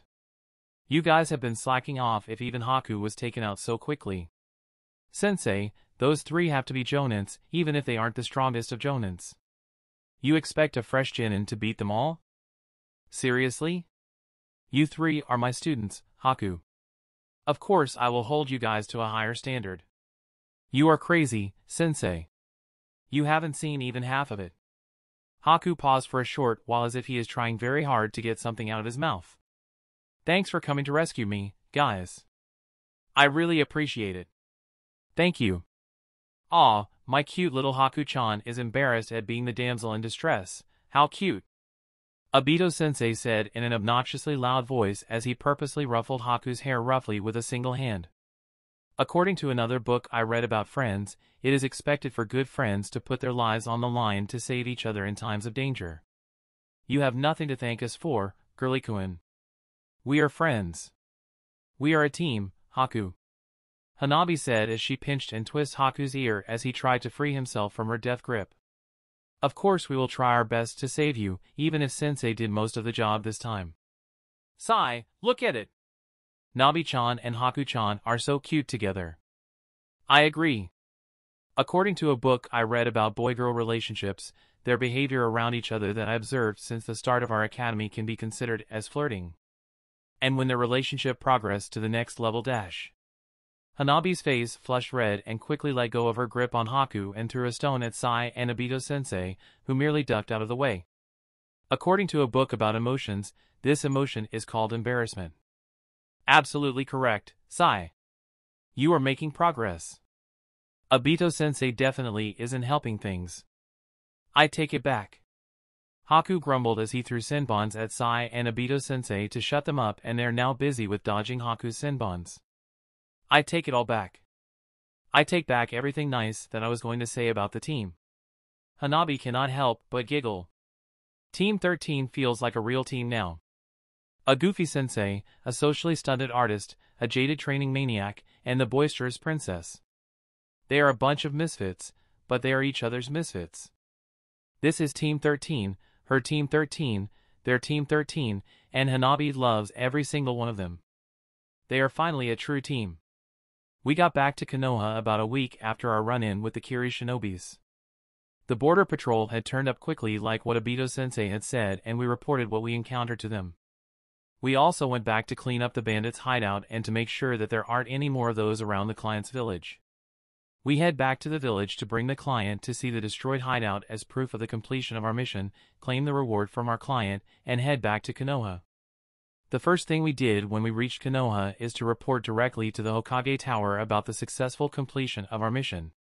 Usually a desk shunin will be the one recording and filing the report, but somehow Obito-sensei managed to skip the usual procedure and bring us straight to the Hokage's personal office instead. The Yondaime Hokage listened to our verbal report with rapt attention as we each gave our report in turn. I see. If Kiri is indeed experiencing a rebellion against Yagura's tyranny, then that might bring about a huge change for the elemental nations. Kizashi tapped a finger on his desk in a monotonous rhythm for a few seconds before speaking up again. Good job, Team 13. I'm glad that all of you came back safe and sound despite what had happened. Obito, I need you to stay behind. The rest of you, you are dismissed. Your sensei will inform you when you need to report for missions again. The three of us wasted no time in exiting the office. So, what are we going to do now? Hanabi asked as we exited the Hokage Tower. I have to go back home to see my grandfather. He had made it clear that he wants to know the outcome of my first mission outside the village the moment I'm back. Goodbye, Sai. Sai waved his goodbye with that fake smile on his face. Hanabi and I slowly walked back towards the Hyuga compound. Hanabi-chan. Haku! Naruto bounced up to us and we saw Sasuke and Sakura walking to catch up with their blonde teammate from behind. Kakashi as well, although he is more interested in his perverted book than us. They are all carrying their backpacks and from the looks of it, they too have just returned from a mission outside Konoha. Guess what? We just completed our first mission outside the village. A C rank turned to rank 2. Hanabi let out a sound of disbelief. I have a feeling I know what C rank mission Team 7 just came back from. You too? I mean our mission's ranking got bumped up to be rank instead of an A like yours, but what are the odds? What happened? Is everyone alright? Everything turned out okay, Kakashi-sensei. I replied to his concern. But Obito-sensei is now stuck in a discussion with Hokage-sama. Hokage-sama seems a little concerned about what we found out during our mission. Ah. Thanks for the info. Kakashi snapped his book shut and turned to face his team. The three of you are free to go. I will report our mission completion to Hokage-sama myself. And just like that, Kakashi vanished in a swirl of leaves. Seeing that it is still early, the five of us decided to take a quick bite at a nearby dessert store, refusing Naruto's request for Ichiraku. We are all sick of Ichiraku after Kushina bought us those noodles every time we go to her house for a study session when we were still in the academy. Ichiraku's ramen is tasty, but eating those ramens too frequently makes you sick of it after a while. I have no idea how Naruto's family are able to eat them on a near daily basis. We shared with each other about what our teams experienced after graduating from the academy. The mission that Naruto was talking about was the Land of Waves mission, a mission that I am curious about since it involved Canon me. From what Team 7 told me, they had encountered Zabuza twice. In their first encounter, Zabuza managed to escape after Kakashi broke out of his water prison, similar to what happened in Canon. In their second encounter, Zabuza fought them on the bridge, but halfway through the battle Gato showed up and revealed his master plan. To say that Zabuza wasn't pleased is an understatement. In the end, Zabuza and Team 7 took care of Gato and his goons together, and Zabuza disappeared shortly after to raid Gato's mansion to get his deserved pay. Zabuza had no known apprentice with him during the entire ordeal. His only known accomplices were Gozu and Meizu, who were taken out by Kakashi shortly after they left the village when they tried to ambush Tazuna. Zabuza is still alive and roaming out there, and I have no idea what to feel about this development. Hanabi and I also gave our mission report to Hayashi when we got back to the Hyuga compound. He was concerned about the attempted kidnapping on me, but Hanabi and I reassured that everything turned out fine in the end. Seeing that we are both fine, He told us to be more careful next time before shooing us out of his office so that he can continue with his clan duties and paperwork. I may not be his biological son, but even I have to say that I am touched at how he shows his care for me in his own subtle way. Hayashi is not the most expressive person I had seen, and neither am I, but the acts of care and kindness he had shown to me throughout the years had made me open up a little to him, just as how Team 13 came to my rescue made me open up to them a little bit more as well. Maybe I can start to trust people again. No, I am not going to trust people again. Ah, come on, Haku-chan. It's for the sake of the mission. I know there is a reason why I call you Girly-kun. Hanabi isn't helping at all as she rolled on the ground in peals of laughter. No.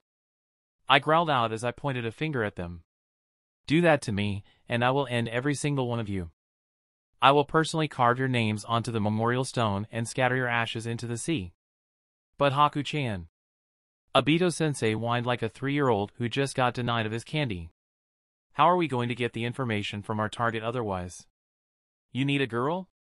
Get Hanabi. But she's too recognizable. Sai argued back smoothly. Anyone would know she is a Hyuga in an instant, and by extension, a shinobi. There's something called a henge. Or you can always get her to wear contacts. But Obito-sensei held up a picture of the target who we are supposed to get near to, and then somehow steal the information from his brain. I'm more inclined towards torturing the information out of him at this point.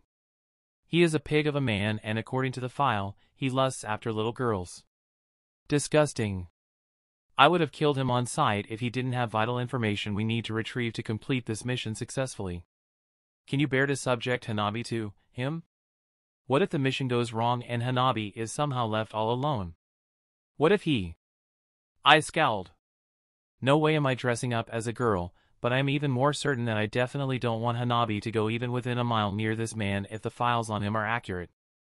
There has to be a way to get close to him without needing me to dress up as a girl. We can use your Sharingan to get what we need out of him.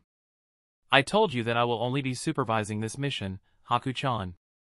The 3 of you are the ones who are going to complete it. Obito-sensei chided as he waved a finger at me in a disapproving manner like I am a disobedient puppy. Since I'm not going to interfere, my Sharingan is out of the question. So between the 3 of you and your skill sets, approaching the target through disguise, build rapport with him, and then getting access to his home is paramount if we want to be efficient in retrieving the information we want. It just so happens that our target has questionable tastes, and we sure as hell don't want to subject our only lady here to possible. Obito gestured vaguely towards the end. We all know what might happen to Hanabi if she is the one doing the infiltrating and something went terribly wrong and we are unable to reach her in time. In that case, the next best candidate is you, since Saikuin cannot act like a proper human even if it kills him. Hanabi will just end him with her gentle fist. I argued. But we don't know for sure if our target has shinobi training, or whether he has shinobi guards that can see through Hanabi's disguise immediately. Sensei, I thought you said I displayed improvement in acting normally? Not enough to qualify you for this mission, my dear Saikuin. So which is it? Haku-chan. Hanabi had recovered from laughing by now and went up to give a solid pat on my back. I believe in you, Haku. Even I have to admit I lose to you in the looks department if you dress up as a girl. Shut up. I growled out from the embarrassment I'm facing. Be glad that the one going in there isn't you. Thank you, Haku. I know we are best friends for a reason. Hanabi gave me a brief hug before she shuffled to her backpack and pulled something out. Look! I even have a spare kimono all ready for you too. It's the prettiest one I have. You are going to look gorgeous in it. Excellent foresight, Nabi-chan. Thanks, Sensei. Hanabi pushed the bright orange kimono that she is so fond of wearing back at the compound into my hands, and pushed me further behind the bushes to get me to change. Don't take too long now. We need to complete this mission before the sun goes down. I'm going to kill every single one of you. I swear it. All woo. Shut up. Before I puncture holes in your faces with my senbons. This time, Obito cannot help it as he followed Hanabi's example and fell onto the ground and rolled about in laughter together with her. This is hilarious. He knows his student has delicate feminine features and people often mistook him for a girl, but seeing him dressed up as one By the sage. He is even prettier than Rin when she was his age. You look good in Hanabi's kimono. Sai mused. Hanabi suddenly have a mischievous glint in her eyes that meant that she is up to no good. We need to help you put on some makeup. No. I refuse. But Haku, we need to convince our target that you are a girl. He doesn't go after little boys. I'm already wearing a kimono. Your kimono. Actually, on second thought. Sai trailed off as he went through the file documenting known information about the target again. Nothing is written about whether the target has a preference for boys or girls, just that he wants them to be little kids. Better be safe than sorry then, a girl will definitely work. Haku pulled it off splendidly too. Obito said as he gave a thumbs up at Haku, who scowled, but he somehow managed to look pretty while doing it even if it wasn't his intention to be so. No matter how I look at it, he sure looks like a girl the moment he puts on my kimono. Hanabi said out loud as she adopted a thinking posture. And a very pretty one too. Nei-san and I aren't bad looking ourselves, but even we lost to him in the looks department. Why can't I be as pretty as him? Obito grinned and whispered to Hanabi's ear. Well, I'm sure that any kids between the both of you will be pretty given how pretty the both of you are. I cannot wait to see how your future kid with Haku looks like, especially if it is a girl, Nabi-chan. Sensei. Hanabi visibly flushed and struck out with her fingers, chakra flaring with the use of gentle fist as Obito howled with laughter while dodging it. Hanabi's feelings for Haku are too obvious, although that poor bloke Haku probably didn't know about Hanabi's feelings for him. For someone so smart, he can be denser than Sai sometimes. Even Sai picked up on Hanabi's fondness for him, and there's no way Haku felt nothing towards Hanabi given how protective he is of her. Sometimes Haku isn't even aware of how he acts around her or realize how natural it is for them to be always together. They are rarely apart from each other and they did almost everything together. Team? Sai called out as he pointed from where they are hiding by the side of the road.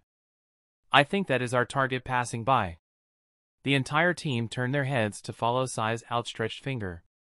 True to his words, the target will be approaching any moment now. Go for it, Haku. Obito gave the best impression of guy's good guy smile to encourage his feminine-looking student and pushed him forward. You can do it. Make the target fall in love with you. Make him lust after your body, girly-kun. Don't make me castrate you, Sai. The rest of Team 13 remained hidden from view as their target, Kamichi, strolled down the dirt path leading back to his town.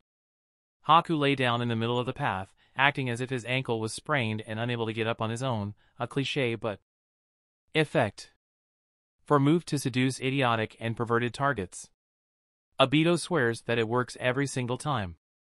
Kamichi found Haku like they had planned, and Haku's acting is superb. I am supposed to go to Chisaka town, but I'm lost.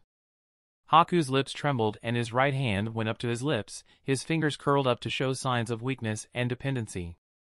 I don't know what to do, there's nobody here to help me until you came. My ankle is sprained, it hurts. I can't walk on my own. Haku played the part of the injured damsel perfectly. Even Obito would have been fooled if he never saw Haku before. Haku looked up to Kamichi as his eyes glistened with water, and Obito wondered if there is a jutsu to make your eyes water in an instant. If there is, Haku definitely knows it. Will you help me? Really? You can bring me there? Thank you. Haku played the part of an excited girl and gave their target a big hug. The rest of Team 13 watched from their hiding place as Kamichi visibly inhaled Haku's sweet scent in a lustful manner during that hug. Hanabi had sprayed Haku with her perfume that she brought along for this mission since they know that there is a chance they might need to disguise themselves to approach the target. They could have just searched the target's home directly with Hanabi's Byakugan, but Obito had quickly declared that this mission will be also used to train them on how to disguise and infiltrate into their target's home through the more sneaky aspects of the shinobi arts, purposely lying to his team that they have to get the information from the target himself and that there are no written copies since the target is known to be a very cautious man. He made that up, of course. He totally omitted the part where the real mission that they are given is to retrieve the information from the target's house, and that the information is probably just lying around in the house somewhere. There is no real need for whatever they are doing now. It's hard to fool Haku, but Obito is glad that he managed to pull it off by mentioning Hanabi. Hanabi is like his weak spot to pretty much anything. Obito knew that if his colleagues knew about what he did, they would definitely ask, why go through all that trouble? Just raid the target's house and leave no traces behind. It's more efficient that way. Obito gave a wicked smile as he brought out one of the best inventions ever invented by mankind. The camera. Obito-sensei. Is that?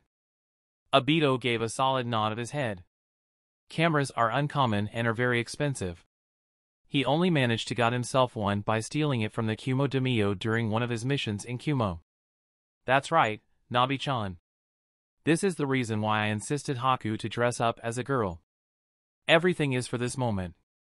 What are we waiting for? Quick! Obito wasted no time as he quickly snapped pictures of Haku dressed up and acting like the demure girl he is playing the part of. Haku is definitely in his element. He got the target completely fooled and wrapped around his little finger. Even Sai wasted no time in painting what is acting out right in front of their eyes. This is gold.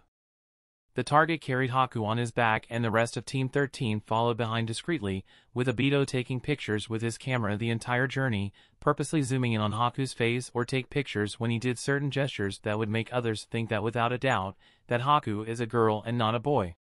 Best mission ever. Who says being a Jonin sensei doesn't have its own perks? The target carried me to his house on his back the entire journey, and I have to restrain myself from puking at his body odor. I don't really know how to act like a girl even if I am born to look like one, so I improvised. The elegant and demure way of carrying myself is referenced from how Mum used to carry herself. The bubbly and cute reactions are inspired by Hanabi, and the occasional shyness and meek personality from Hinata. I can't believe I had to act all of these out. Ugh. At least no one other than my team sees the entire process and hopefully their memories of it will be lost to time. Hopefully. The target left me sitting on his bed and excused himself to get us some drinks, and I have no doubt that he is going to spike it. That disgusting pig. I looked around the bedroom, and a file lying on a table nearby caught my eye. My curiosity prompted me to look through the file. Isn't this the information that we are looking for? It's just here all along? Why the hell do I need to dress up as a girl then? We could have just sneaked in and swiped it without anyone the wiser. Target is a cautious man, my ass. He displayed no such signs during my interactions with him. The information we had about our target is obviously wrong and there's no way Obito-sensei wouldn't know about it given how cautious and stringent he is regarding mission details. Then why did Obito-sensei say that? Oh. I fumed as I stored the file in a storage scroll that I brought along and kept it within the kimono, plotting Sensei's imminent demise as I do so. I will have to apologize to Rin later, she is going to be short of a boyfriend. Maybe I can convince her to date Kakashi instead to get over her loss? I must make it such that Obito-sensei wouldn't be missed even in his death, even by Rin. How am I going to murder him? Death by senbons? Freeze him in ice while cooking him over a huge fire to see if it is possible to cook someone alive while being frozen? Maybe as an experimental test subject for some of my seals? There are definitely a few that I have been itching to try out. What other ways do I have that are able to make him die a slow and painful death? Drowning him in his own blood? I'm so going to kill him. You must be thirsty. The target walked in carrying a tray with 2 glasses of drinks. Here, drink up. But first, I'm going to kill this pig. He is the reason why this entire fiasco happened in the first place, and the world is better off without someone like him around. I accepted the fact that my moral compass had been lost somewhere a long time ago. The fact that I am able to kill people without remorse no longer bothered me. There are times where I am glad I felt this way, it helps me to sleep better at night. This is a different world, the values I held dear in my previous life are no longer applicable here.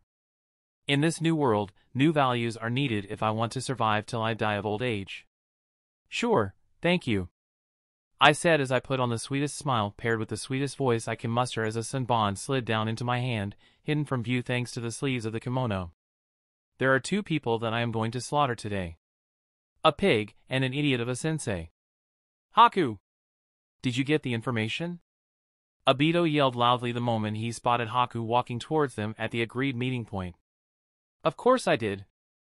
Haku retorted as his hands went to search for something within the kimono. Huh, where did I put it? I'm sure I sealed it in a scroll somewhere. Obito leaned in closer as he stood in front of Haku. Seriously, Haku, you need to learn where to put WHOA. What was that for?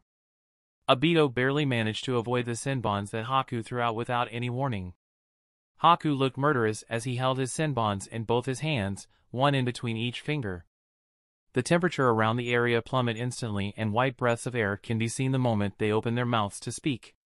Stand still, sensei. I just want to murder you, painfully. That's all. Don't make this harder than it already is. I am already planning on how to apologize to Rin-san for causing her to lose her boyfriend. I don't want to explain to her why she doesn't even have a corpse left to bury after I am done with you. Obito yelped and ducked the next barrage of senbons as he continued to run with Haku hot on his heels. Wait! Haku! What's going dash? You sure as hell know what is going on. Water release, water dragon jutsu. I can explain. The only explanation I need is your death. Get back here this instant so that I can kill you. 1,000 flying water needles of death. Hanabi and Sai watched in delight as Haku began to chase and unleash jutsus of the destructive kind on their goofy sensei as they both dashed about the clearing, with Haku looking like a demon from hell and their sensei running about like a headless chicken. Hanabi had already been down in laughter and even Sai had a smile on his face, a smile different from the fake one he usually wore. How mad do you think Girly-kun will be if he knew we had pictures and drawings of him dressed up as a girl and seducing our target? Very. Hanabi giggled out. We are not telling him? We are not telling him. True to his words, Obito-sensei put the team through a much more intensive and rigorous training regime after our run-in with the Kirinins. He was merciless as he spammed fire jutsus at us and he is near impossible to catch even without activating his Sharingan, showing us how he earned his moniker as the Phantom of Konoha. I'm not sure which is stronger, Obito-sensei or Canon Obito, but from his bingo book entry I know that Obito-sensei should be at least a high A-rank threat or maybe even an S-rank threat at his current level. I don't think the information about him in the bingo book is totally accurate.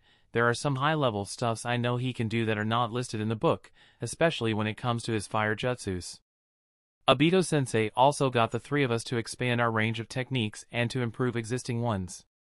With the help from his Sharingan and picking out and correcting the flaws of my jutsu, I finally managed to master the demonic mirroring ice crystals to the extent of being able to move at near instantaneous speed from mirror to mirror.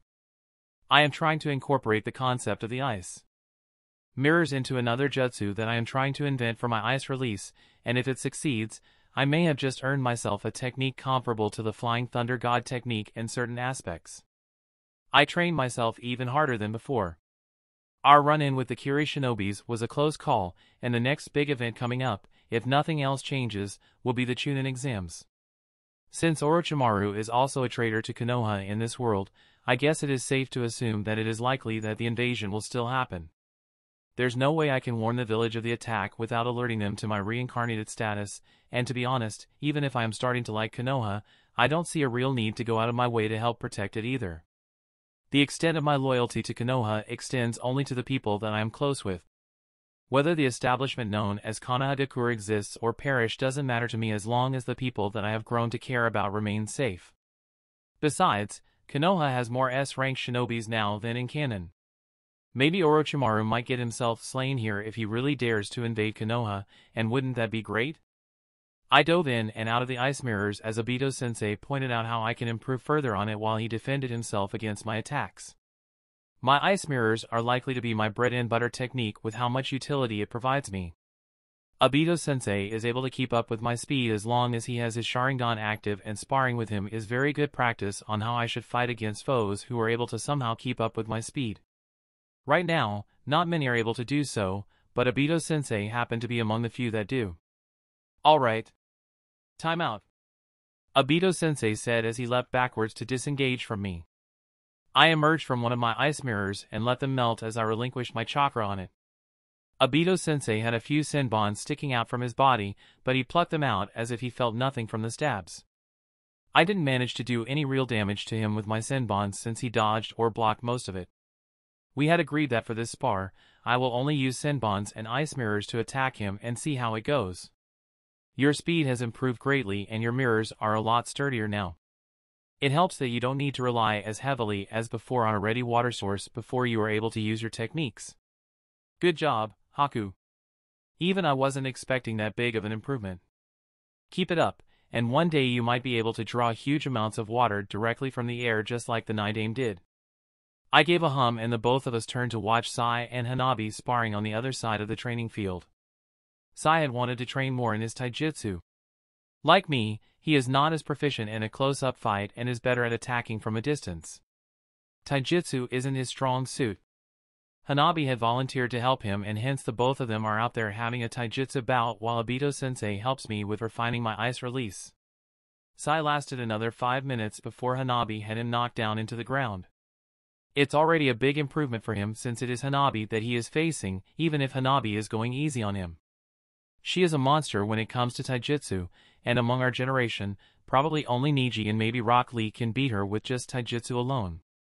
I haven't seen Lee yet in this world, although I know that he is Neji's teammate, but his strength in taijutsu should at least be the same as what was depicted in Canon.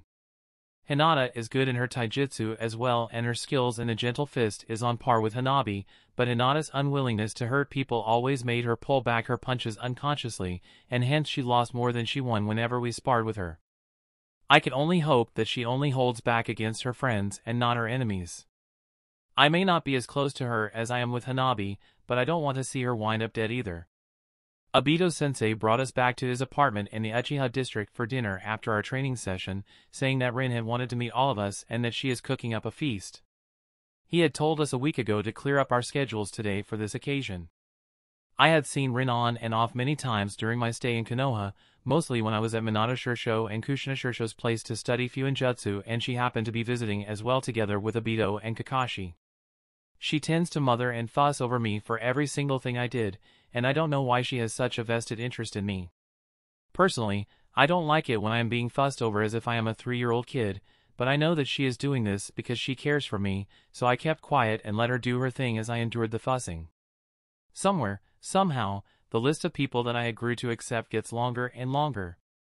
I had told myself repeatedly not to trust people anymore in this world when the tragedy that struck my family happened, but I am finding myself placing more and more of my trust in them. When did it first start to happen? Was it the weekly session organized by the study group? Or did it happen even before that when Hanabi dragged me to eat lunch with Naruto and company during our academy days? I don't know. As usual, Rin fussed over me the moment she spotted me, and I can see Hanabi and Obito-sensei hiding a snicker at the side. Sai had a notebook and pen out as he jotted down the ways one can show affection and care to another. He always has a notebook on hand for him to write down his observations on how different people display their emotions, and he studies it religiously like some sort of Bible. Dinner was a pleasant affair as the 5 of us ate and talked about what is going on in our lives in general. I don't really have much to share since my life mainly consists of training, and more training. Whatever interesting things I experienced, Hanabi would have experienced it too since she is almost always with me and she can share them on my behalf. Hanabi loves to talk and I prefer my silence, so I let her do most of the talking. Sai shows us the newest paintings he drew. His paintings are an outlet for him to express emotions that he does not know how to describe, and we will try to teach him the various emotions we think he is trying to express through his paintings. So far, I think that this method is working. As you guys might know, the Chunin exams are coming up soon. Obito-sensei said at the dinner table after we finished our meals as he put on a sagely look on his face. And being the nice, dutiful, responsible sensei that I am, I decided to nominate the 3 of you for the exams. Tada! Obito showed us the application forms for the Chunin exams in an exaggerated manner and we all leaned in closer to take a look. Come on, at least show some excitement. It is the Chunin exams. The 3 of us stared back at him in a disinterested manner. None of us are exactly keen on participating in the exams for various reasons. Unlike what was suggested in the manga series, you don't need to take part in the exams to earn a promotion to Chunin. We will get promoted either way with or without the exams. The purpose of the exams is for the shinobi villages to put up a show of strength. It is a substitute for war. It's how shinobi villages show the world who is the top dog here and persuade their potential clients to hire their services instead of going to the other shinobi villages. Nothing more, nothing less. Many shinobis in Konoha earn their chunin rank out on the field or based on their achievements they accumulated as a genin. Going through the chunin exams, in reality, is a hassle, unless you really like the idea of fighting really strong opponents, like Naruto and Sasuke for instance. However, the three of us aren't that type of people. Not everyone is as interested as you at the thought of fighting to your death just for the sake of the possibility of a promotion, sensei. I answered dryly. Haku, why do you wound me so? My heart. I can't take it. My student just broke my heart into a million pieces with his words. You have Rin-san with you. Ask her to heal you. You hear that, Rin? I need you to heal Dash. Rin silenced Obito by pressing the heel of her foot on Obito-sensei's foot hard with a sweet smile on her face. I can see my sensei's face scrunching up and I counted him displaying at least 10 different painful expressions on his face in just a few seconds. I have no idea how he did that. So this is how someone's expression looks like when they're experiencing extreme pain. Sai trailed off as he noted down more notes in his little notebook. Rin-san, do you mind doing it again? I'm afraid I didn't catch all of Sensei's expressions. Sure thing, Saikuen. Wait, Rin-chan. Yell with W.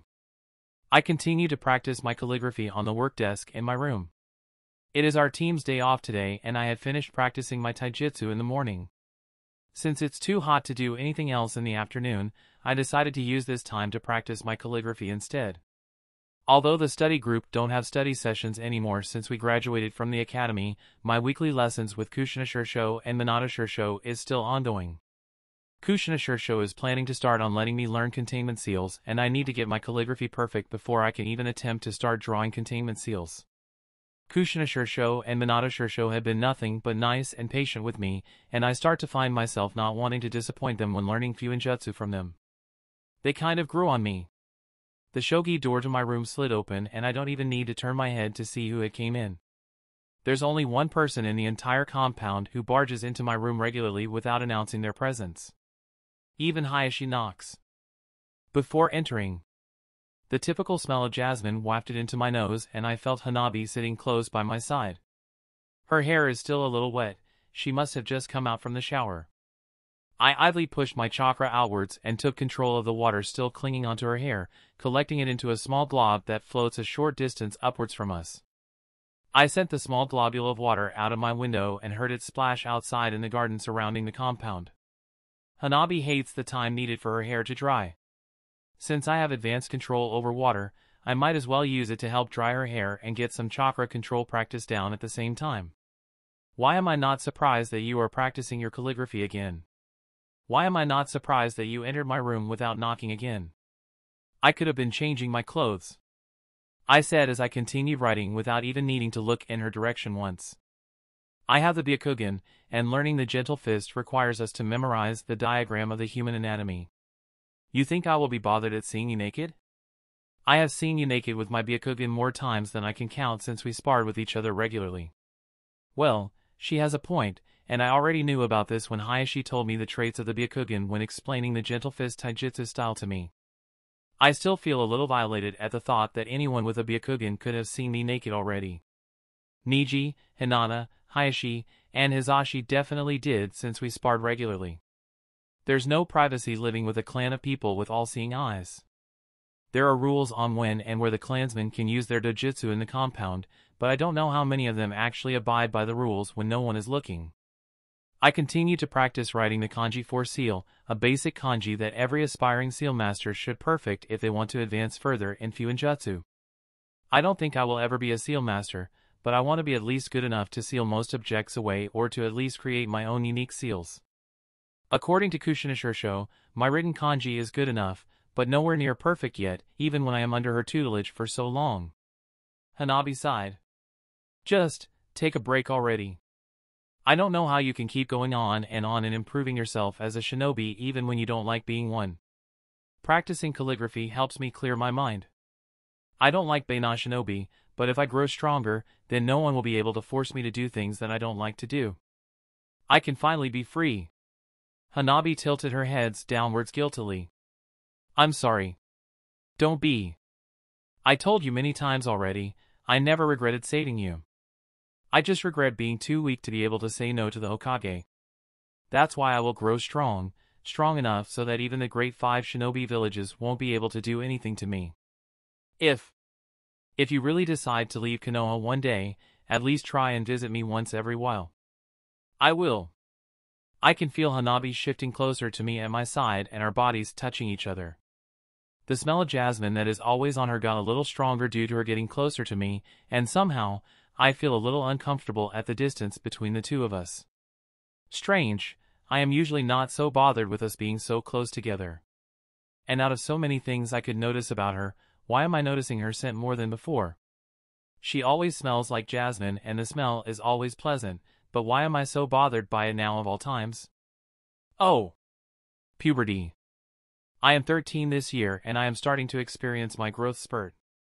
This must be my hormones running wild, and hence I am now more sensitive and starting to notice more about those from the opposite sex. Whatever. This is a part and parcel of life, it will go just as quickly as it had arrived.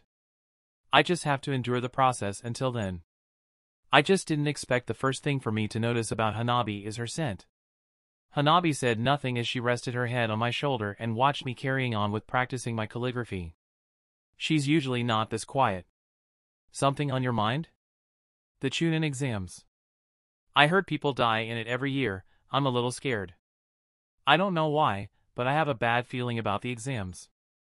Obito-sensei thinks that we are prepared, but I don't think so. Jonin senseis usually don't send out their team in less than a year after they got them. We survived through worse when we first met, and we are a lot stronger now. We have Sai with us too. Don't worry too much about it, if worst comes to worst, there's me. You nearly died that time, Haku. I know you purposely wear long-sleeve shirts for my sake, to hide it from me so that I don't feel guilty about it. I cannot even imagine the pain you felt from all the kunai stabs.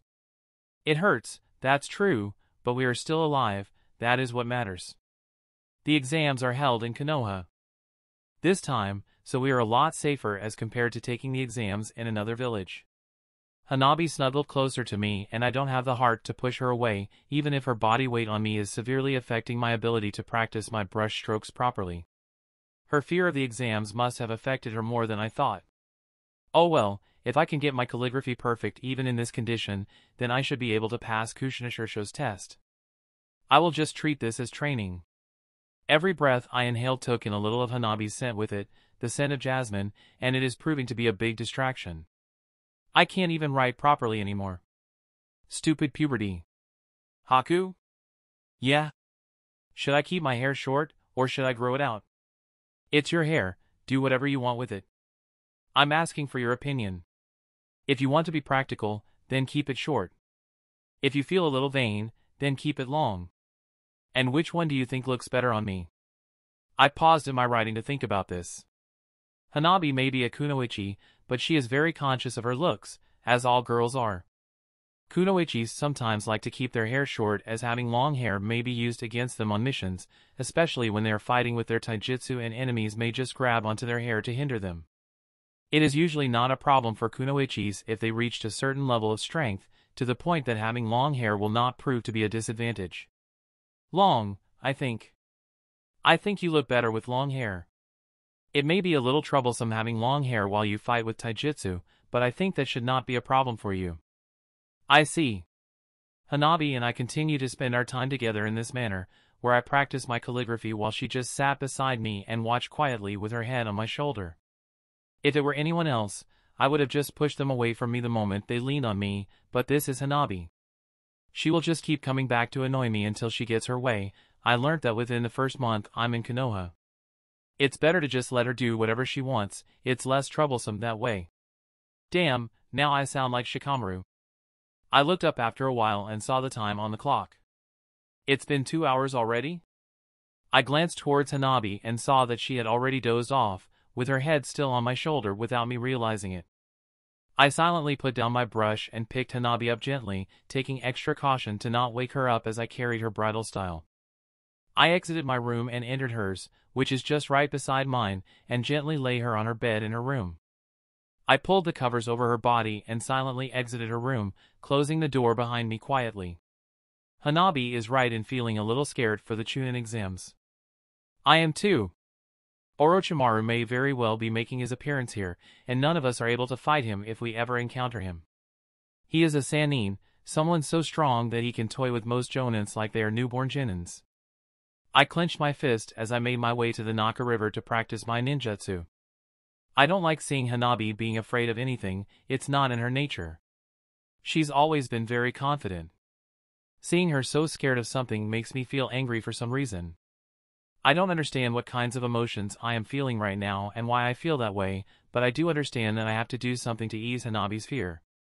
In this life, there are only 3 people that I truly care about and 2 of them are already dead. She's the only one left. She's the only one that is anchoring me to Konoha and my only true attachment to this world. I need to be able to protect her. I need to get stronger. Chapter 8 Pondering. Your brushstrokes are still uneven.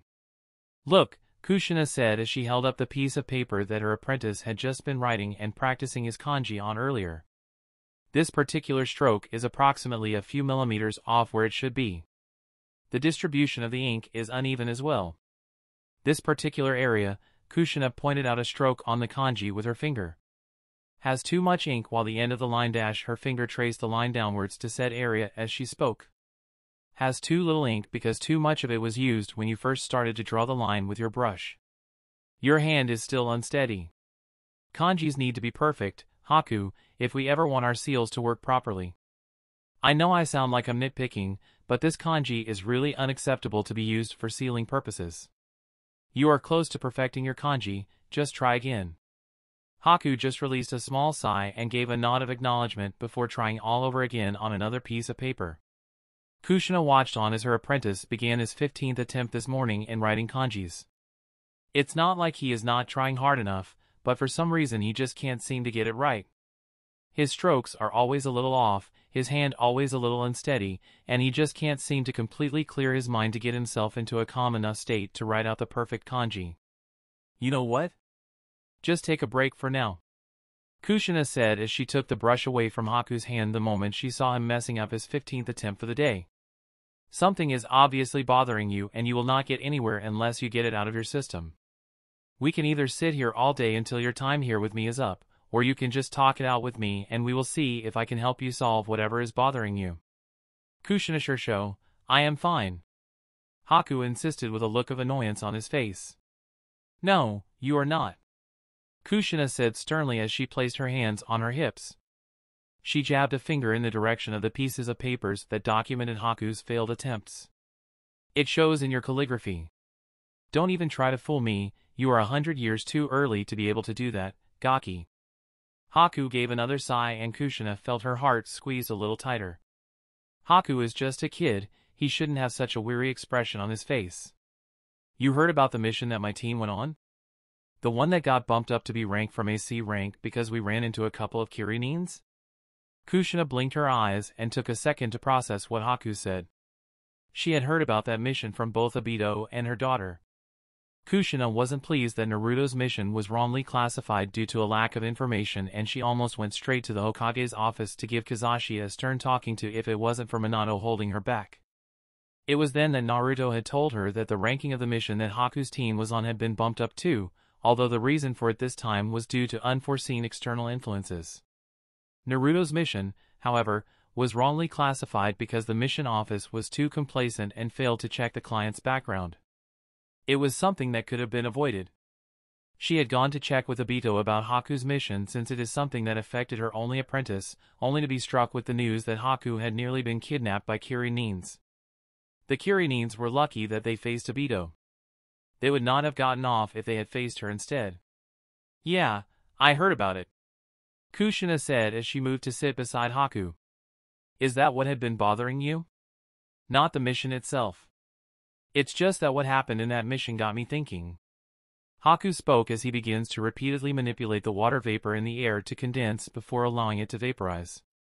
It is a chakra control exercise that any shinobi that wishes to master the water release has to perfect. She had seen Haku done it many times in his spare time when he had nothing better to do. Haku is miles ahead any other water release users she had seen in Konoha. The sphere of water he condensed is the size of a watermelon compared to the average size of an orange. He is only 13. Kushina has no doubts that Haku will be a formidable shinobi in the future. The signs are all there. Shursho, what is freedom? Freedom? Kushina can feel her eyebrows coming closer together as she tries to understand what Haku is trying to ask. You were like me. You were forced to come and live in Konoha against your will. Your freedom was taken away from you. Don't you feel suffocated? Were you not angry at the arrangement? I was scared, Kushina admitted. But I was never angry at what happened. I grew to love Konoha as much as I loved Yuzu. I found a place for myself in Konoha. I belong here. I don't feel that way, and I think everyone knows that, Haku said while his eyes are still trained on the sphere of water floating a short distance of his hand as he allows it to vaporize quickly before condensing it into liquid form again. I don't dislike Konoha as much as I used to, but I don't think that I will ever grow to love it either. I have never wanted to become a shinobi. I was forced to be a shinobi against my will. I had always thought that if I grew strong enough I can simply leave the village and no one would be able to stop me, but my encounter with the Kirinins just made me realize that no matter if I stayed in Konoha or not, I will always be hunted down and seen as the last wielder of the ice-release bloodline. No one will want me to roam free because they want my powers for themselves. Even if I am strong enough to leave Konoha, I will never be truly free because shinobis of all kinds will always be after me if I ever left Konoha's protection. The Kirinins are a prime example. The first thought they had the moment they found out about my bloodline was to kidnap me back to Kiri. They never stopped to think on who I am, whether I am willing to leave with them, or to even think about asking for my opinion. All they see are my powers and the value behind it. It was then that I realized that no matter what I do, I will never have the freedom that I dreamed of. But as I took a step back, I found that I have no idea on what freedom really is either. Kushina's eyes softened at Haku's words. She knew better than anyone else what it is like to be seen as an outsider.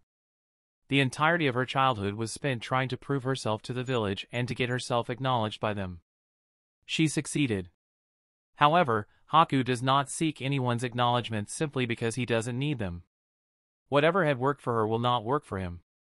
Haku had probably hated Konoha at one point for forcing him to be a shinobi. Whether the hate is still there remains to be seen. Shinobis are never free, Haku. Kushina have no idea if what she is doing is the right thing to do, but Haku has to hear what she is going to say. You will never get out of the shinobi system the moment you entered it. You said you want freedom. Assuming you get your freedom, then what? What will you want to do? I just want to live the rest of my life peacefully without any conflicts, Haku replied. I never had problems in killing others, but I still don't like how we are forced to kill people we barely knew about simply because it is part of our mission. And that will never happen. Do you know why civilians in the Land of Fire flock to Konoha and try their best to convince the Hokage to allow them to stay in here? It's dangerous outside, Haku. Even if you had never met those Kumo shinobis that got you into Konoha, there is no guarantee that you will still be alive. You wouldn't have received shinobi training to learn how to defend yourself. You could have gotten yourself killed by bandits or rude shinobis simply by being in the wrong place at the wrong time.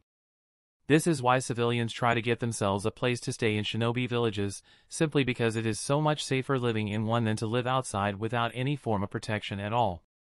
Kushina gestured with her hands as she spoke, and she knew that her motor mouth is starting to run at full speed, although she doesn't give a shit about it. So, let's say you succeeded in leading Konoha after becoming so strong that no one in the village can fight you one-on-one. But how about facing a whole squad of hunter nins? Can you come out of it unscathed? Even if you do, how about waves after waves of hunter nins? How long can you hold them off until one of them gets a lucky shot and that takes your life? How about shinobis from other villages that wants to try their luck in acquiring you to further their military strength? How many times can you ward off attacks on your person until you are unable to do so? Every shinobi village is formed by the congregation of various clans for a reason. It is much safer in numbers than to be isolated alone. The whole reason why Konoha was founded was not just because to stop the fighting between clans, but also because it is also a lot safer if clans come together to help each other with their problems. There is a clan in IWA that uses bees. They are called the Kamizuru clan and they had a rivalry with the Aburames. The rivalry was almost as bad as the rivalry between the Senjus and the Uchihas back then. However, they backed away from the Aburame clan instantly the moment the Aburames joined Konoha. Can you now see the benefits of joining a shinobi village? The problem with you, Haku, is that you have to learn how to accept. Kushina used a finger and jabbed at Haku's chest where his heart is. You have to learn how to accept and face your circumstances. No one's life is ever smooth sailing. I didn't ask for my clan to get wiped out and you don't see me still crying over it. Like you, I didn't ask to be in Konoha either, but I made do with my situation and I tried to fit in instead of distancing myself from everyone else. Admit it, the problem with you is that you wanted to leave Konoha because you wanted to run from your problems. You want to escape from the fact that you have nowhere else to go and that there is no getting out of the shinobi life for you. You want to live a life without killing and bloodshed, but you seriously need to get yourself a reality check. Whatever you wanted is never going to happen. I am not as naive as Minato. That geek still thinks that true peace is possible, but I beg to differ even if I love him to hell and back. Kushina paused to look at Haku in the eye. You need to start learning that there are times where you will be thrown into circumstances that you will have no control over and unable to change a thing about it. What can be changed, however, is your mindset and attitude. You are a bright child, Haku, and I really enjoy teaching you Fuinjutsu. But this is something that you can only learn by yourself. You need to stop whining and man up. You need to start to learn how to face your problems instead of running away from it.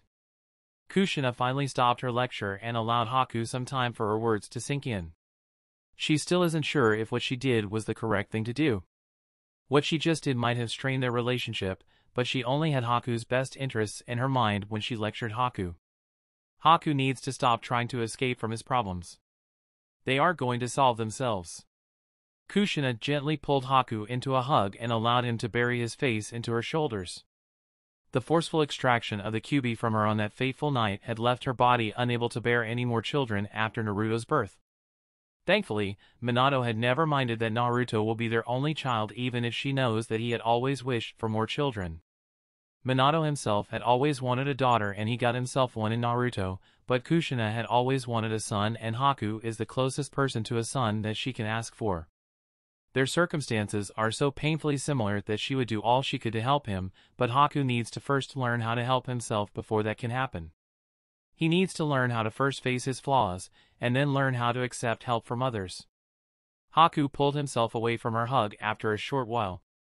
Thank you, Shursho. I will think about what you said. No problems. Kushina replied as she ruffled her apprentice's hair fondly. This is what shishis do tabane.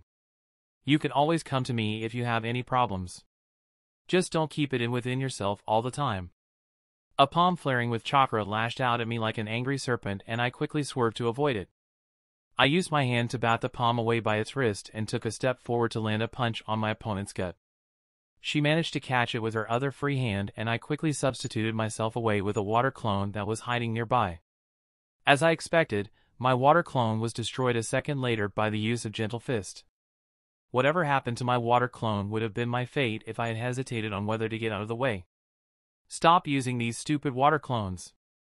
Hanabi found my hiding spot quickly with her Byakugan and leapt towards me to engage me in taijutsu once more. No way am I fighting her in hand-to-hand combat. Another splash of water told me that my second water clone was destroyed as I just substituted myself with it and I immediately threw my senbons at Hanabi the moment I gained distance. She deflected every single one of the senbons with her bare hands as I quickly used this borrowed time to go through hand seals. Water release, water prison jutsu.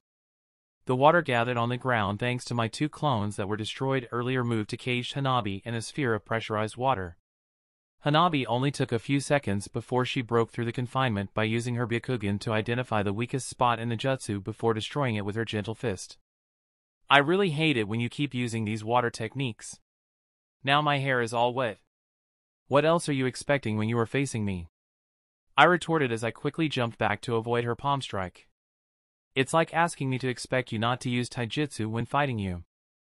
I managed to wrap one of Hanabi's wrists with a water whip and used it to throw her away to the other end of the training field. I went through another set of hand seals quickly. Water release, wild water wave. I released water from my mouth like a gushing waterfall, and I watched in satisfaction as Hanabi was being swept away and she waved her arms frantically in an attempt to get out of there. My satisfaction was short-lived, however, as she substituted herself with a log just right after, and I instinctively ducked and rolled out of the way. It was just in time as Hanabi came down from above and the blow from her palm strike blew a small crater on the ground. My head would have turned to mush if her blow had connected. "Are you trying to kill me?" "Oh hush, there's no way you can get yourself killed with just that one move. You are too good for that. Now stand still so I can shut your chakra pathways down." Hanabi just kept coming and my senbons did nothing but to slightly delay her charge towards me. I'm a little hesitant to use some of my bigger and more destructive jutsus as we are currently using the training ground in the compound and it isn't very big to begin with. I don't want to accidentally destroy a house or two due to a misfired jutsu. Hanabi flung 2 kunais at me which I knocked off course with my senbon before flinging it in her direction. Screw it, I have to start using my bigger jutsus. I don't want to have my chakra pathways shut down by Hanabi's gentle fist. I feel like shit every single time she does that to me. Having even a small part of your chakra pathway shut down can hurt a lot. Water release, water fong bullet. I released a wave of water which quickly spun itself in a drill-like motion and launched itself like a spear. Hanabi dodged it, but I manipulated the water to change its course and redirected it to chase after Hanabi. Hanabi dodged and weaved through the mass of water before hitting it at the side with a palm. My water construct got destroyed the moment Hanabi injected her own chakra into it to disrupt the jutsu. She turned to face me, only to find a senbon pressing lightly onto her neck as my clone stood behind her with the senbon in hand. I guess I win this one. Hanabi grumbled a little but she accepted her defeat and I dispelled my clone, purposely letting it dispel in a huge splash to drench Hanabi even further. That's what she gets for giving me such a hard time. Haku! Can't help it, it is a water clone. They splash whenever they dispel. I ignored Hanabi's glare and sat on the porch of our house that overlooks the small training field that we were using. I found the bottle that I left there before the start of our spar and took a quick drink. Hanabi joined me with a scowl on her face as she tried to squeeze out the water from her hair. "Help me dry my hair. It will dry itself given time." I answered coolly. "Just let nature take its course." Hanabi gave me a light kick on my shin and I decided that she had probably reached her maximum quota of getting drenched today. I probably shouldn't irritate her even further. I redirected the water clinging onto her hair and clothes off them and let it splash on the ground away from us. Hanabi sat beside me and turned around so that her back is leaning against my left shoulder, effectively using me as something for her body to lean against. The both of us sat there for a short while in silence as we cooled down from our earlier spar. Hanabi is getting better in her taijutsu and I'm finding it more and more difficult to keep up with her whenever we engage each other in close combat. Her skills in taijutsu alone is scary enough to deter most Junins and probably a number of Chunins. I cannot help but wonder if there is a higher level to the Gentle Fist taijutsu style. For the Hyuga clan to be seen as an equal to the Uchiha clan, surely there must be something in their famed taijutsu style that is able to match the many ninjutsus that the Uchiha clan boast. In fact, I don't understand why the Hyuga clan hardly use any form of ninjutsu or jinjutsu in their combat style. All they stick to are their taijutsu. Hanabi, have you ever considered using ninjutsu? Using the Gentle Fist already takes up a lot of our concentration to maintain the required chakra control. We have to control the chakra flowing through all our tenketsus, Haku. Hanabi replied absent-mindedly. We rarely have the mental capacity to use ninjutsu on top of fighting with the Gentle Fist. I close my eyes and ponder on this issue. The Gentle Fist can be considered a form of shape transformation due to how the Hyugas have to inject their chakra like a very thin needle into their opponent's chakra pathways with absolute precision. The problem the Hyugas faced is probably like how Canon Naruto had problems trying to first create the Raisin Shuriken. It simply takes too much concentration to combine both shape and nature transformation together. Using them separately or interchangeably would waste time opponents may exploit to bring them down. Speaking of which, did Minato Shursho manage to complete the Rasengan in this world? He never mentioned this famed jutsu of his even once and I have never seen it being used. I think it would make the Gentle Fist so much more dangerous if you can master nature transformation on top of what you already know. I can see Hanabi turning her head around slightly to look at me from the corner of my eye as I said this. Just imagine if you were able to cloak yourself in fire or lightning while jabbing at your opponents with your gentle fist. The fourth Raikage uses a similar technique, doesn't he? I heard from Minato Shursho that he enhances his taijutsu with some sort of lightning armor. You should try and see if you can do something similar in your free time. You will be one hell of an opponent to take down if you can somehow manage it. That's... Hanabi trailed off as she tried to imagine what I just said. Actually kind of cool. I will be the first Hyuga in history to combine shape and nature transformation into our clan's taijutsu style if I somehow pulled it off. If anyone can do it, it's probably you. I said offhandedly. You are no Niji, but you are a genius too. Aw, I didn't know you had so much confidence in me. Hanabi cooed annoyingly as she starts to poke my cheek with a single finger. I push the offending appendage away from my face. She's doing this just to annoy me, and it's working. Hanabi gave a light laugh and hummed a tune under her breath. I merely closed my eyes and listened. This is probably the most relaxing period of our shinobi career until we became chunin. Being chunin will mean that all the responsibilities of being a shinobi will start to set in and time will likely pass by in the blink of an eye. If some part of canon still holds true, then there would most likely be a world war in a few years' time that we will all have to participate. A war that I no longer know the outcome of since so many things had changed. People that I personally know might die. People that I had grown to care for might die. I idly reached for the pendant that I always wore around my neck and stare at what is supposed to be my clan symbol. I had always wondered if there is something unusual about this pendant that I did not know about, but so far, I didn't find anything out of the ordinary with it. To my knowledge, this is just an ordinary pendant that happens to bore the symbol of the clan that I originated from. You always bring that pendant wherever you go. Who gave it to you? My mother. I kind of just took it from her before I left my village and met you. You see the symbol here? I pointed to the snowflake-looking symbol etched on the pendant with my finger. According to my father, this is the symbol of the Yuki clan. You know. My thoughts were interrupted as Hanabi began to speak. Sometimes I think I know you very well, but there are times when I feel that I don't know you at all. Hanabi whispered as her eyes remained closed and her head still on my shoulder. People call me a man of mystery.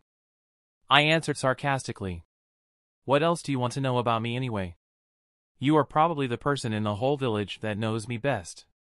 Hanabi remained silent for a short while before speaking. Your past.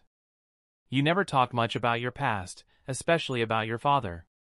I don't know much about you before I met you. My mind drifted back temporarily to my mother. Her visage is getting blurrier in my mind with each passing day since I don't have a picture or a drawing of her to remind myself of how she looked like. The only thing I have to remind me of her is her pendant, the pendant that brought about that tragedy. I don't want to think about that tragedy. I don't want to think about my father. It hurts just to think about what he did. Both the good and bad things. How he cared for me and Mum and how he tried to kill us. Even till now, I still don't understand what had happened. I didn't realize it until Obito-sensei conducted some personal training with each of us individually. He pointed out during one of those individual sessions I had with him that I tend to hold back on using my ice release even when I am against someone who is way above my league, choosing to fall back on my repertoire of water jutsus instead. He called me stupid for not utilizing my Kekkei Genkai more often, which I agreed. There's still a good reason for what I did though. It's mainly due to how I managed to call upon the powers of ice in the first place. Even before I reached Konoha, I found out that I have to recall the feelings of how I awakened my Kekkei Genkai whenever I want to use it. Remember how I awakened it? It was after experiencing the betrayal, the sadness, the guilt, the rage, and a whole list of other negative emotions that I won't go into detail. It is not a pleasant experience. I guess that over time, I had learned to subconsciously refrain from calling upon the powers I have over ice, only calling it when I truly need it. I didn't get my psych checked by a Yamanaka, but it is probably a self-defense mechanism that my mind had erected to protect me from further mental trauma. On hindsight, that is probably another reason why I tend to throw myself into training without even me realizing it. It is a good way to not think too much about my past. It helps to distract myself from thinking about that fateful day. Hanabi's constant chattering and pestering is also another way to distract me, and she is always here with me. I'm glad that she stuck by me for as long as she did, even if I have never told her how appreciative I am of her for being my closest friend in this village. It's fine if you don't want to talk about it. Hanabi quickly stood up and waved her hands wildly when I took a little too long to ponder about her words. I know that it is probably an uncomfortable topic for you and I don't want to force you or anything. It's just that. Hanabi fumbled with her words as she tried to get her point across without offending me, much to my secret amusement. Hanabi getting flustered is a very entertaining thing to watch. If there is someone you want to talk to about your father, there's me. She winced as said sheepishly, her voice getting softer and softer towards the end. The reason why I don't talk about my past, especially about my father, is because he did something unforgivable. My past isn't pretty, Hanabi. It is one that is soaked in blood. People's opinion of me will change if they ever knew about it. I may act like I don't care about the opinions about others, but I do care, to a certain extent. It's impossible to totally disregard the opinion of others, especially when you had started to care for them. Maybe one day I will tell you about it when I'm ready. I said as I turned my gaze back to the small trees that are swaying slightly to the breeze. Maybe. Hanabi sat back down beside me as she idly played with a lock of her hair with her fingers, a sign of her nervousness. I'm fine, really. No need to feel bad for bringing this topic up. A Hyuga kid around me and Hanabi's age happened to walk past at this very moment. He is one of those snobbish and stuck-up assholes from the main house and he took every opportunity to take a jab at me since I am not from the clan. Flirting with Hanabi again, ice boy? I still don't see what Hayashi-sama sees in you, all you do is to leech off our clan. Morning to you too, Yoshida-san. I replied neutrally. There's no point in engaging in trash talk with someone like him. All I have to do is to ignore him Kakashi style and he will be on his way soon enough. There's nothing notable about Yoshida other than the fact that his father, Hyuga Kida, was also a candidate to the position of clan head alongside Hayashi. I had heard that there were some unpleasant things that happened when Hayashi's succession to the position of clan head was first confirmed back in the days, but no one really spoke about it. All I know is that Hyuga Kida wasn't very pleased with the arrangement. Get lost, Yoshida. Hanabi said venomously. You are disturbing the peace here. Hanabi really isn't giving him any face. Yoshida is someone who had somehow successfully put himself high up in Hanabi's shit list and she is not afraid to let him know about it. One day, Hanabi, you will see that I am right and you are wrong. An outsider like him will never be accepted into the clan or the village. No one here truly trusts him with anything. Get lost. Wow, what did Yoshida do to earn such a treatment from Hanabi? Yoshida walked away from us without much fanfare. The moment he is out of sight, I elbowed Hanabi gently. Just what did he do to earn your ire? He's a prick, that's what. He's a traditionalist like his father, the type that expects women to comply with everything a man says and that the man should handle everything. Hanabi bit out with a scowl on her face. He never acknowledged any of the women in our clan by their efforts even when I can easily beat him into the ground with my own skills. He even had the gall to ask his father to go to Ota-sama to ask for my hand in marriage, and I quote his father, because she has strong Hyuga blood flowing through her veins and she will produce strong heirs for Yoshida. Hanabi said in a mocking voice. Ha! Like I will ever go to the freak willingly. I will sooner end him myself than let him come near me, much less let him touch me or to even bear his children. Disgusting. I placed a comforting hand on Hanabi's shoulder. The world of the elemental nations is largely made up of heavily patriarchal societies, and people with similar thinkings to Yoshida's is commonplace. It is getting better, but the improvement is still small. The world will probably need another decade or two before women can start to stand on equal ground as men in this world without getting prejudiced simply because they are born a woman. This world had made advanced progress in some ways, but also severely lacking in many others. Don't worry too much about it, your father won't want you to marry to such a man either. I just hope that is the case. Hanabi said as she released a sigh. We Hyugas tend to marry within the clan for a reason. I'm not sure if you know this, but there are always complications if someone from the clan marry an outsider, especially if the outsider is a female. The pregnancy that resulted from the marriage often results in a miscarriage simply because our chakra is so potent that most outsiders won't be able to sustain the life of even a half-blood Hyuga fetus in their womb. We are not even talking about the problems of the thinning of our bloodline here. If the outsider is a male, then they have to agree to marry into our clan to prevent our secrets from leaking out, and even then, it is not a safe guarantee that the man isn't a sleeper agent to steal our clan's secrets. The Uchihas face the same problems as well. It is just not worth the trouble to have our clansmen marry outside the clan. In our clan, Yoshida is one of the few boys my age, and he is the only one from the main house. It is very likely that either Nei-san or I will be forced to marry him one day. I took in Hanabi's words seriously, and I felt a sense of simmering rage at the thought of Hanabi being married off to that waste of space. Yoshida is not someone who respects others, and he will definitely mistreat Hanabi should he ever somehow get his hands on her. I can always stage a kidnapping on your wedding day if you ever find yourself engaged to him. I joked to cheer her up. No one will know. Hanabi giggled. I wonder what Oda-sama's face will look like when he sees me getting kidnapped again. I think he will support us silently. Maybe he will even help us discreetly without anyone else knowing. Niji will probably help too, together with Hinata. And then we pin the blame on. Who should we frame? Kumo? For giving us so much trouble? And we pin the blame on Kumo so that we can get away scot-free. I nodded sagely. What if we somehow create another world war from this? I paused in my thoughts. Technically speaking, it is not impossible for that scenario to happen. Then we will probably get our names etched into the history books for being the instigators to the start of the Fourth Shinobi World War. Shinobis will know our name for generations as the people who started a war so that you can escape an arranged marriage, and if that doesn't point out how much of a dick Yoshida is, I don't know what will. Hanabi laughed even louder, and I smiled. I wonder how many more of such carefree days will we have before the shit from Canon starts to hit the fan? I had wanted my freedom, and there was a very long period of time when I just wanted to escape the village at any chance I got, even at the risk of being marked as a missing nin. However, the botched-up mission that made me ran into the Kiri nins was a rude awakening. The fact that they kidnapped me from my bloodline made me realize that there's no such thing as true freedom in the elemental nations. Freedom always comes at a price, especially so for a shinobi. Once you became a shinobi, you never stopped being a shinobi. You will get dragged into shinobi affairs no matter how much you try to distance yourself from it.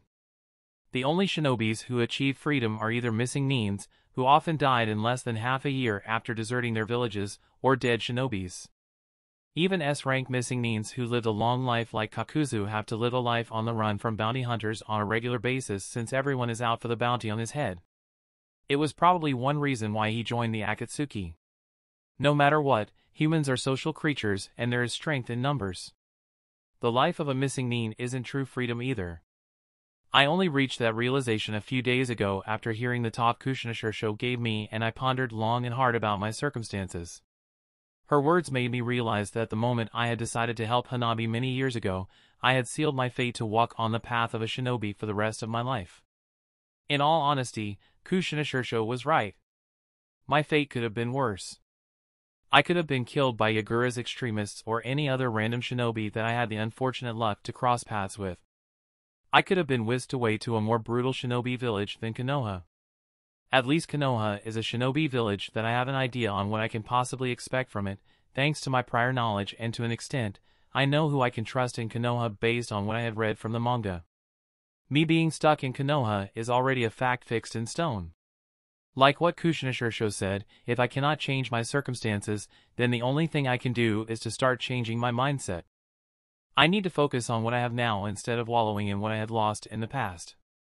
What happened to Dad and Mom is an unfortunate tragedy, but I need to start to learn how to face it, not escape from it. It is embarrassing that it took me 8 years and the experience of 2 lifetimes to learn this lesson, but at least I learned.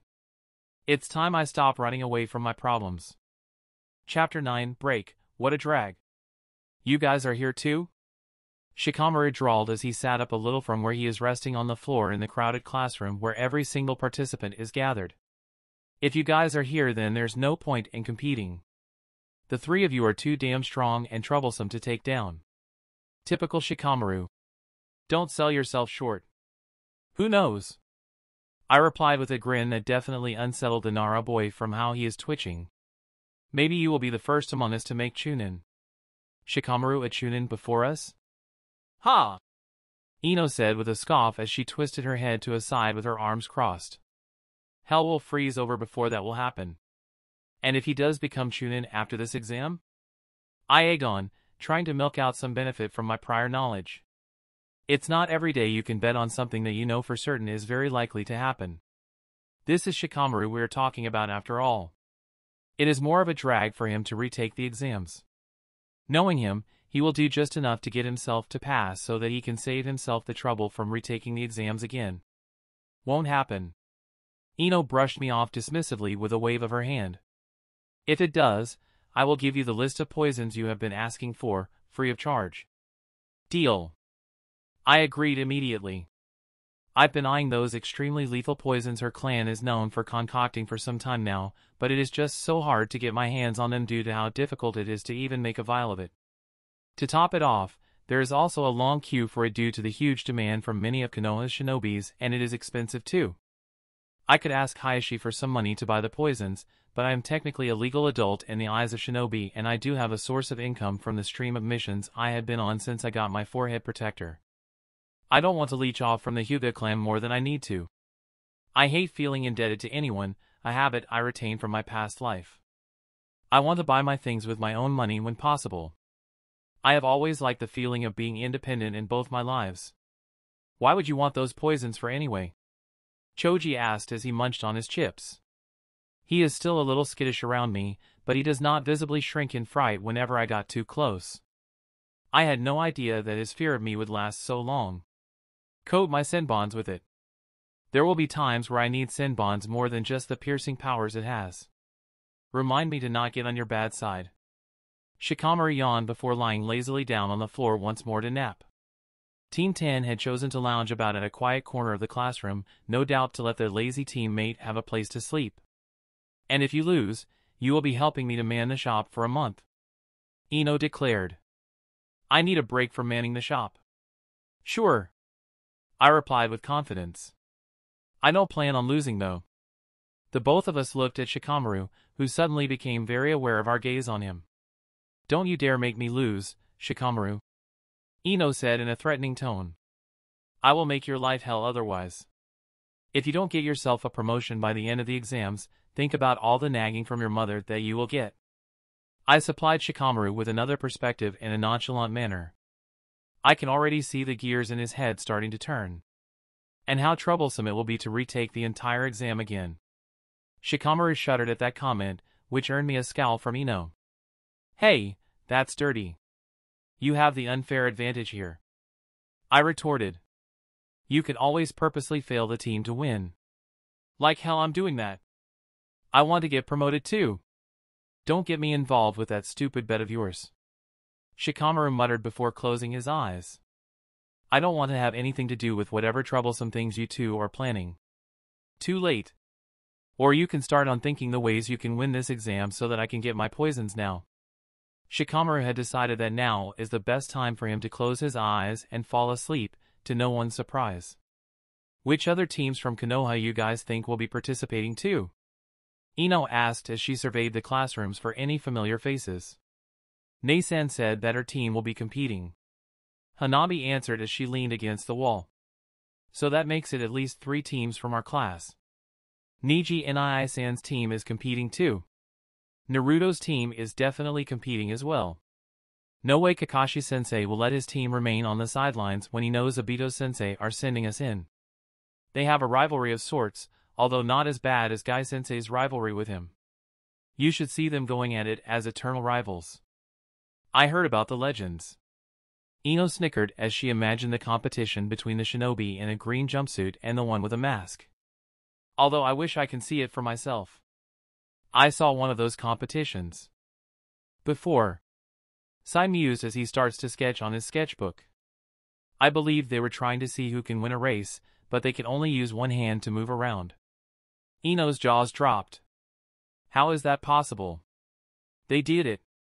Kakashi-sensei was the winner. Sai stated in a factual manner, like how the sky is blue and the grass is green. He turned his sketchbook around for us to see. It looked something like that. It was a drawing of the eternal rivals running a race through the marketplace by hopping in a handstand position with only a single hand. How they even made 20 meters in that position is probably something that I will never understand. Why do I suddenly have the feeling that I'm glad we have Asuma as our sensei? Ino questioned no one in particular as she took a good look at what Sai drew. He's lazy, boring, but at least he's not crazy. Damn, you guys are here for the exams too? I know about Team 13 participating, but I didn't know the 3 of you will be taking part as well. The 6 of us turned to the source of the voice and spotted Team 8 walking towards us. Hinata walked up to stand beside me and Hanabi as the 2 sisters began to chat straight away. I greeted Shino and Kiba with a slight nod of my head, which they returned. I tuned out the subsequent chattering as I observed our competition. I kept my eyes open and my ears sharp as I searched for my target, a particular silver-haired spy with glasses.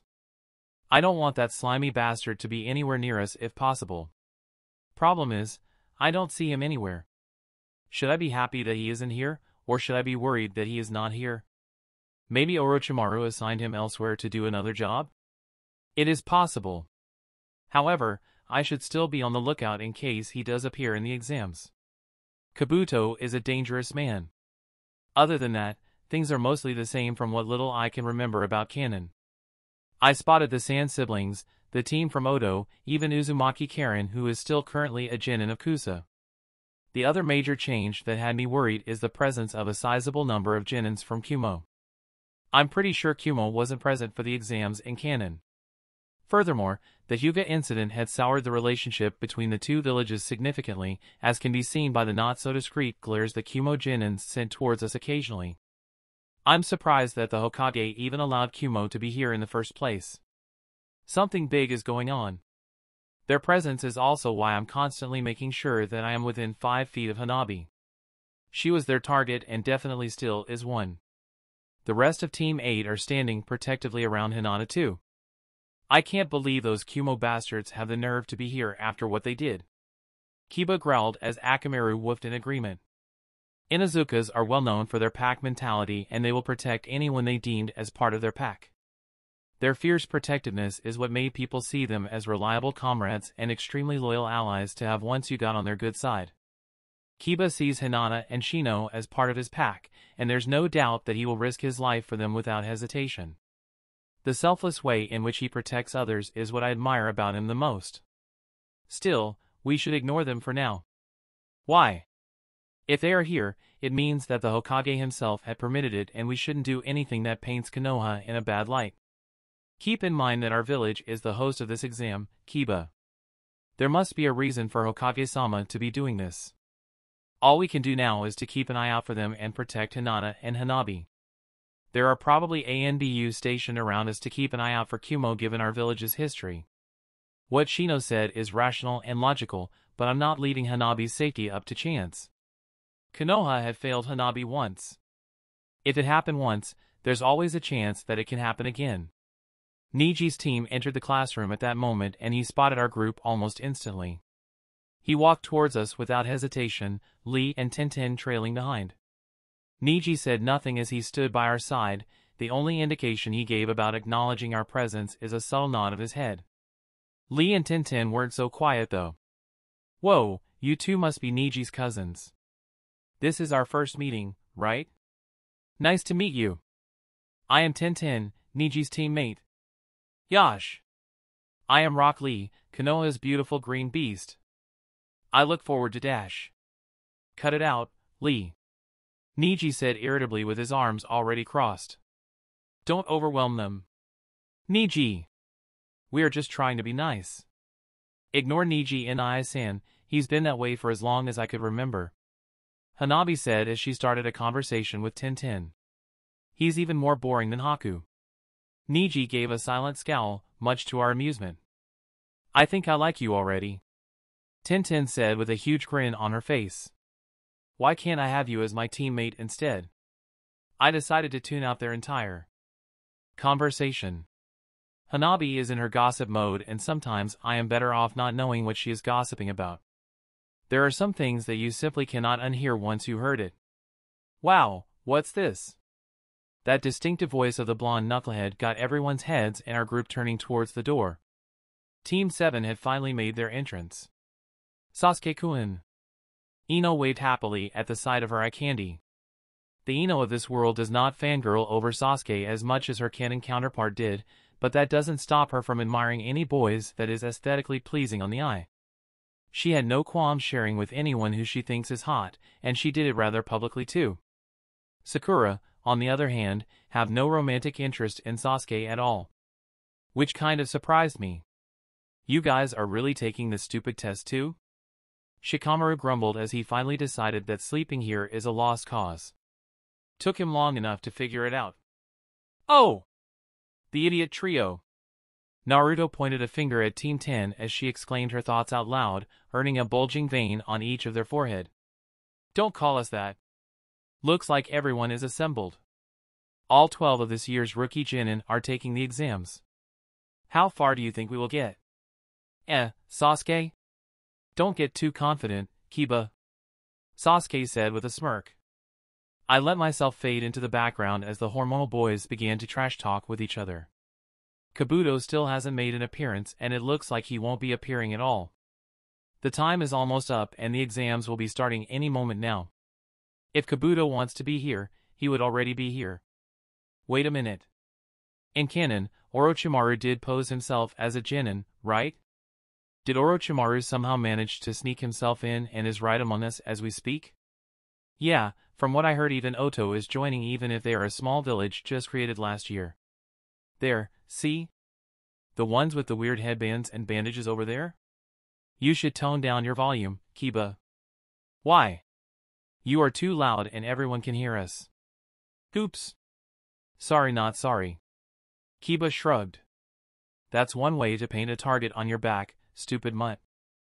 I can see movements that are heading towards us out of the peripheral of my eye. Without a doubt, their target is Kiba. Somehow, it seems like no one else from my group had spotted them yet.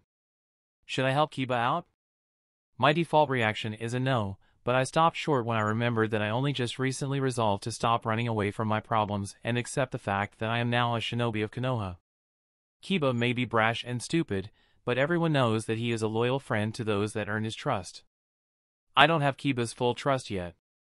Heck, most of the Konoha 12, or maybe I should say Konoha 15 due to the additional presence of my team, don't fully trust me. They keep me away at an arm's length. Sure, I had gotten along with most of the rookies nicely enough during our sessions together as a study group. But none of them are overly close to me with the exception of Naruto and the Hyuga siblings. Sai had somewhat integrated himself in after we formed a team. Yes, the other rookies can still bring themselves to make small talk with me and crack a joke or two, but they never went beyond that. No matter how they tried to hide it, the subtle fear is always there in their eyes even when the incident with Tai had passed so many years ago. It got a lot better over the years, but I still haven't done anything since then to earn the full trust of anyone else from the Konoha 15. Somewhere in the deep recesses of their mind, I am still the aloof, scary Haku that nearly murdered his classmates simply because he is able to. I can still hear Minato Shirsho's words ringing in my head, that trust is a two-way street. I can still remember Kushina Shirsho telling me to change my mindset and attitude. To receive something, sometimes you must first be prepared to give something equivalent in return. To be honest, trying to keep myself detached from everyone save a few has been slowly tiring me out for the past 8 years. I am not the most sociable person, but it is not a nice feeling walking among your peers with the unsaid mistrust hanging in the air like a veil. How did Canon Naruto endure this his entire life?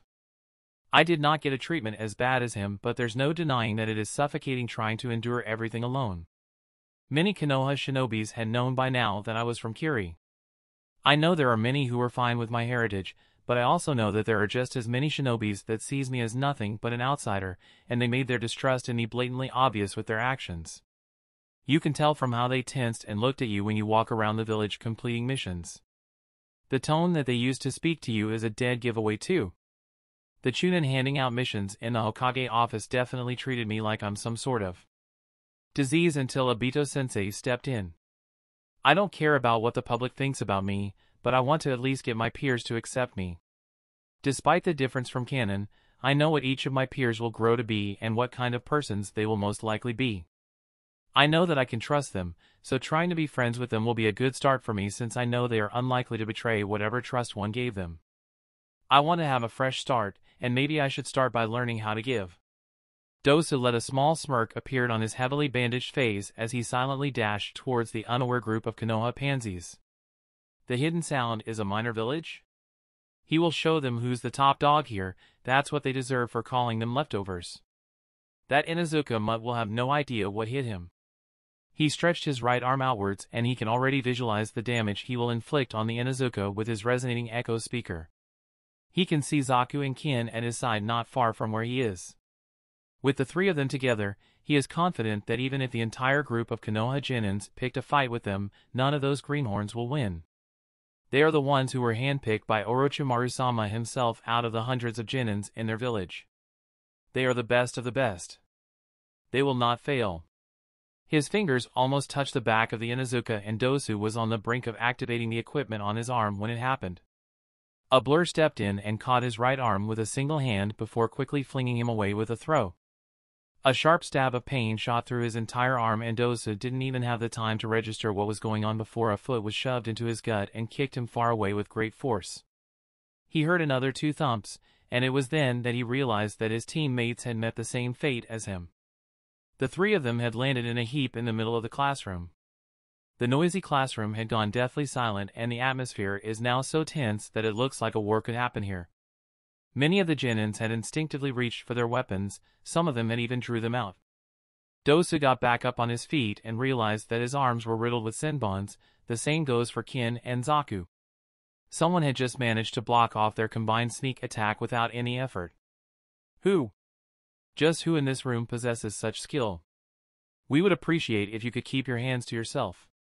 A cool voice cut through the room as a Konoha Genin stood in front of the Inuzuka in a relaxed manner while twirling a senbon between his fingers. The exams had not officially started yet.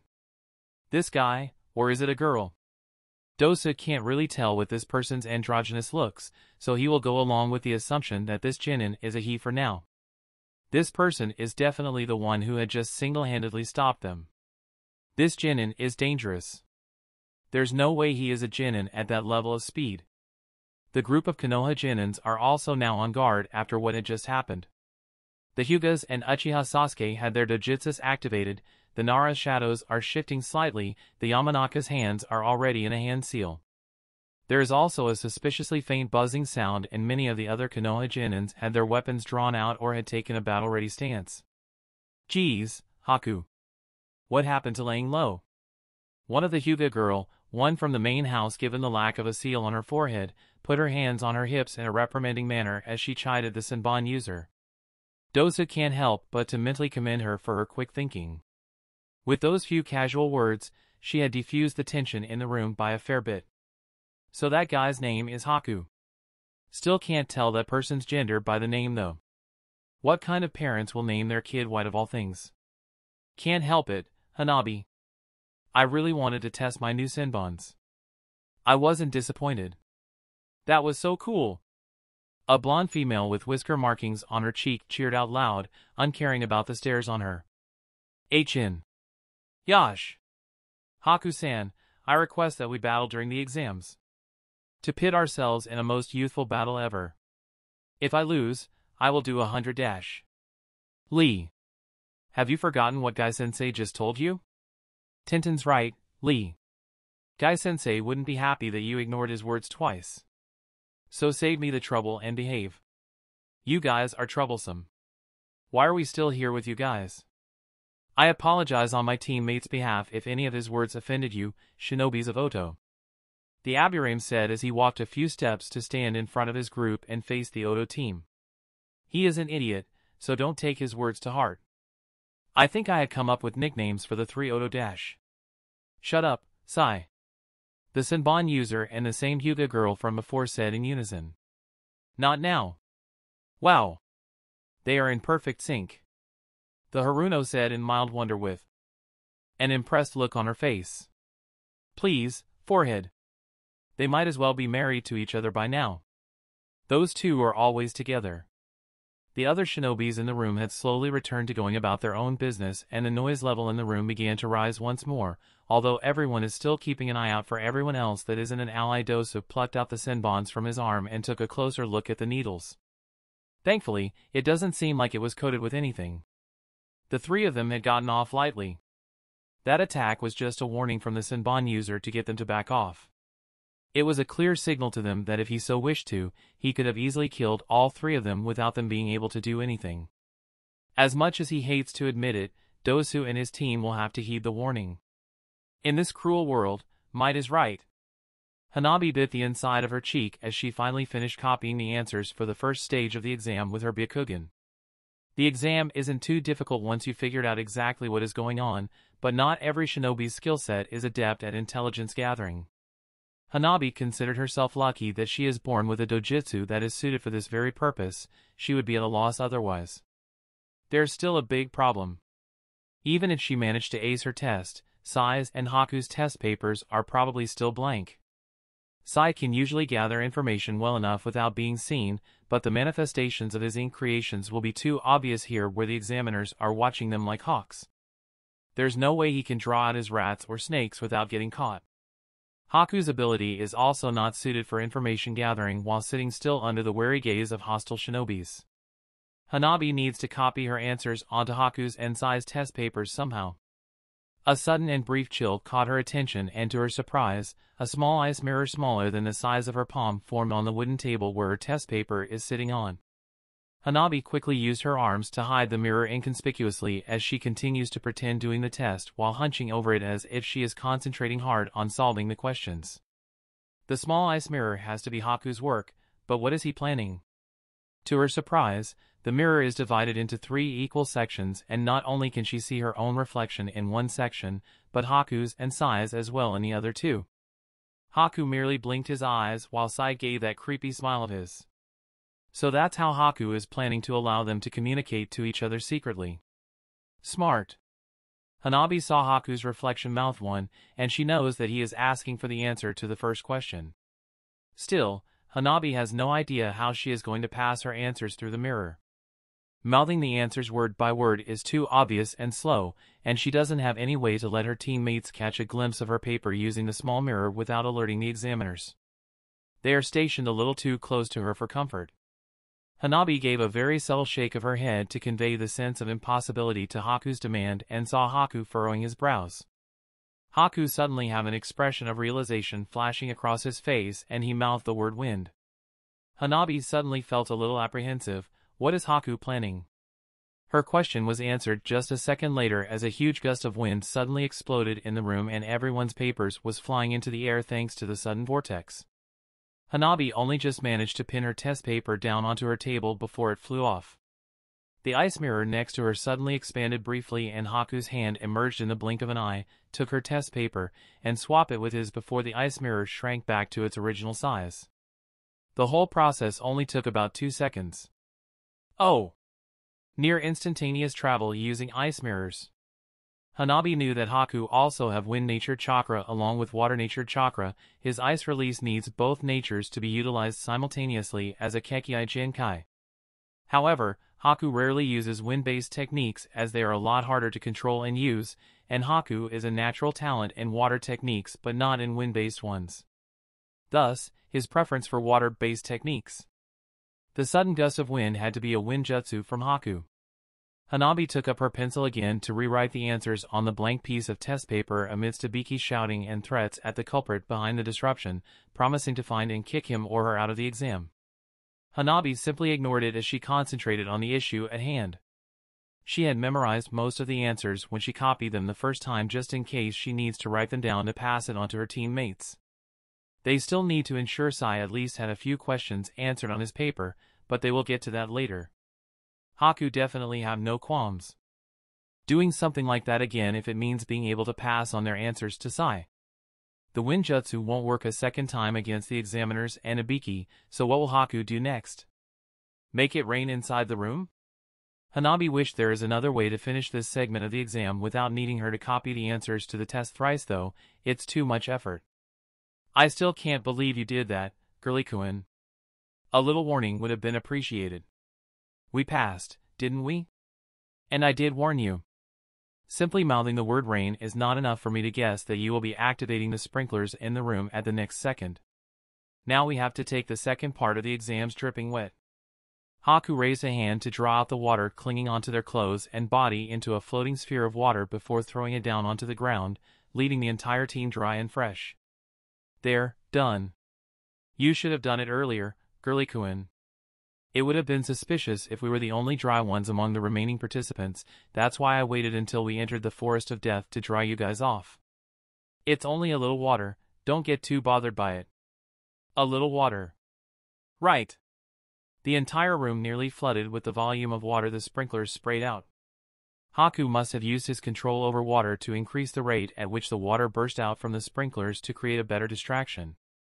So, any idea on how we are going to get our second scroll? For now, we head towards the direction of the tower until we found ourselves a target. Your ink birds picked up anything yet? Hanabi, your Byakugan? None for now, but we will find a suitable target soon enough. What Sai said. Sai traveled with his teammates in comfortable silence for about 15 minutes, with Hanabi taking point and checking their surroundings with her Byakugan every now and then. Found a team. They are from Kusa. I see no traps and they're taking a break. Ambush? Definitely. I agree with Girly-kun. Easy. Too easy. Hanabi said smugly as we made our way to the tower, which would be the end point for the second stage of the exams. Don't get overconfident. We are not at the tower yet. Keep your guard up. Haku. Don't be a spoilsport. Crackers-chan. There's no need to flirt with Girly-kun right in front of me. Even I can tell that dash. A swipe from Hanabi cut off whatever Sai tried to say. I should start to think of creating a jutsu to filter out the shenanigans of Team 13 for the sake of my sanity. The exams weren't too hard for our team so far. What was the most worrying was that I did not see Kabuto anywhere in the exams during the first stage. Where is he? Is he still a spy for Orochimaru? And if so, what changed such that he didn't appear at all in the first stage of the exams? The sudden weight of an ominous chakra had us froze in our tracks, and I quickly shifted myself to guard Hanabi's and Sai's backs. The both of them did the same as how we were trained during our training sessions. Our breathing quickened from the sheer pressure of the chakra, and I can see Hanabi trying very hard to control herself not to freak out. What is this? Hanabi. Calm down. Check our surroundings. Hanabi recovered quickly upon my words and activated her Byakugan. It's Naruto's team. They are facing a kunoichi from Kusa. Stupid canon plot. I guess some things do remain the same after all. What else are they doing? The kunoichi, there's no way she is a Jinin. Her taijutsu is even better than Sensei's, snakes. She uses snakes? I thought that the only known people to use snakes are Orochimaru of the Sannin and Mitarashi Anko, the proctor of the second exam. Sai replied calmly, but the beads of sweat on his face says otherwise. But since that kunoichi is obviously not the proctor as she cannot interfere in the exams, it has to be Orochimaru. I finished grimly. There was a muted silence as we digest the severity of the issue. Are we going to help them? Hanabi whispered out.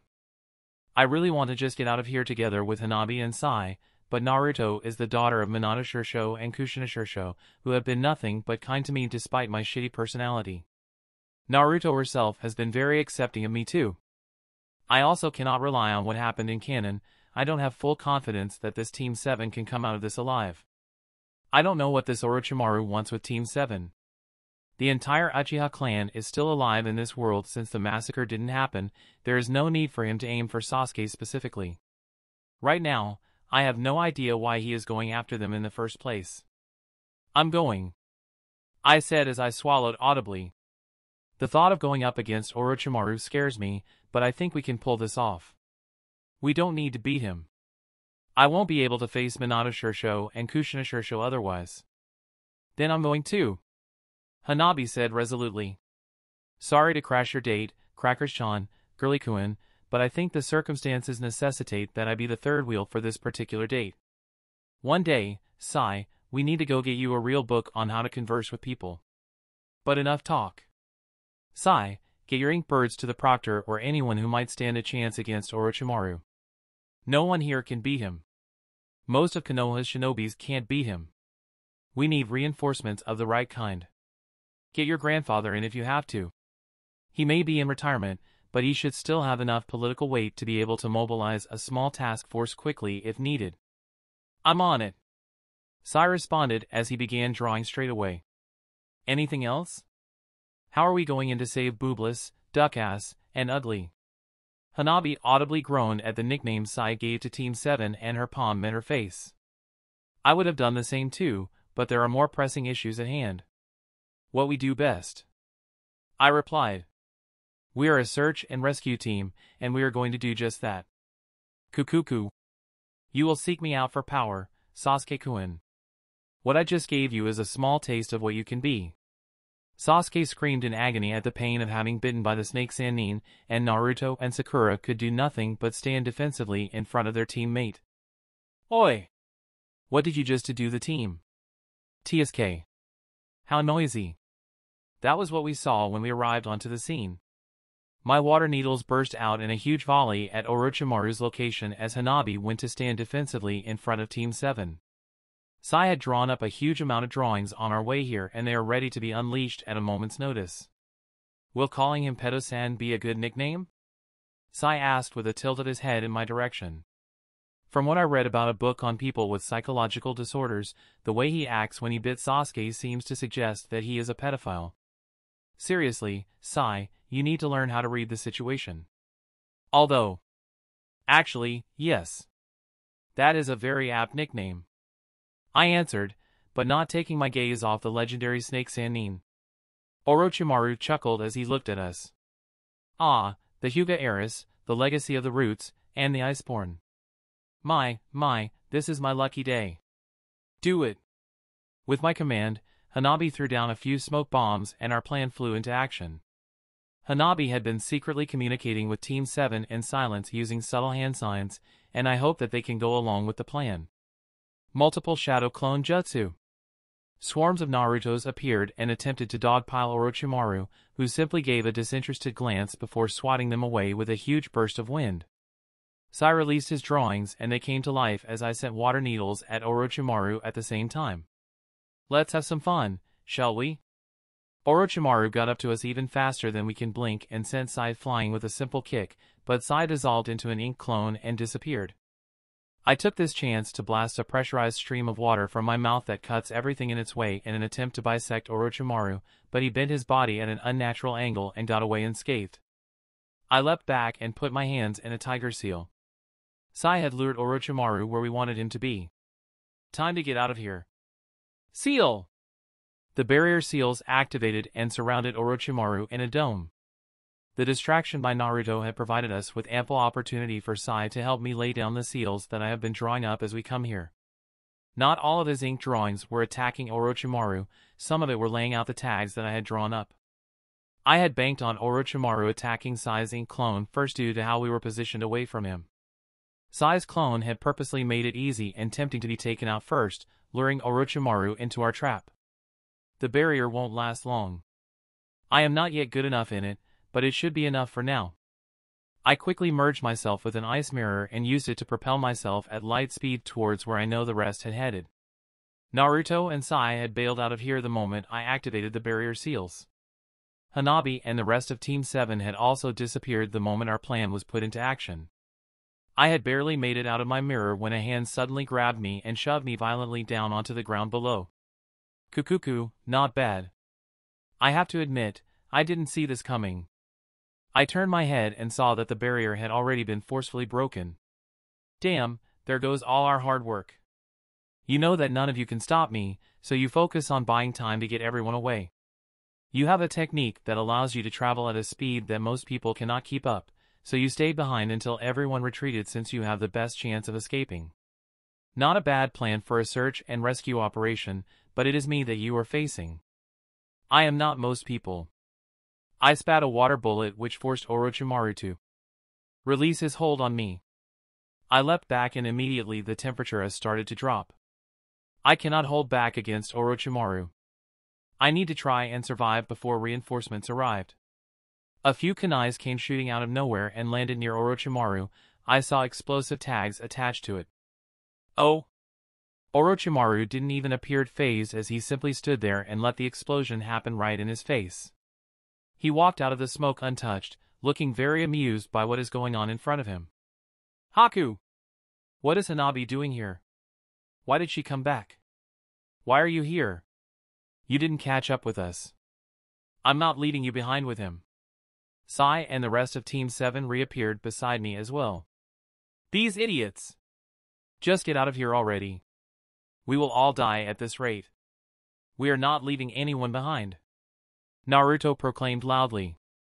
Believe it! I will not be able to live with myself if Haku died for our sake. Sakura added as her chakras swirled ominously. Is that the Haruno's clan jutsu? I have heard of it, but I had never seen it before. Sasuke is still in pain and is barely able to stand as it is, but he still managed to grunt in agreement. The shadow of the trees suddenly moved to trap Orochimaru as a huge human boulder came barreling towards the snake Sannin. Orochimaru stopped Choji with a single hand and threw him towards us, forcing us to scatter. Team 10 emerged from the trees as they joined us, and I cannot help but groan inwardly. Don't they know how dangerous this man is? Forehead, you alright? And what happened to Sasuke-kun? Orochimaru bit him. What a drag. Why am I even here? Stop complaining, Shika. Hurry up and think of a way to get us out of this mess. Shikamaru knelt down and got into his thinking pose. It only took him about 10 seconds before he spoke up again. Surprisingly, Orochimaru actually allowed us time to prepare. We need to trap him here so that we can escape. We need to buy time before the proctors realize something is up. Oh well, it doesn't matter even if 10 more of you join in. Orochimaru said flippantly. Come, little leaves. Show me what you can do. We already sent a request for reinforcements. Sai added as he began to draw. Let's try our best to survive. Among the 9 of us here, I probably have the strongest offensive power with my Kekkei Jinkai. Shikamaru had realized this too. Haku. I know. I said as I began to rapidly go through hand seals. Try to keep up. Spikes of ice burst out of the ground to impale the Sannin as I quickly turned the entire area into a frozen wasteland. Sai's drawings came to life once more as beasts emerged from his scroll and moved to attack the Sannin. We are keeping our distance from Orochimaru. None of us are able to win against him in close combat. We are safer attacking from afar. Shikamaru had made full use of the shadows my ice spikes created to extend his own shadow to move to hurt Orochimaru away from us. Naruto's clones bombard the Sannin like human torpedoes as Hanabi, Sakura, and Ino threw projectiles at him. Ice release, ice dome. My ice started to shift and trap Orochimaru in a frozen dome of ice. The ice cracked when Orochimaru punched it, but the second punch from Orochimaru shattered them immediately. This isn't looking good for us. Orochimaru simply cackled in that weird laughter of his as he examined a shard of my ice that he had picked up. Kukuku, such magnificent power at your age. Orochimaru laughed madly before turning to face me. That can't be all. Come, child of ice, show me the power that you used to kill your father. What? I heard surprised gasps from everyone around me. Even Hanabi is looking at me in shock. How? I gritted out as my chakra come rolling off in waves in response to my shock and anger. Did you know about that? You think I wouldn't keep tabs on you considering you are the last known member of your clan and wielder of the true ice release? It was cumbersome, but your involvement in the Hyuga affair gave me some leads to track your birthplace down. You didn't cover your tracks well enough. Not that I will expect you to, given your age at that time. Spears of ice that shot from the ground was the only response for me as I flew in to try and rip Orochimaru to shreds. Water release, water beast. A huge beast made of water rushed towards Orochimaru as he went through hand seals of his own. Wind release, great breakthrough. A huge gust of wind blew my water construct apart and sent me flying backwards a far distance before I landed on the ground. The rest of the rookies weren't idle either. They all moved to attack him the moment I attacked, but we all got ourselves thrown around like ragdolls. All of us were strewn across the ground, wheezing for air as we tried to get up. Damn it! We cannot do anything against him. Nothing works. Don't you find it suffocating in here? I looked up and saw Orochimaru walking up to me, and I quickly stood up to prepare myself against the snake Sannin. Don't you find that this place is full of lies and hypocrisy? Get to the damn point, Orochimaru. I used to love this village too, do you know that? Orochimaru said as he stopped a few feet away from me, his voice loud enough for everyone to hear. But I cannot stand how suffocating it is to be here, how they cannot stand new ideas that could have changed this village for the better, ideas that I spend days, weeks, and months trying to help the village grow better and stronger. I cannot stand how they push for deeds to be done in the name of peace. Konoha doesn't welcome change. There's no one here that can understand me, there's no one here that sees the hypocrisy as I did. It frustrates me, so I left. He paused as his slitted yellow eyes stared at me. I know you feel it too. Like me, you also have no real attachment to this village. Deep down, you know that you don't belong here despite how you try to convince yourself otherwise. Hanabi suddenly appeared and rushed in to attack Orochimaru. He simply blocked her strikes by deflecting it away by striking at her wrists instead of letting Hanabi's fingers jab him. I joined in as I shot a few ice senbons at him and quickly wrapped my arm around Hanabi before pulling her away from this dangerous man. Is she the only reason why you remain here in Konoha? I heard from my informant that you are close to the Hyuga princesses. Well, one of them anyway. What if I kill her? Orochimaru said nonchalantly as he disgustingly retrieved a sword from his throat. Will you try to kill me like how you killed your father? Will you continue to stay in Konoha if she is dead? Shall we try it out? Don't mention him in my presence. And don't you dare hurt Hanabi. A large burst of chakra was released from me and I flash freeze everything in my sights, turning everything around us into ice and into a state of white enrage, attempting to shut Orochimaru up by freezing him. Kukuku, such power. Even if your clan is still around, I doubt that any of them have the same potential as you do. Too bad I already have my sights set on the Sharingan. It will be interesting to use you as my next vessel. I look forward to the day we meet again, Yuki Haku, and I hope that we will be on the same side the next time we see each other. We are more alike than you realize. How people fear us, how they distrust us, how they see us as nothing but tools due to the potential we show. You will realize it one day, and you will seek me eventually when you realize there's no place for you in Konoha. The Hyuga girl won't keep you here forever. Mark my words. Scram. Orochimaru gave a loud laugh as he faded into the surroundings, and even when he disappeared, his laughter still echoed throughout the frozen woods. Haku? Hanabi's hand found its way to mine, and it is only then that I realized that my entire body is still trembling, both in rage and fear of the snake Sannin. How dare he mention the incident with my father without my permission? Let's just go. Let's just finish this stupid exam and go.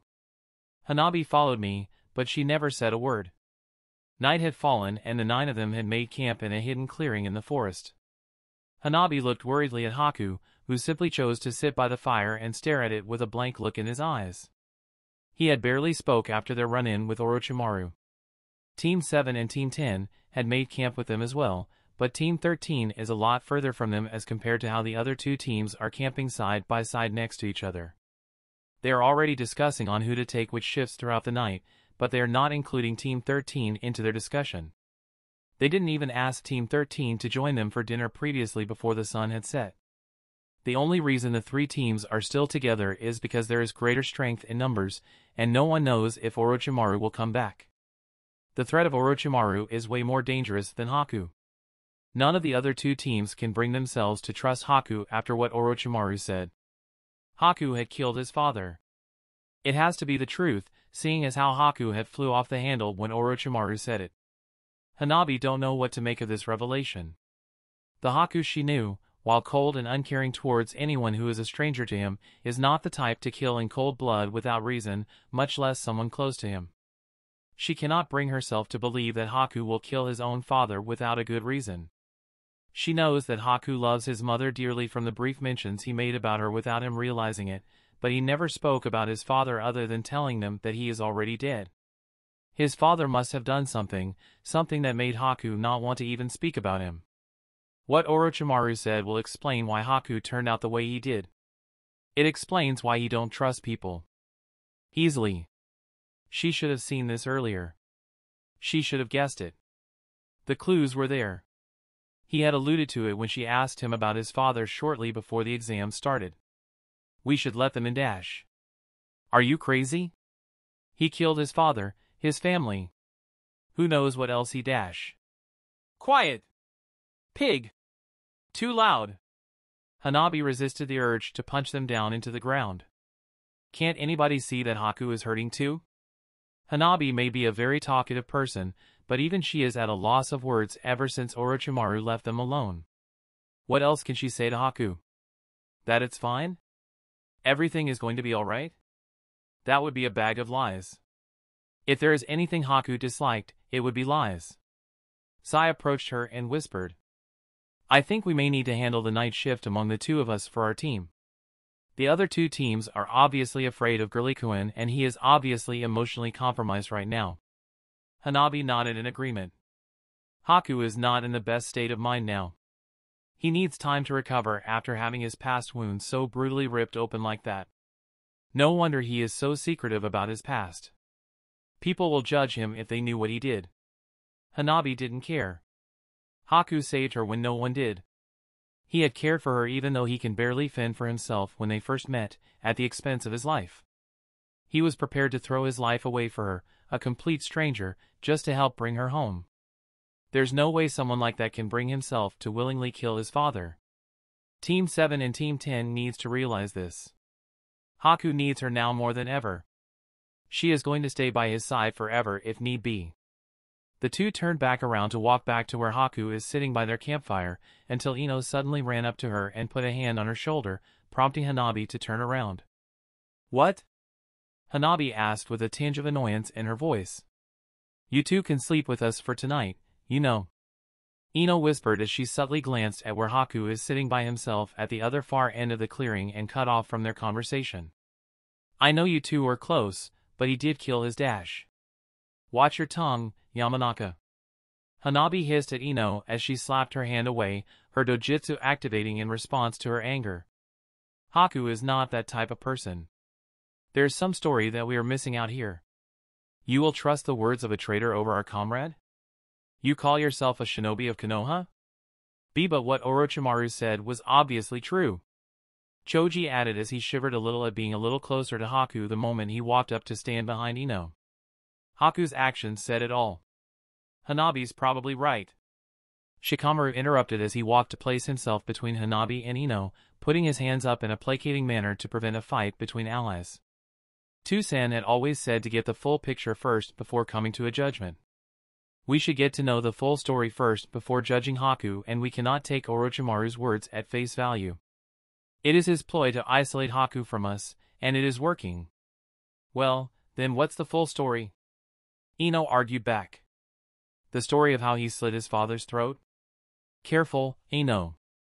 Sai said in a warning tone, and his hand went to place itself on the handle of his tanto. You may be a comrade, but I won't hesitate to get you if you continue. Choose your next words wisely. Kakashi-sensei had always said to look underneath the underneath. Naruto chipped in. I trust Haku. Naruto! Sakura hissed out in a whisper. No matter the circumstance, killing your own father is wrong. I don't trust Haku. Ino stated plainly with her arms crossed without any fear of Sai. I've seen my fair share of psychos due to what our clan is known for. I have been to TNI many times to see my clansmen interrogating and studying the psych profiles of psychos who did things like these simply for the fun of it. Sorry, Hanabi, but I'm not putting my team in danger. Then this conversation is over. Sai said as he put a hand on Hanabi's shoulder to prevent her from mutilating the Yamanaka heiress. Gurlikuin is not someone who will willingly turn on his comrades despite how distrustful he is. If you are that afraid of us, we will make ourselves scarce the first thing tomorrow morning. You have our word. You too! Ino exclaimed and threw her hands up in a frustrated manner. I don't care what happened before he came here, but there's no way I can sit by and watch the two of you trusting that monster to watch your backs while everyone else is asleep. He may kill the both of you. I have seen my fair share of psychos when I was shadowing my clansmen who were doing their job in TNI. None of us here are a match for Haku right now. Sasuke-kun is the only one who can probably stop him, and even he is barely able to use chakra after that snake bit him. We don't have a chance against that monster. A hollow laughter cut them off, and Hanabi recognized it as Haku's. Haku rarely laughed. What's worse is that this laughter sounded like one of a madman. You are right. I am a monster. Haku finally spoke from where he is sitting. After all, I not only killed my father, but my own mother as well. My father was right, my clan is cursed. I am a cursed child. Haku looked up to gaze at the stars in the sky, uncaring at how the rest are looking at him. I had always known that there is a possibility that something like that might happen, that I might have to kill my father. My mother was a civilian from the Yuki clan who had hid herself in that small village because of the purges. She somehow fell in love with my dad, a man who had been infected with that irrational fear that is so damn prevalent in the country. So she kept her identity a secret. Still, they loved each other, and then they had me. Haku fed another twig into the fire to keep it going and continued his story. I always know that I was different, and I know that being different in that place is never a good thing. I hid my powers from my parents, but my father still found out about the secret that my mom had kept hidden from him.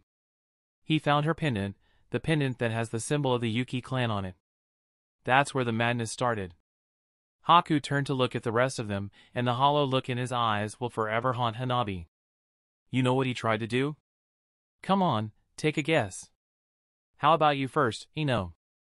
Since you are always so damn vocal. Ino gulped, but she didn't dare to make a sound. Don't want to share? How about you then, Sakura? Or maybe Choji? Haku began to list names as he looked at them in turn, who shrank upon his gaze. Or maybe Shikamaru figured it out already? You are the smartest among us. Haku. Hanabi pleaded as she took a step forward. He needs to stop inflicting injuries on himself. What happened in the past should remain in the past. Haku simply took a step backwards. Don't come near me, Hanabi. Who's to say that I won't kill you as well? Someone who is able to kill their parents will definitely have no troubles killing anyone else. Even you aren't safe from me. Your father tried to kill you, didn't he? Shikamaru stated his deductions boldly, breaking the tension. Bingo! Haku laughed madly once more as the temperature dropped, immediately putting Team 10 and Team 7 on alert. He tried to kill me. Mom went to stop him, but she has no idea how to fight. She wasn't a shinobi and died trying to buy time for me to run from my father. Haku's voice descended towards the end. She died for my sake. It was me that killed her. If it wasn't for me, she wouldn't have died. My father tried to finish the job, but I awakened my bloodline at that moment and killed him instead. I killed my parents when I am only 5 years old. I have never felt bad about taking a life after that. It is just so easy to kill. How hard can it be?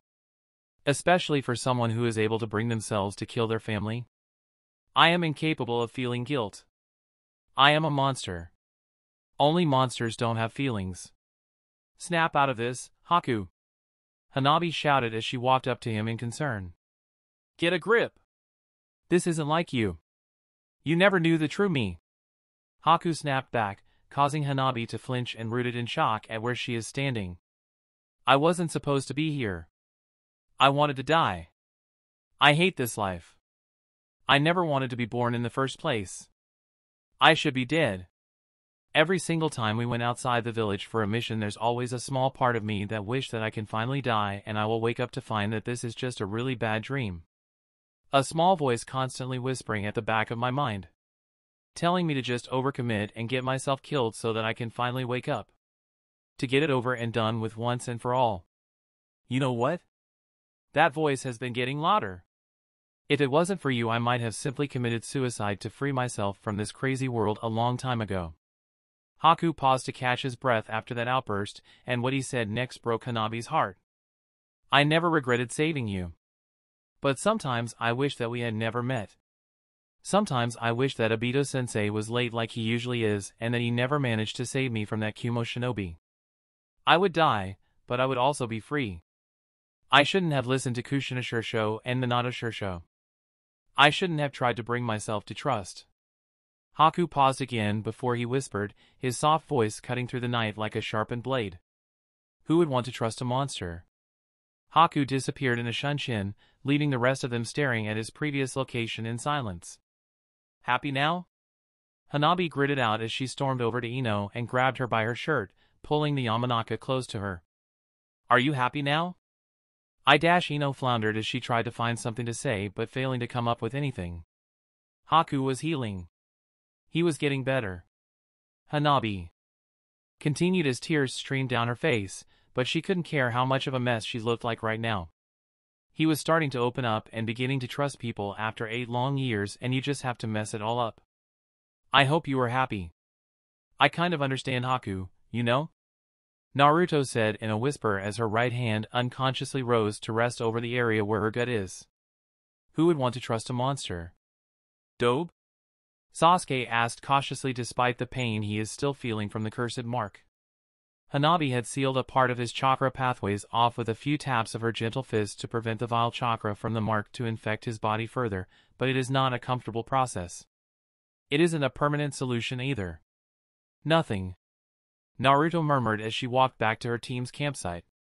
I will take first watch. You and Sakura-chan go and catch some sleep. Crackers-chan. We should go and find Girly-kun. It's too dangerous for him to be by himself at night. Hanabi gave one last glare at Ino before dropping her harshly back onto the ground. Let's go. I don't want to stay with them for even a moment longer. Agreed. They don't deserve our friendship. Hanabi, sighed. Shikamaru's words were ignored by the two as they both disappeared into the treetops. Shikamaru gave a frustrated sigh as he ran his hand through his hair. This is more troublesome than expected. He shouldn't have taken part in this exam. That was dumb of you, Ino. Shikamaru told Ino off as Choji helped their team mate up. How are you so naive to believe that Haku would willingly kill off his father? I didn't know, okay? That's the problem. You didn't know. Shikamaru shot back. So you shouldn't have acted like you knew everything in the first place. You wanted the full story? There, you have it. Look at what you have done. I know Haku had never really earned our full trust due to what he did in the academy, but he had never done anything to suggest that he will really kill us all for the fun of it. Tai deserved what he got anyway. Hanabi's right. You don't deserve to call yourself a shinobi of Konoha if you chose to believe the words of a traitor at face value over our comrade. What happened to your will of fire?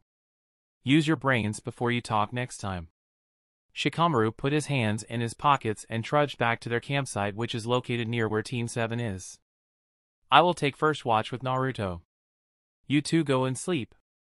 I had slept too much in the day anyway, it's hard for me to fall asleep now. For once, Ino didn't argue back.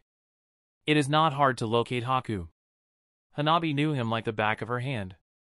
Even without her Byakugan, she could guess where he will most likely be heading to. She and Sai found Haku sitting by the riverbank. Sai stopped her the moment they spotted Haku. I will give the two of you some privacy. Call for me if you need me. I will be nearby. Thank you, Sai. It's what friends do, Crackers-chan. Sai disappeared into the night.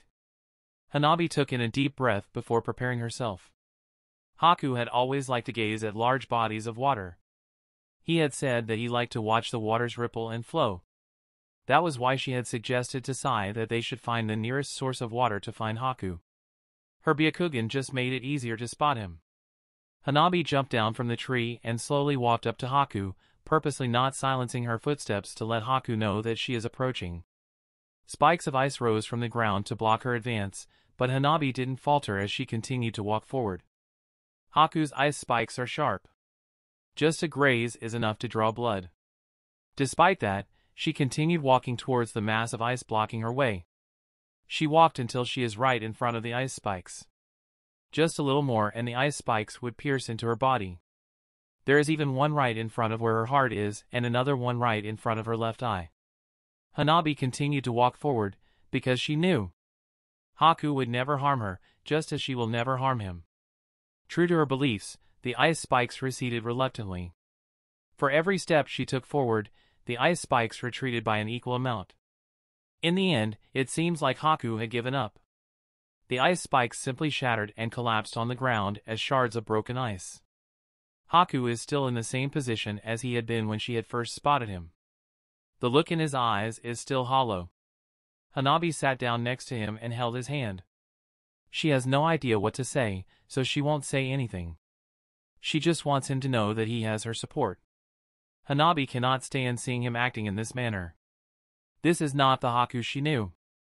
The Haku she knew is a jaded training maniac despite not wanting to be a shinobi. He has a dry and sarcastic sense of humor and puts up with her incessant chattering that even her twin found unbearable sometimes. He takes care of her in his own way and provides a listening ear whenever she needs one. He always claimed that he isn't listening at all when she is finally done ranting, but he remembers every word she said. Her Haku isn't like this. Hanabi slowly wrapped her arms around Haku and gave him a hug. She wants her Haku back. She wants to go back to happier days where everything is not as complicated. She wants to continue bugging and annoying Haku. He will tell her off and shoo her away but make no real move to do so. He will get himself lost in learning about chakra theory and she will just be there beside him, silently watching him doing things that he enjoys. Haku can be the most wanted man in the elemental nations and Hanabi won't care. She just wants her Haku back. Let it out, Haku. Please. Don't stay like this, Haku. You are scaring me. Hanabi said as she hugged Haku and her own tears start spilling out. I won't ask, I won't pry, but please, talk to me. Hanabi don't know how long they stayed in this manner, but eventually she felt her shoulder staining wet. Haku's body started to tremble, and soon he was wrecked with sobs and it wasn't long before he started to bawl his eyes out like a child. Haku never cried. He had always appeared strong. He always knew what to do. Haku never showed any signs of weakness. The Haku now is so helpless, so weak, so fragile. Hanabi hates seeing Haku in this manner, and she hates herself more for not being able to do something about it. The both of them cried in each other's embrace and Hanabi patted Haku's back comfortingly, who is still sobbing even when she herself had stopped and her own tears had dried up. When Haku just joined their clan as a ward, her father had told her in private not to bother Haku about his past before they met each other. According to him, Haku's assessment from a Yamanaka psychotherapist is that whatever Haku had experienced in Kiri, he had learned to cope with it by burying all the emotions he felt about it in the deepest part of his mind and sealed it shut like a tightly lidded box. As long as he doesn't touch the contents of the box, he can handle his emotions regarding his experience in Kiri just fine. Right now, every emotion Haku had repressed about his past had surfaced. It must not be easy for him in dealing with it. They both stayed in that position as Hanabi hugged him, hoping that by doing so she can squeeze every bit of sadness that he is feeling out of him. He loved us, you know? Haku started to talk through the sobs and his voice sounded hoarse. He loved us. He loved Mom and I love them. I really do. I know. I don't understand. Why? Why? Haku screamed out in his hoarse voice and Hanabi had to really tighten her grip on him to prevent him from hurting himself as Haku's chakra lashed out violently, but she remained surprisingly unharmed. Why did being born with powers that we didn't ask for made him turn from a loving husband and father to a murderer in a split second? I tried to save Mum, but the villagers were there and they hit my head hard. I was too young, I couldn't fight. Dad tried to kill me, and Mum put herself in the way to try and save me. She can't fight. She can't even use chakra. I can still remember it, how they fought and wrestled on the floor as Mum tried to prevent the dagger from stabbing me. Telling me to run. To go. Haku panted to catch his breath, but he continued to speak. And then I watched as Dad stabbed Mum in the heart. Haku whispered. I can still remember how she looked like before she died. How she looked at me and realized that she failed to save me. Her only child. Hanabi closed her eyes and she wished that Haku does not continue. It is too painful for even her to hear and she wasn't even there on the scene. But she needs to. Haku needs to talk about it and someone has to listen. He needs to let it out, to share his pain with someone who he trusts. The only person Haku trusts in the entire village is her and she knows it. She needs to steel herself and carrying on listening because Haku needs her now, more than ever. He walked to me with the dagger still dripping blood, my mother's blood, and he said a lot of stuff that I don't remember, probably apologizing to me and Mum. I don't know, all I did was to stare at Mum and then I realized that she is Dash. Haku took a short, choked breath before continuing. Gone. Haku then started to laugh. A small chuckle at first, then it suddenly exploded into full-blown laughter. Can you believe it? I killed my own father after that. Who killed my own mother? Who died because of me? I caused her death. Our family, who loved each other so much, ended up killing each other because we feared each other more than we loved each other. Haku's hysterical and hollow laughter resounded across the empty clearing and Hanabi wanted to shut her ears but she still listened. Haku needs her. Just how long has he been suffering? Just how long has he repressed his memories and feelings regarding his past? Haku's mad laughter eventually died down and he remained motionless in her arms. I miss her. I miss him too, sometimes, the good memories I had of him. I miss the short 5 years that we had together. Life was hard, but it was nice. Hanabi stroked Haku on the back of his head, trying to reassure him she is here. She's not going anywhere. There are times where I hate this world, Hanabi. I hate the shinobi system. I hate myself. I want to die, but I also want to live. I want to love, but I also want to hate. I want to grow stronger, but I don't want strength, I just want to live my life peacefully. More than anything, I want to trust again, but I am scared. I don't know who to trust, I don't want to get hurt again. What if I place my trust in another and the same thing happens again? I don't think I can take it. I will break. Haku said as he buried his face into her shoulder. What do I do? Then trust me. Hanabi choked out and she found that her tears had spilled out of her eyes again when she saw just how vulnerable Haku really is. Trust me when I say that I will never betray you. Trust me when I say that I will never break your heart. I will care for you, just as you did for me when you first found and saved me. Hanabi slowly detached herself from Haku and placed both her hands to cup Haku's cheeks. His face is downcast, his eyes look so hollow and her heart aches at seeing Haku, the person who she loved since young, crying like a helpless child. I will never hurt you. And I will never let anyone else hurt you again. Hanabi don't know whether Haku heard what she just said, but she made a silent vow to herself. Orochimaru, I will kill you. Hanabi thought in the confines of her mind as she closed her eyes and let Haku's forehead rest against hers as he continued to release his pent-up emotions by crying it out, her hands still cupping the sides of his face. I will kill you for hurting Haku. Chapter 10, Try. The sound of crackling wood started to grow louder as Hanabi prepared a campfire. It's already early morning.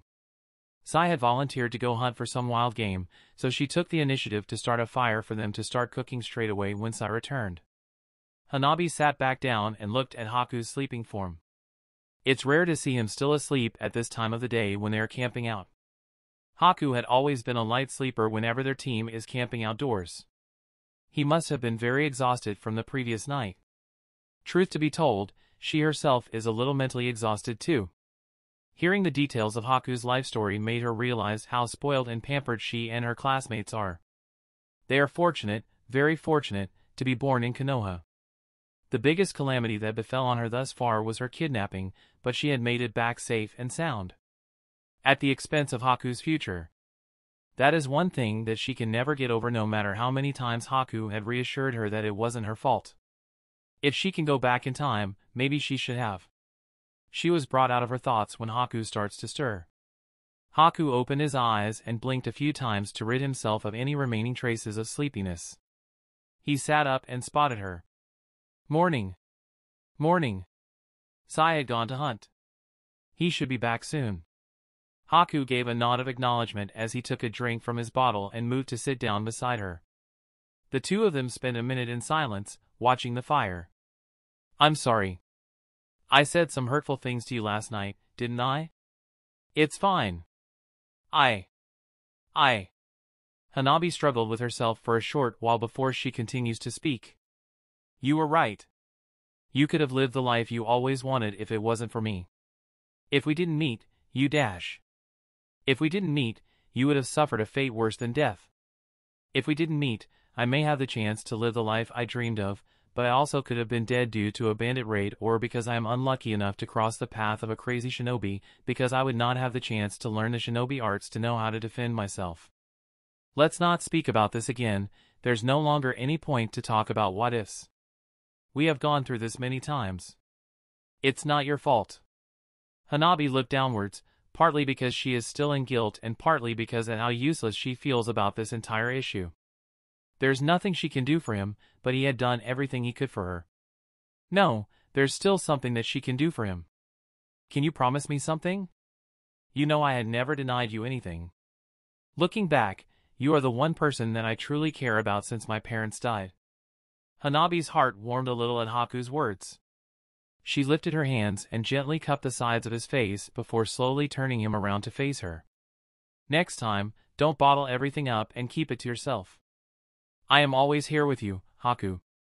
I know you don't trust easily, but I can keep secrets, especially when it comes to you. If something is bothering you, talk to me. I am here to listen. There's no need to handle everything alone. Haku's eyes softened a little. I don't know if I can keep this promise, but I will try. Is now a bad time to interrupt? Sai chirped out as he poked his head out from behind a tree nearby. I can always go for a walk and be back later, but the food takes time to cook and I don't want to have a late breakfast. I hope I didn't just interrupt a kissing session.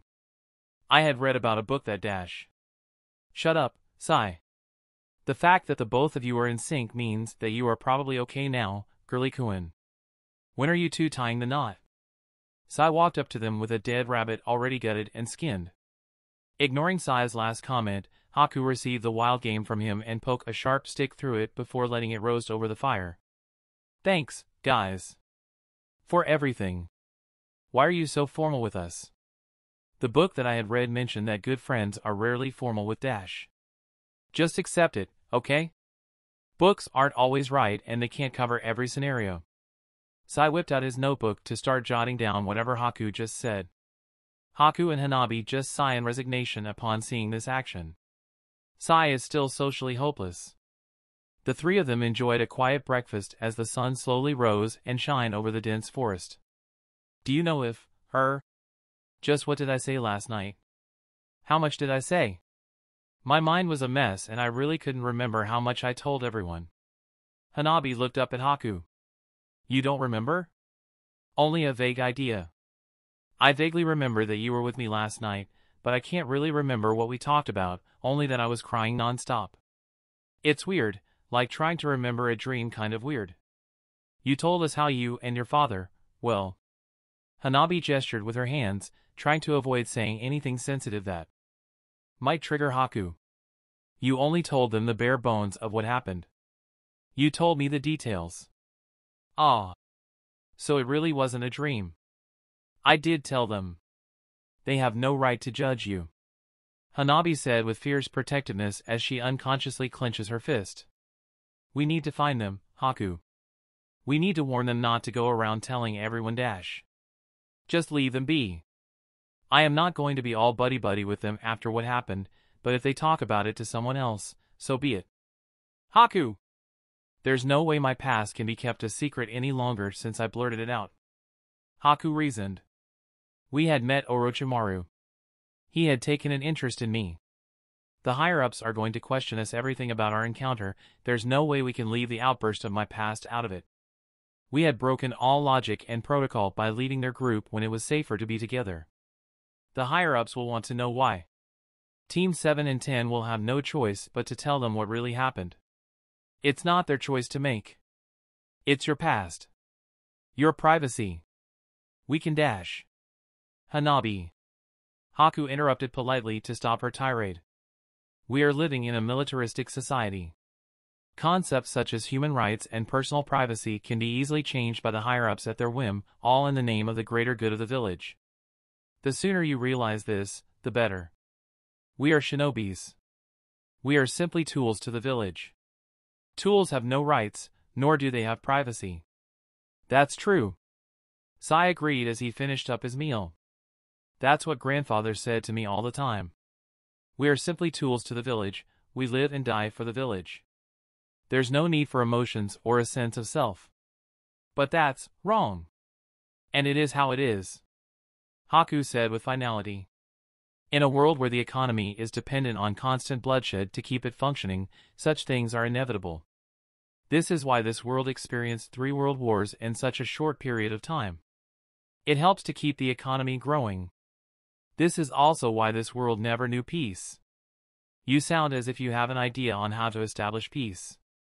Sai stated as he drank a sip from his bottle to wash off the taste of his meal.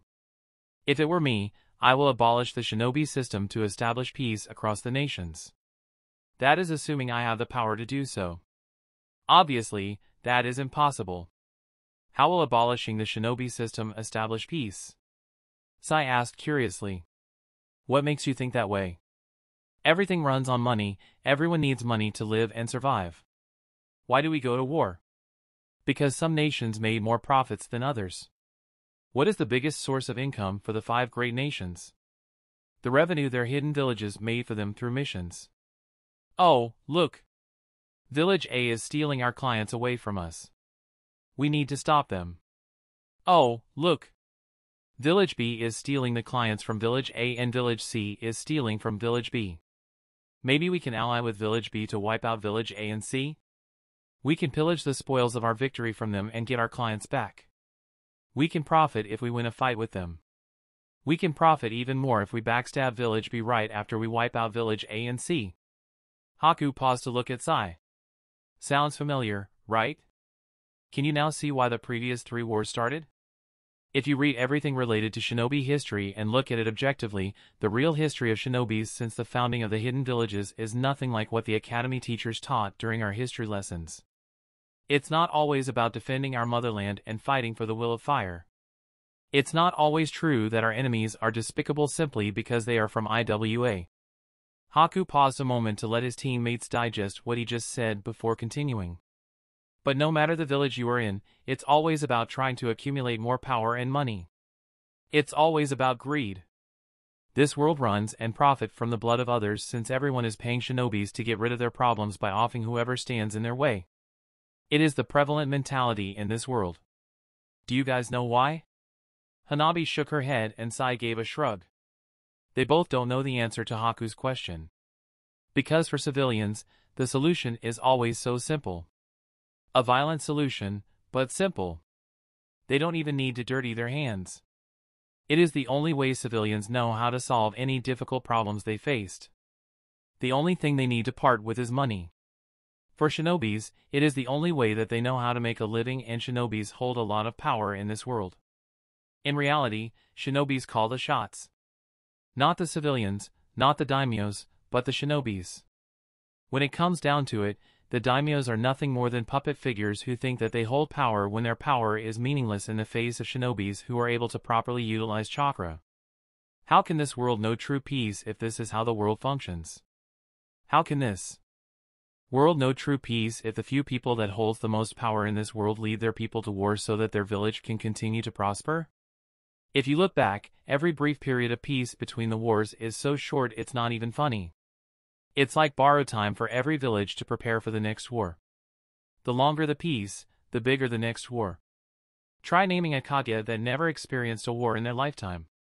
Our periods of peace are just that short. Am I supposed to be worried that I actually understand the point you are making? If what you said is true, the next war will be really huge.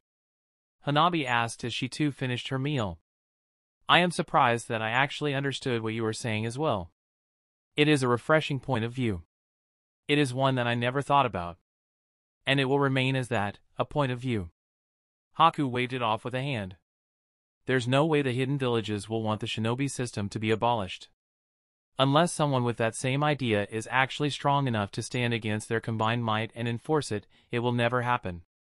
It will take another war for this idea to be implemented, if it gets to that point. Haku had finished his meal as well. The 3 of them packed up and erased any traces of their presence in this area before preparing to set off once more. So, Mr. and Mrs. Yuki, just so that we are on the same page. We head straight to the tower? Not funny, sigh. Try harder next time if you want to try cracking a joke. And to answer your question, we already have both scrolls with us even before we met Orochimaru. Why not? We will proceed as how we did before we met him. If we run into any teams, leave the fighting to me. The both of you took the night shifts last night while I was out like a light. I can handle most of the teams out there by myself. Haku, are you sure that you are really alright? We can wait for another day dash. I'm fine. All of us can rest better in the tower anyway. Let's just aim to reach there as soon as possible. I agree. What about you, Cracker-chan? Hanabi raised an eyebrow at Haku. There's no way he's perfectly fine yet, but she has to admit that Haku's current state is a lot better than she had expected it to be. He is obviously still hurting, but at least he is acting as normal as possible. If you two are really okay with it, then fine. Just don't overexert yourself if the fighting gets too tough. The only team I am worried about is the Suna team, but don't worry. I won't overexert. Sorry to interrupt your flirting session, but we really need to dash. Shut up, Sai. Must you guys greet me with that phrase every single time I say something? Hanabi let out a small sigh of relief in her mind. Haku's mood is still a little foul and he hasn't fully healed from what happened last night, but from what she can see thus far, he is as fine as he can be. She can only hope that he can remain this way at least until the end of the exams. It will not do well for him if he suffers another breakdown at this point. It's obvious that something had changed within Haku. She doesn't know what it is exactly, but she can tell. He is a little less hesitant, a little more ruthless. It's like he had truly come to accept the life of a shinobi for whatever reasons. She can tell from the way he carries himself. It's like he had came to a realization and decided upon something. Something that she does not yet know. Their journey to the tower isn't smooth sailing. It is also what allows her to see that Haku had changed. There were a few teams from foreign villages that had either found them through sheer luck or skill when they were traveling. It was the only time Team 13 had gotten any action. They dismantled all of their oppositions in record time. To be more accurate, Haku did most of the work. Hanabi and Sai simply stood by the side and watched as Haku demolished whoever is stupid or unlucky enough to face them. Haku didn't kill them, but injure them enough so that they probably couldn't pass the exam in time. The two Kumo teams that they ran into after that weren't so lucky. Team 13 had wanted to detour and avoid them initially when Hanabi had spotted them with her Byakugan. Everyone had signed the agreement forms given out by the proctor that Konoha would not take any responsibility for any deaths in the second stage, and all the participants knew that it is a free-for-all in this forest, but Team 13 wanted to avoid escalating the already fragile peace between the two villages as much as possible. The Kumo Genins didn't think about it this way. There was obviously a censor among the two teams of Kumo Genins since they home in on them like a hawk to its prey despite Team 13 taking the extra effort to avoid them. Haku was already in a foul mood when he learned that it was Kumo Genins that they are avoiding. The scars that littered his arms are a constant reminder of what he had experienced from Kumo. The Kumo Genins purposely seeking them out made him even more moody than he already is. What the Kumo Genins did next sealed their fate. In hindsight, they were probably trying to rile them up through trash talking. The moment they appeared, they had threatened to kill Hanabi and pluck her eyes out of her skull so that they can present it to their Reikage when they return to their village. Usually, using such tactics might work on others. If you manage to rile up your enemies, chances are that they might make fatal mistakes you can capitalize on in your battle. However, they shouldn't have done it right in front of Haku. Haku had always been someone who is able to keep his cool no matter what. There are only a few things in this world that can truly rile him up, and he had somehow encountered those few things in the short span of this stage of the exam. 5 seconds. That's all the time Haku took to eradicate the two Kumo teams that had threatened Hanabi. It is a side of Haku that Hanabi had never seen before. It scares her a little, and it made her realize how much Haku had been holding back during their spars. Haku had cared too much about her, so much that he never showed her just what he is capable of, since most of his invented jutsus with the ice release is a one-hit kill type of jutsu. Jutsus that he can never use in their spars since he will never harm her. Shards of ice that made themselves invisible by refracting light so that their target will not be aware of its presence until it's too late. Freezing his opponent's blood with just a touch. coating himself in a layer of ice that blocked all kinds of physical damage and giving frostbite to anyone who had touched it. Exploding his ice cubes like an exploding tag, sending shrapnel of small ice spikes into his opponents. The Kumo-Genins were torn apart by Haku's power. Some were skewered. Some were brutally ripped apart limb from limb as bits of brain matter, gore, and blood showered down from the sky. There was one who simply became a frozen statue, his very blood in him got frozen the moment Haku so much as touched him. Haku did all these in just 5 seconds. It's like Haku had totally embraced his darker and shinobi side of him. It's like whatever doubts and apprehension that he had in being a shinobi had disappeared. During those 5 seconds, Haku had truly become a monster. Before, Haku had never killed simply because he was able to. There was always a good reason to why he killed even if he wasn't bothered by the act of killing. Now, he had killed because some Kumo-Genins had let their mouth run without their filters over it. This has never happened before. But he still did it anyway, because he cannot stand anyone threatening her. Hanabi knew that she is important to Haku, but she never knew how important until now. She will never admit it aloud to anyone else, but she actually felt a little happy seeing Haku so protective of her. Should she be worried about her own mental state too? The fact that seeing the Kumo-Genins getting massacred by Haku because they so much as verbally threatened her actually made her a little happy. Is she a little mentally unstable as well? Is it wrong to feel this way? No, she supposed it isn't. There's no point in denying her feelings for him. She loves Haku, she is sure of it. She will burn the world for him if it meant keeping him happy and safe like what he is doing for her now. Right and wrong are subjective concepts anyway. If Haku is happy and safe, then it probably is the right thing to do. Another shocking thing is that Haku had later admitted that he only recently invented these jutsus in that short amount of time after his run-in with the Kirinins during their C-rank mission and this exam. He would have used it against Orochimaru if he hadn't retreated when he did. These jutsus are his trump cards for the exams. It was supposed to be used against anyone that is too dangerous to be brought down in a non-lethal manner. It was not meant to cause a senseless massacre. Haku is so brilliantly smart and creative with his ice release that it is frightening. The layer of ice that he coated himself with would have made him invincible against her gentle fist. She would have gotten frostbite the moment she touched them. How can she win against something like that? What made her jaws dropped is when Haku had said that he had more ideas in his head. He even has an idea to create S-class jutsus with his ice release that might allow him to take on a Jinchuriki in theory. It's just that he doesn't have the power and control over his bloodline to make it a reality yet. Hanabi didn't doubt the truth in his words, and neither did Sai. Thankfully, they didn't encounter any more opposition after destroying the Kumo team and they reached the tower by the end of the day. They walked through the main door, where a pair of Chunin guards congratulated them and told them to make their way up to an empty room on the second floor. You know, I think Hinata's team is already here. I can sense them, Haku said as they walked up the stairs to the second floor. Really? Nachan is here? If I focus my chakra on the surrounding water vapor in this building, I can do some form of chakra sensing. I'm just not too good with it since the amount of chakra control needed is ridiculous. I am familiar with Hinata's chakra, so it makes it easier to sense her. Come to think about it, if she asks you about my past, just tell her. If her entire team wants to know, then you can tell them as well. Just leave me out of the storytelling session. I don't want to risk another breakdown and I don't want to see their looks of pity. You don't need to let anyone else know about your past if you don't want to. I'd rather they find out about it through you than from Team 7 or 10. Don't get me wrong, you don't need to purposely approach them to tell them my life story. I'm just giving you inside permission to tell them if they ask you guys for it. I don't think I am suited for storytelling. Crackers-chan can have the honors.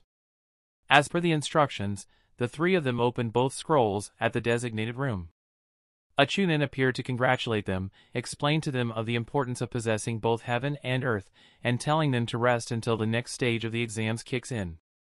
Sai had interrupted the Chunin by reporting their run-in with Orochimaru, but the Chunin reassured them that the Hokage and other capable shinobis are already onto the matter and that they should concentrate on their own exams.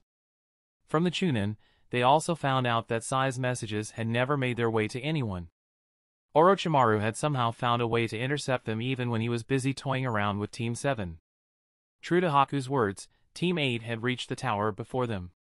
The only team that reached before Team 8 was the only Suna team that had entered this exam. Team 8 and Team 13 decided to room together since it will be easier to keep an eye out for each other. The Suna team is dangerous. None of the teams want to be alone around the red-headed kid with a gourd.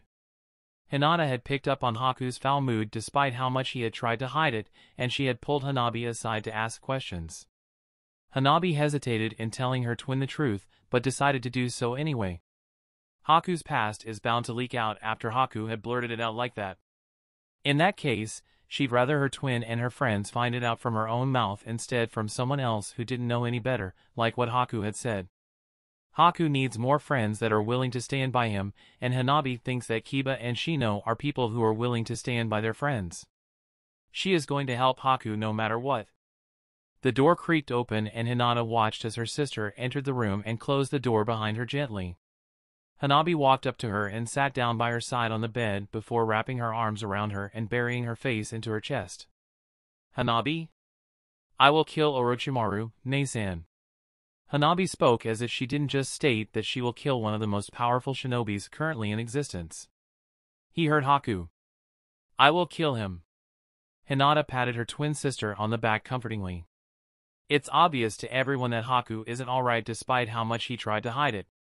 He is obviously emotionally hurting from something. It pains her to see Haku in such a state. Haku had cared for her and Niji in a brotherly way ever since he decided to open up a little when they were young, even if she knew how awkward he felt about it. But he tries his best and that is all that matters to them. Despite how soft Hanabi had made her proclamation to kill Orochimaru, it had caught the attention of the rest of the occupants. None of them had anything to do anyway. The fact that the only other team right now in this tower is the team from Suna prevented them from being able to rest properly since they had witnessed how unstable he is. What they witnessed about the red-haired shinobi from Suna had scared them. He is one guy that no one on their team would want to fight against even if it is 3-on-1. Akamaru trotted up to Hanabi and gave her a lick on her face to cheer her up. Shino and Kiba walked over from where they were resting as well. Sai had taken Haku with him to do whatever. She will find out when they returned. Hinata gave her twin an encouraging hug before asking, what exactly happened in the forest? Haku, he changed. He doesn't feel right. And so, Hanabi told them everything that happened with the two other teams that night. Man, it is that bad, huh? I'm not very close to him, but I always thought Haku was someone who cannot be broken no matter what. He is one scary dude. It's hard to even imagine that he actually broke down. I believe that it would be better to keep your mouth shut, Kiba. Why? Because your words right now are only making Hanabi and Hinata feel worse. Kiba's not wrong. Hanabi whispered out as her face remained buried in Hinata's chest, who is still trying to comfort her twin sister. I had thought that Haku was infallible too. He is always there. I never saw him back down no matter how impossible the situation seemed, yet Orochimaru managed to hurt him with just a few words. Hanabi finally released herself from Hinata, her eyes still a puffy red. I only just realized how little I know about Haku before we met. He never told you until then? Kiba asked disbelievingly. No, I didn't know about his past until he snapped. Don't even think about asking him for more details. Hanabi said as she wiped whatever remaining tears from her eyes. Whatever he experienced was horrible, and that is putting it lightly. We will take note of it. Shino reassured her. It wasn't long before Hanabi succumbed to her mental exhaustion and fell asleep on Hinata's bed. Hinata activated her Byakugan to spy on Haku and Sai to check that they're alright. Once satisfied with what she saw, she deactivated them. I will go find the two of them. Best if someone is there to keep a lookout on him. Sai is a social idiot. Hinata murmured her thanks to Kiba, who waved it off, and Akamaru followed him out of their room. Haku is not overly close nor is he overly friendly to their academy classmates, but they were also classmates for years before graduating from the academy. There is still a form of camaraderie and friendship between them that is forged from spending so much time in the same class for years. Kiba is not one to leave a friend unattended despite how rash he can be. He is loyal to a fault. I think I should go over as well. Why? I need to be there to do damage control in case Kiba accidentally riled Haku up. Hinata smothered a laughter into her hand at Shino's words. Shino is a quiet individual, but that does not mean he is antisocial. He cares about his friends just as much as anyone else. Thank you. I want to be there for Haku-kun too, but I think Hanabi needs me more right now. Don't worry too much about it. You should be here for your sister. Hinata shuffled closer to her twin sister and pulled the covers over them. It has been a long time since they slept on the same bed together, although she wished it was under better circumstances that they indulged in some sister bonding. For once in her life, Hinata felt a fierce sense of protectiveness welling up in her, a sense of aggressiveness that she doesn't even know she possesses. Haku's mental scars were being ripped apart forcefully and reopened by that snake of a man. Hinata don't know how Haku endured what he had experienced and still managed to emerge as a functional human being. At least she knows that she would have probably broken down if she had experienced what he did. You would need a special kind of courage or attachment to life to continue to live on. Having your mental scars ripped like that have to hurt. Their father would have known about Hanabi's and Haku's encounter with the traitorous Sannin by now, even if he doesn't know the specifics. She will need to tell him all about it. There is no way their father will take this lying down. He treats Haku like his own son even if he never said anything about it. Their father is a strong believer of the notion that actions speak louder than words. She will have to tell Niji about it too the moment his team reaches the tower. He can help and he will help. Haku is hurting and they need to be there for Haku. They are siblings. Siblings stand by each other, no matter what. The days in the tower flew past in the blink of an eye. My mental state had mostly recovered by the time the second stage had concluded. I don't even know why I had a breakdown in the forest. I had never expected for something like that to happen, nor have I experienced so many conflicting emotions before, but I don't feel like it's totally a bad thing. It feels good to finally get something heavy off your chest, even if I don't remember exactly the extent of my past that I shared.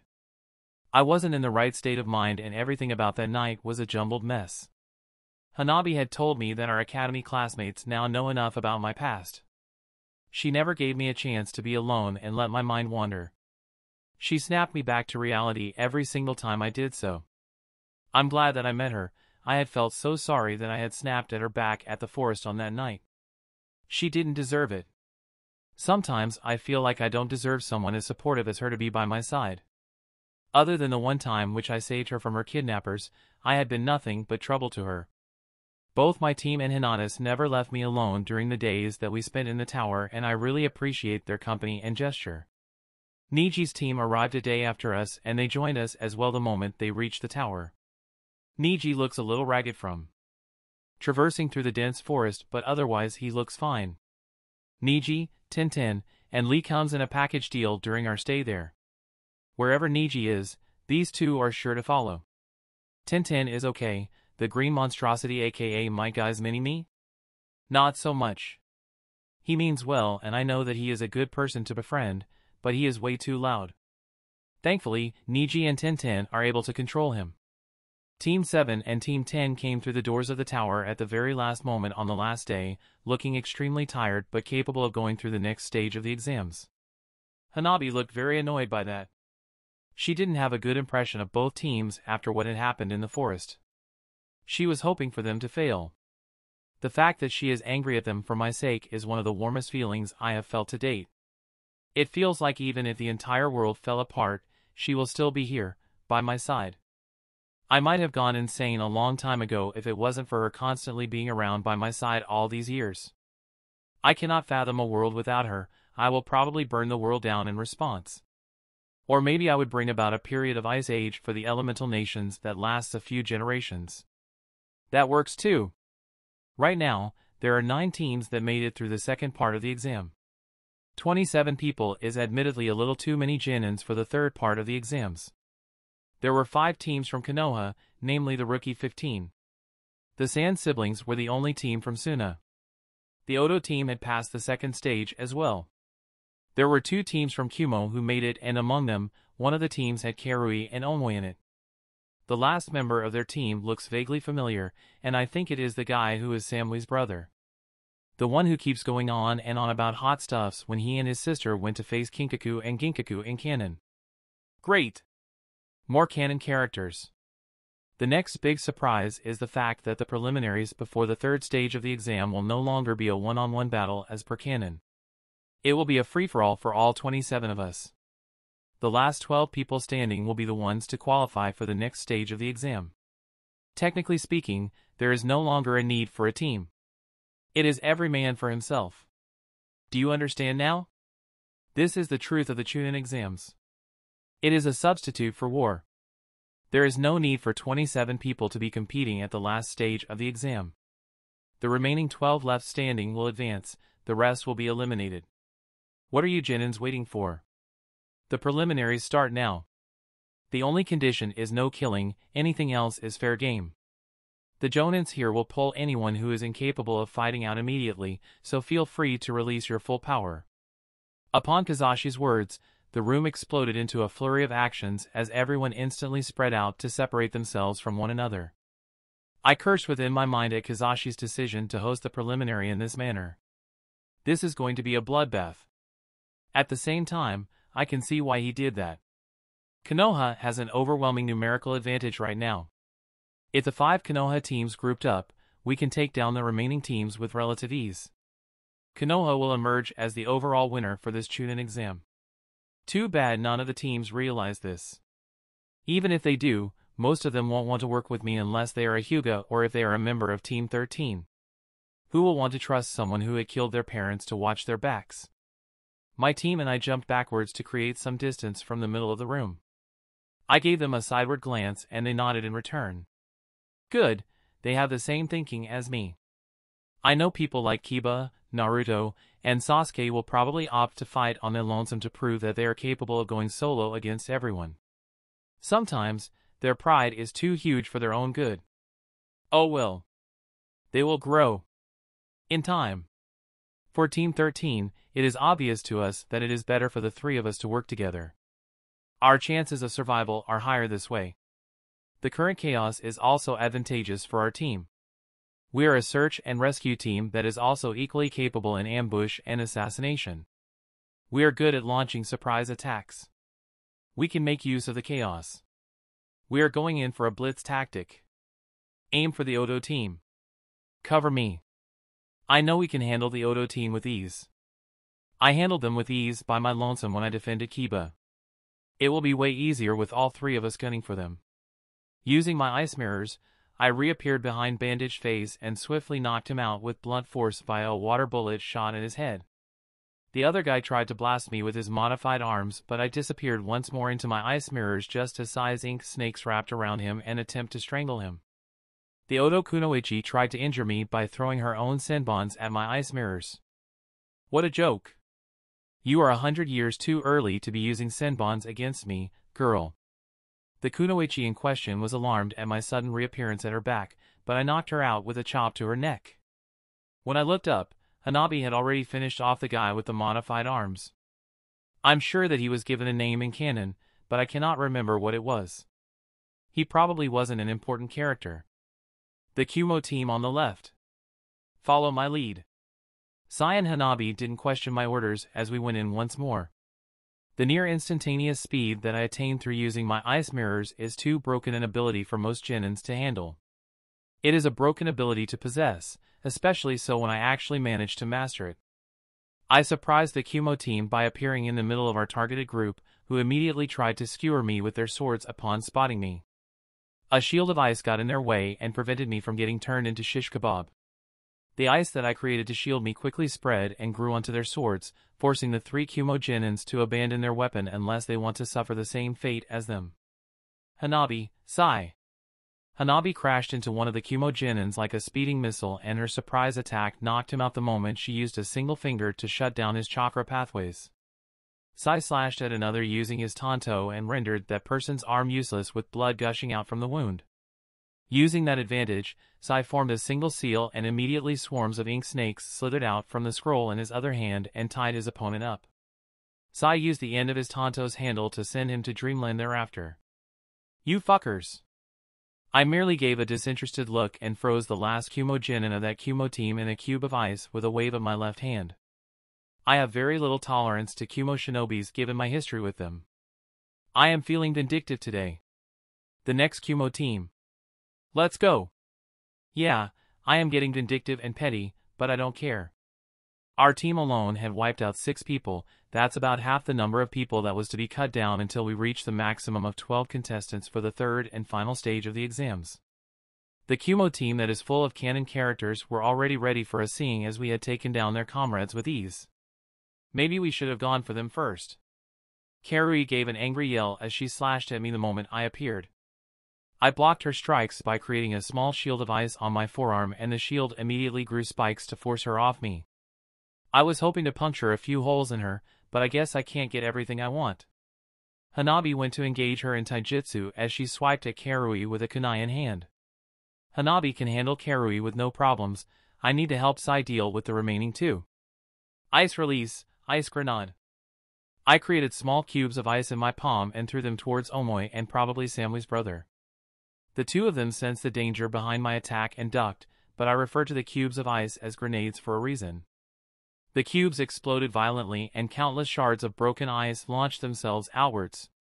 Sai took this chance to create more drawings that can aid us later on. Cloud-style flame beheading.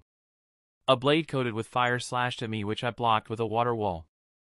A large arc of intense flames followed the trajectory of the blade and created a wall of fire as well. Omoi's teammate is no slouch in his swordsmanship and also in using the fire release, but he got me as his opponent. I am a skilled user of the water release. Water release, water shockwave. A huge vortex of water swept across the Kumo team, and I can see a few other teams jumping out of the way to avoid getting caught in the crossfire. This room is a little too small for 27 people to be fighting it out simultaneously. Everyone have to be on constant alert to ensure that they did not get themselves caught in attacks that weren't meant for them. 8 trigrams, 16 palms. Hanabi appeared right in front of the Kumo guy who uses fire, no, really, what's his name, and took him out of the competition with her gentle fist. Omoi leapt back. He is outnumbered and the only thing he can do now is to run. We were about to end him when a huge wave of sand fell upon the entire room. I quickly rose a pillar of ice to bring me and my team up and away from it. This has to be Gaara's work. Had he given in to his madness prematurely? Hinata! Kiba! Shino's uncharacteristic loud cry got our attention, and I watched in shock as Gaara's sand wrapped around Hinata. Kiba and Akamaru got themselves caught up in the sand too when they tried to rescue her. Shino's bugs are doing all they can to siphon the chakra off the massive wave of sand around his team and render it useless, but it is no use. Gaara's sand has too much chakra for Shino's jutsu to be effective. Gaara already had his left arm stretched out and his palm open.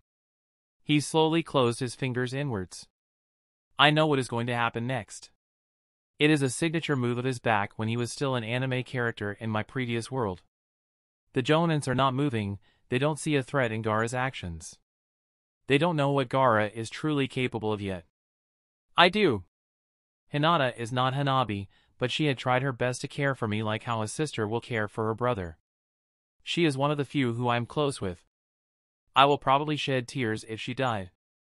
Hanabi will also be devastated if she lost her twin. There's no time to think. I reappeared next to the cocoons of sand that trapped Hinata and Kiba and flash freeze the sand surrounding them with a single touch. A knife chop from my palm broke the ice, shattering the confinement that held them. It seems I was still a little late. Hinata and Kiba were already injured by another attack before I had gotten to them. From the looks of it, they got hit by blunt force. Maybe Gaara had injured them with a sand bullet or with something similar. In any case, they are in no condition to be able to continue fighting. We need to get them out of here. Shino, I will hold the Suna team. Get the 2 of them to the Jonins and out of here. Shino wasted no time to argue and immediately pulled his teammates out of the area. I sent a wave of ice at the Suna team, who were taken aback by my ability to match Gaara's sand. Gaara isn't the only one with a unique ability to change both the weather and the terrain. Water release, great exploding shockwave. The enhanced version of water shockwave stopped Gaara's sand from advancing, and I can see the surprise on his face together with the madness in his eyes. Damn, he is unstable right now. This can't be good for us. Wind release, great cast net. A huge current of air combined with extremely sharp blades of wind, courtesy of Tamari, tore through where I once was as I escaped with my mirrors. I went through hand seals for my next jutsu. Ice release, raging blizzard. A huge blizzard blew from my mouth as I used it to overcome Temari's continuous use of wind-based attack and freeze the section of the room that we are at. Gaara had used a wall of sand to block my attack and shielded himself and his siblings from harm. I am surprised that he didn't go berserk yet and that he actually has the sense to shield his siblings. Didn't he not care about them in canon until Naruto talked sense into him? A puppet sneaked up from somewhere behind me and launched a barrage of senbons that is no doubt coated with poison. Hanabi got behind my back and dashed towards the rain of needles. Canon! With that simple move, Kankuro's attack was deflected. Sai's ink lions pounced on the puppet, forcing Kankuro to call it back to his side in case his puppet got itself mauled beyond recognition by the lions. Quicksand waterfall flow. I quickly backpedaled, grabbed Hanabi and Sai with me before diving into the safe confines of my ice mirrors to bring us out of here. Bringing people along with me consumes a lot more chakra as compared to the normal usage, but I have to do it or they might get themselves drowned in sand. As I expected, Gaara flooded the entire room with a huge volume of sand he called upon from somewhere. Even the giants in the room had climbed upwards to escape the attack via the walls of the building. A huge fist made of sand went flying at Team 10. Choji only had just enough time to grab Shikamaru and threw him out of the danger zone. I can tell that he tried to save Ino too, but he was too late in doing so. The two of them got themselves punched into a wall. There's no way they can continue with how big the impact was. Sand began to wrap itself up around everyone as Gaara attempted to crush us all into paste. I had hidden the three of us in my mirror and had teleported to the ceiling to escape his initial salvo, but the sand is now trying to get to us as well. I called upon the powers of my bloodline to aid me once more as I froze the approaching sands that was threatening me and my team. A drizzle of sand, each drop of sand the size of pebbles, then rained down upon the area and forced us all to either start dodging or defending ourselves on top of getting out of the initial sand trap. Temari gave a war cry and got a sneak attack onto Tenten, who was too focused on trying to get out of the sand trap to notice her arrival. Niji broke himself free with a Caton and tried to save Tenten, but he was too late.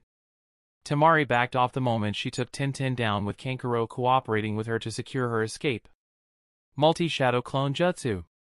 Swarms of orange clones bombard themselves like torpedoes onto Gaara, who simply defended himself with a huge wall of sand. Sasuke attempted to get past his defense, but he was too slow. He had not yet attained the speed needed to bypass the shield of sand. Gaara had made himself a common threat to everyone here. Everyone now wants to take him down as soon as possible. Kankuro, who had stayed hidden at Gaara's back the entire time, used the advantage of Gaara's absolute defense by hiding behind his shield of sand and constantly harass his opponents with his puppet. He almost succeeded in taking Sasuke out when his puppet almost nicked him with a poison blade.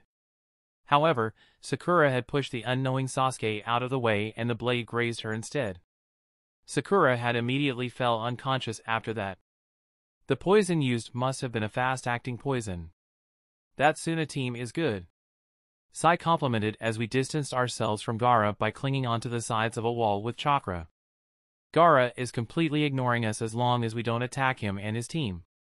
He seemed to prefer taking out the easier prey before trying to get us. He probably doesn't want to waste time with us when I have proved that I have ways to stop his sand. We can wait until he takes out all of the competition for us. There are 13 people left. Let the Suna team do the work. The sand guy will probably not waste time and effort trying to catch us when there are easier preys out there. Hanabi added. Your cousin is out there fighting for his life and this is all you have to say? Meh. Niji Inai-san can take care of himself. Hanabi replied with a casual wave of her hand. He is way stronger than me or Nei-san. We will only help him if he needs it, like how Nei-san needed our help earlier. Still, I'm feeling competitive and a little suicidal. Letting the Suna team do all the work and letting them advance with all of their team members intact is demoralizing, especially with how they are demolishing everyone else despite the fact that they are the only team from their village competing in the exams. It is making everyone that is not from Suna look bad. None of us here who had advanced to this point are weak, but Gaara is at a completely different level as compared to most of us. Taking Gaara out is not possible unless I want to come face to face with the legendary Tanuki. Temari is also too alert for me to connect my attack onto her. That leaves their puppet user. Okay, I admit that I kind of want to get back at Kankuro for trying to ambush me with his puppet earlier. I wonder if I can take out Kankuro with a sneak attack? It is possible to do so if I time it right. Ice release, exploding ice clone. My ice clone immediately disappeared into an ice mirror and re-emerged behind Kankuro. Kankuro sensed the danger within a second and spun around. I can see his fingers frantically moving to call his puppet back as he tried to duck and roll out of harm's way at the same time. Too late. My ice clone exploded with a loud boom that sent sand and ice in the vicinity to fly everywhere from the explosion. Kankuro lay unconscious on the sand with numerous shrapnel of ice embedded in him. With that, there are now exactly 12 contestants left to advance to the third stage of the exams. Maybe I shouldn't have took inspiration from both Deidara's battle style and Canon Itachi's exploding shadow clones, but I can't deny the effectiveness of having a living bomb do the work for you. I can see why Deidara loves his explosions. This method is just too simple and effective. There was a look of rage in Gaara's eyes the moment he realized what had happened. I had bypassed his defense and took out someone who was using it for protection.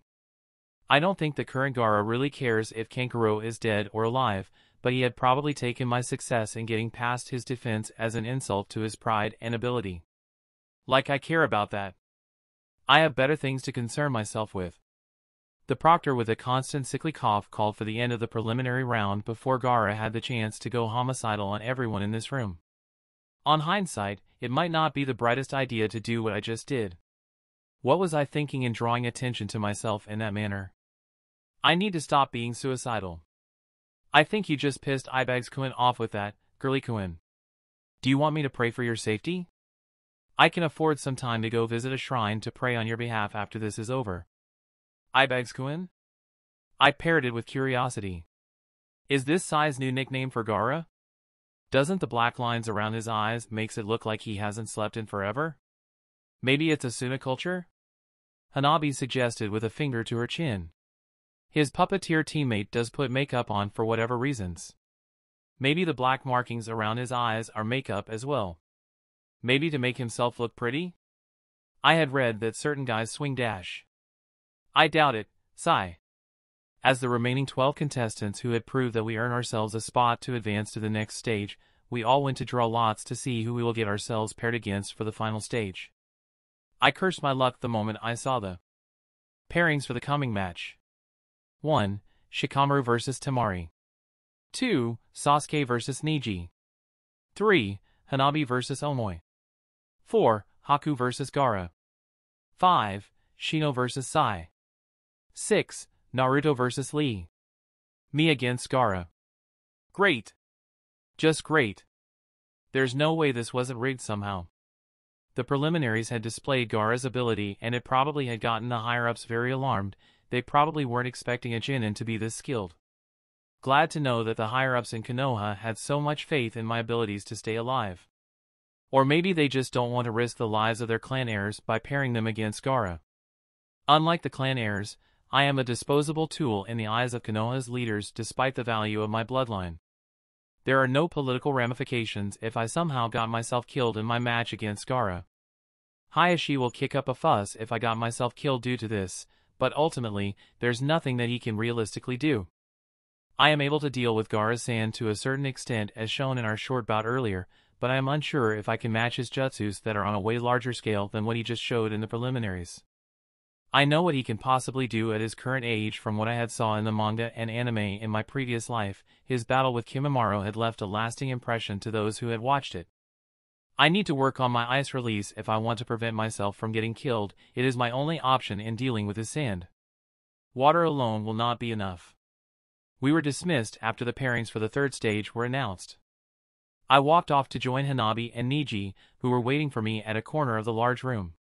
Gaara was standing beside me when the proctor announced the pairings earlier.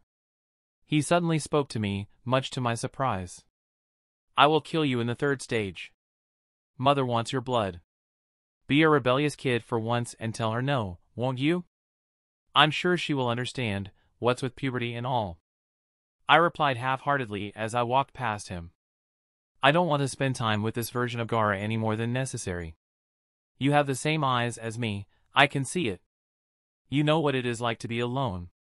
This remark made me pause in my tracks as I turned my head around slightly to look at him. So? Your point being? I will kill you, only then can I feel alive. Only then can I validate the meaning of my existence. Good luck to you then. I admit that this life sucks, but I still want to try and continue living. Unlike you, the reason for my existence is no longer about me alone. I owe my life to a select few who had did everything they could to piece my broken self together and get me to try and continue living. You will have to work for it if you want to kill me. I walked towards Hanabi, who was watching our interaction although she was too far to hear what me and Gaara said to each other. She gave me a bright smile as I walked over and pulled me by my arm to drag me to visit Hinata at the medical bay. Hinata wasn't too badly injured, but it could have been a lot worse if we didn't intervene and saved her in time. Niji and Sai followed with Shino trailing after us at the back. He had lasted long enough in the mayhem earlier after he got his teammates to safety to a Jonin station nearby. It is no longer about me alone. I will try, just this last time. I will try to trust. People come and go in your life and there's no way to tell if all of them are worthy of your trust, but I don't need many friends. I just need a few. Whatever had happened that night is a complete mess in my mind, but I clearly remembered something. I remember Hanabi asking me to trust her. It was a plea from her to me. I can never deny a plea from her. I will do what she asked for both her sake and mine. I know she will never betray my trust. We are always there for each other. It has been that way since we first met so many years ago. This life is no longer about me alone. There are people who care about me, especially Hanabi. She has always tried her best to keep me happy and sane. She had pulled me back from the extreme guilt and madness I experienced that night. I don't know what would happen if she didn't succeed in doing so, but I would probably go insane and start doing something suicidal. Believe it or not, I was this close to losing my sanity. I need to forget my previous identity if I want to keep myself sane. Whoever I was before is no longer relevant. Whatever values I used to hold dear is no longer important. I need to remember that I am now in a different world with a different identity. I need to remember that I am now Yuki Haku, the last known member of the Yuki clan and a shinobi of Kanagakur. I need to start acting like a true shinobi. I need to try and truly accept the fact that I am now a killer for hire. I need to remember that I am now a ward of the Hyuga clan, adopted by the clan head Hyuga Hayashi himself. I need to remind myself that I am now a member of Team 13. Under the leadership of Uchiha Bito, the Phantom of Konoha. I need to accept the fact that I had directly or indirectly caused the death of both my parents. They had died by my hands, one way or another. It was a tragedy that I had tried to fool myself in thinking that will never happen, as I was too drunk in the happiness at having the fortunate luck of having loving parents in my second life. It still happened anyway. My mom had died trying to save me from my father, and I had killed him in return. It was a tragedy that resulted from the fear born out of love. Regardless, I need to accept the fact that I had committed an unforgivable sin and move on. The tragedy had caused me to lose my sense of reality for 8 long years. If it wasn't for Hanabi pulling me back every single time I had negative thoughts about life, who knows what I would have become. People can talk about my past all they want. I don't care much about their opinions anymore. However, none of them are qualified to judge me unless they too have the blood of their parents on their hands. I need to finally try and accept this reality. No more running away. I need to cast away my fears and face it head on. So what if this is an alternate universe of the so-called canon and everything went to shit from the get-go? It is my reality now. It is my life now. My mom had used her life as the price to let me continue to live on. What was I thinking in wasting her sacrifice away for 8 long years? I am such a failure of a son. I miss her. I want to speak to her once more. There are so many things I want to say to her, and I will never get the chance to see her or hear her voice again. I want to apologize to her for everything wrong that I did and could have done better. God, I miss her so badly. I lost Mom, but now I have Hanabi. For her, I will try. I will try. I will try. For she had showed me that I am never alone. That's the end of this tale for now. Thank you for watching. Check out my other fanfics and part 2 here, and with that being said, peace.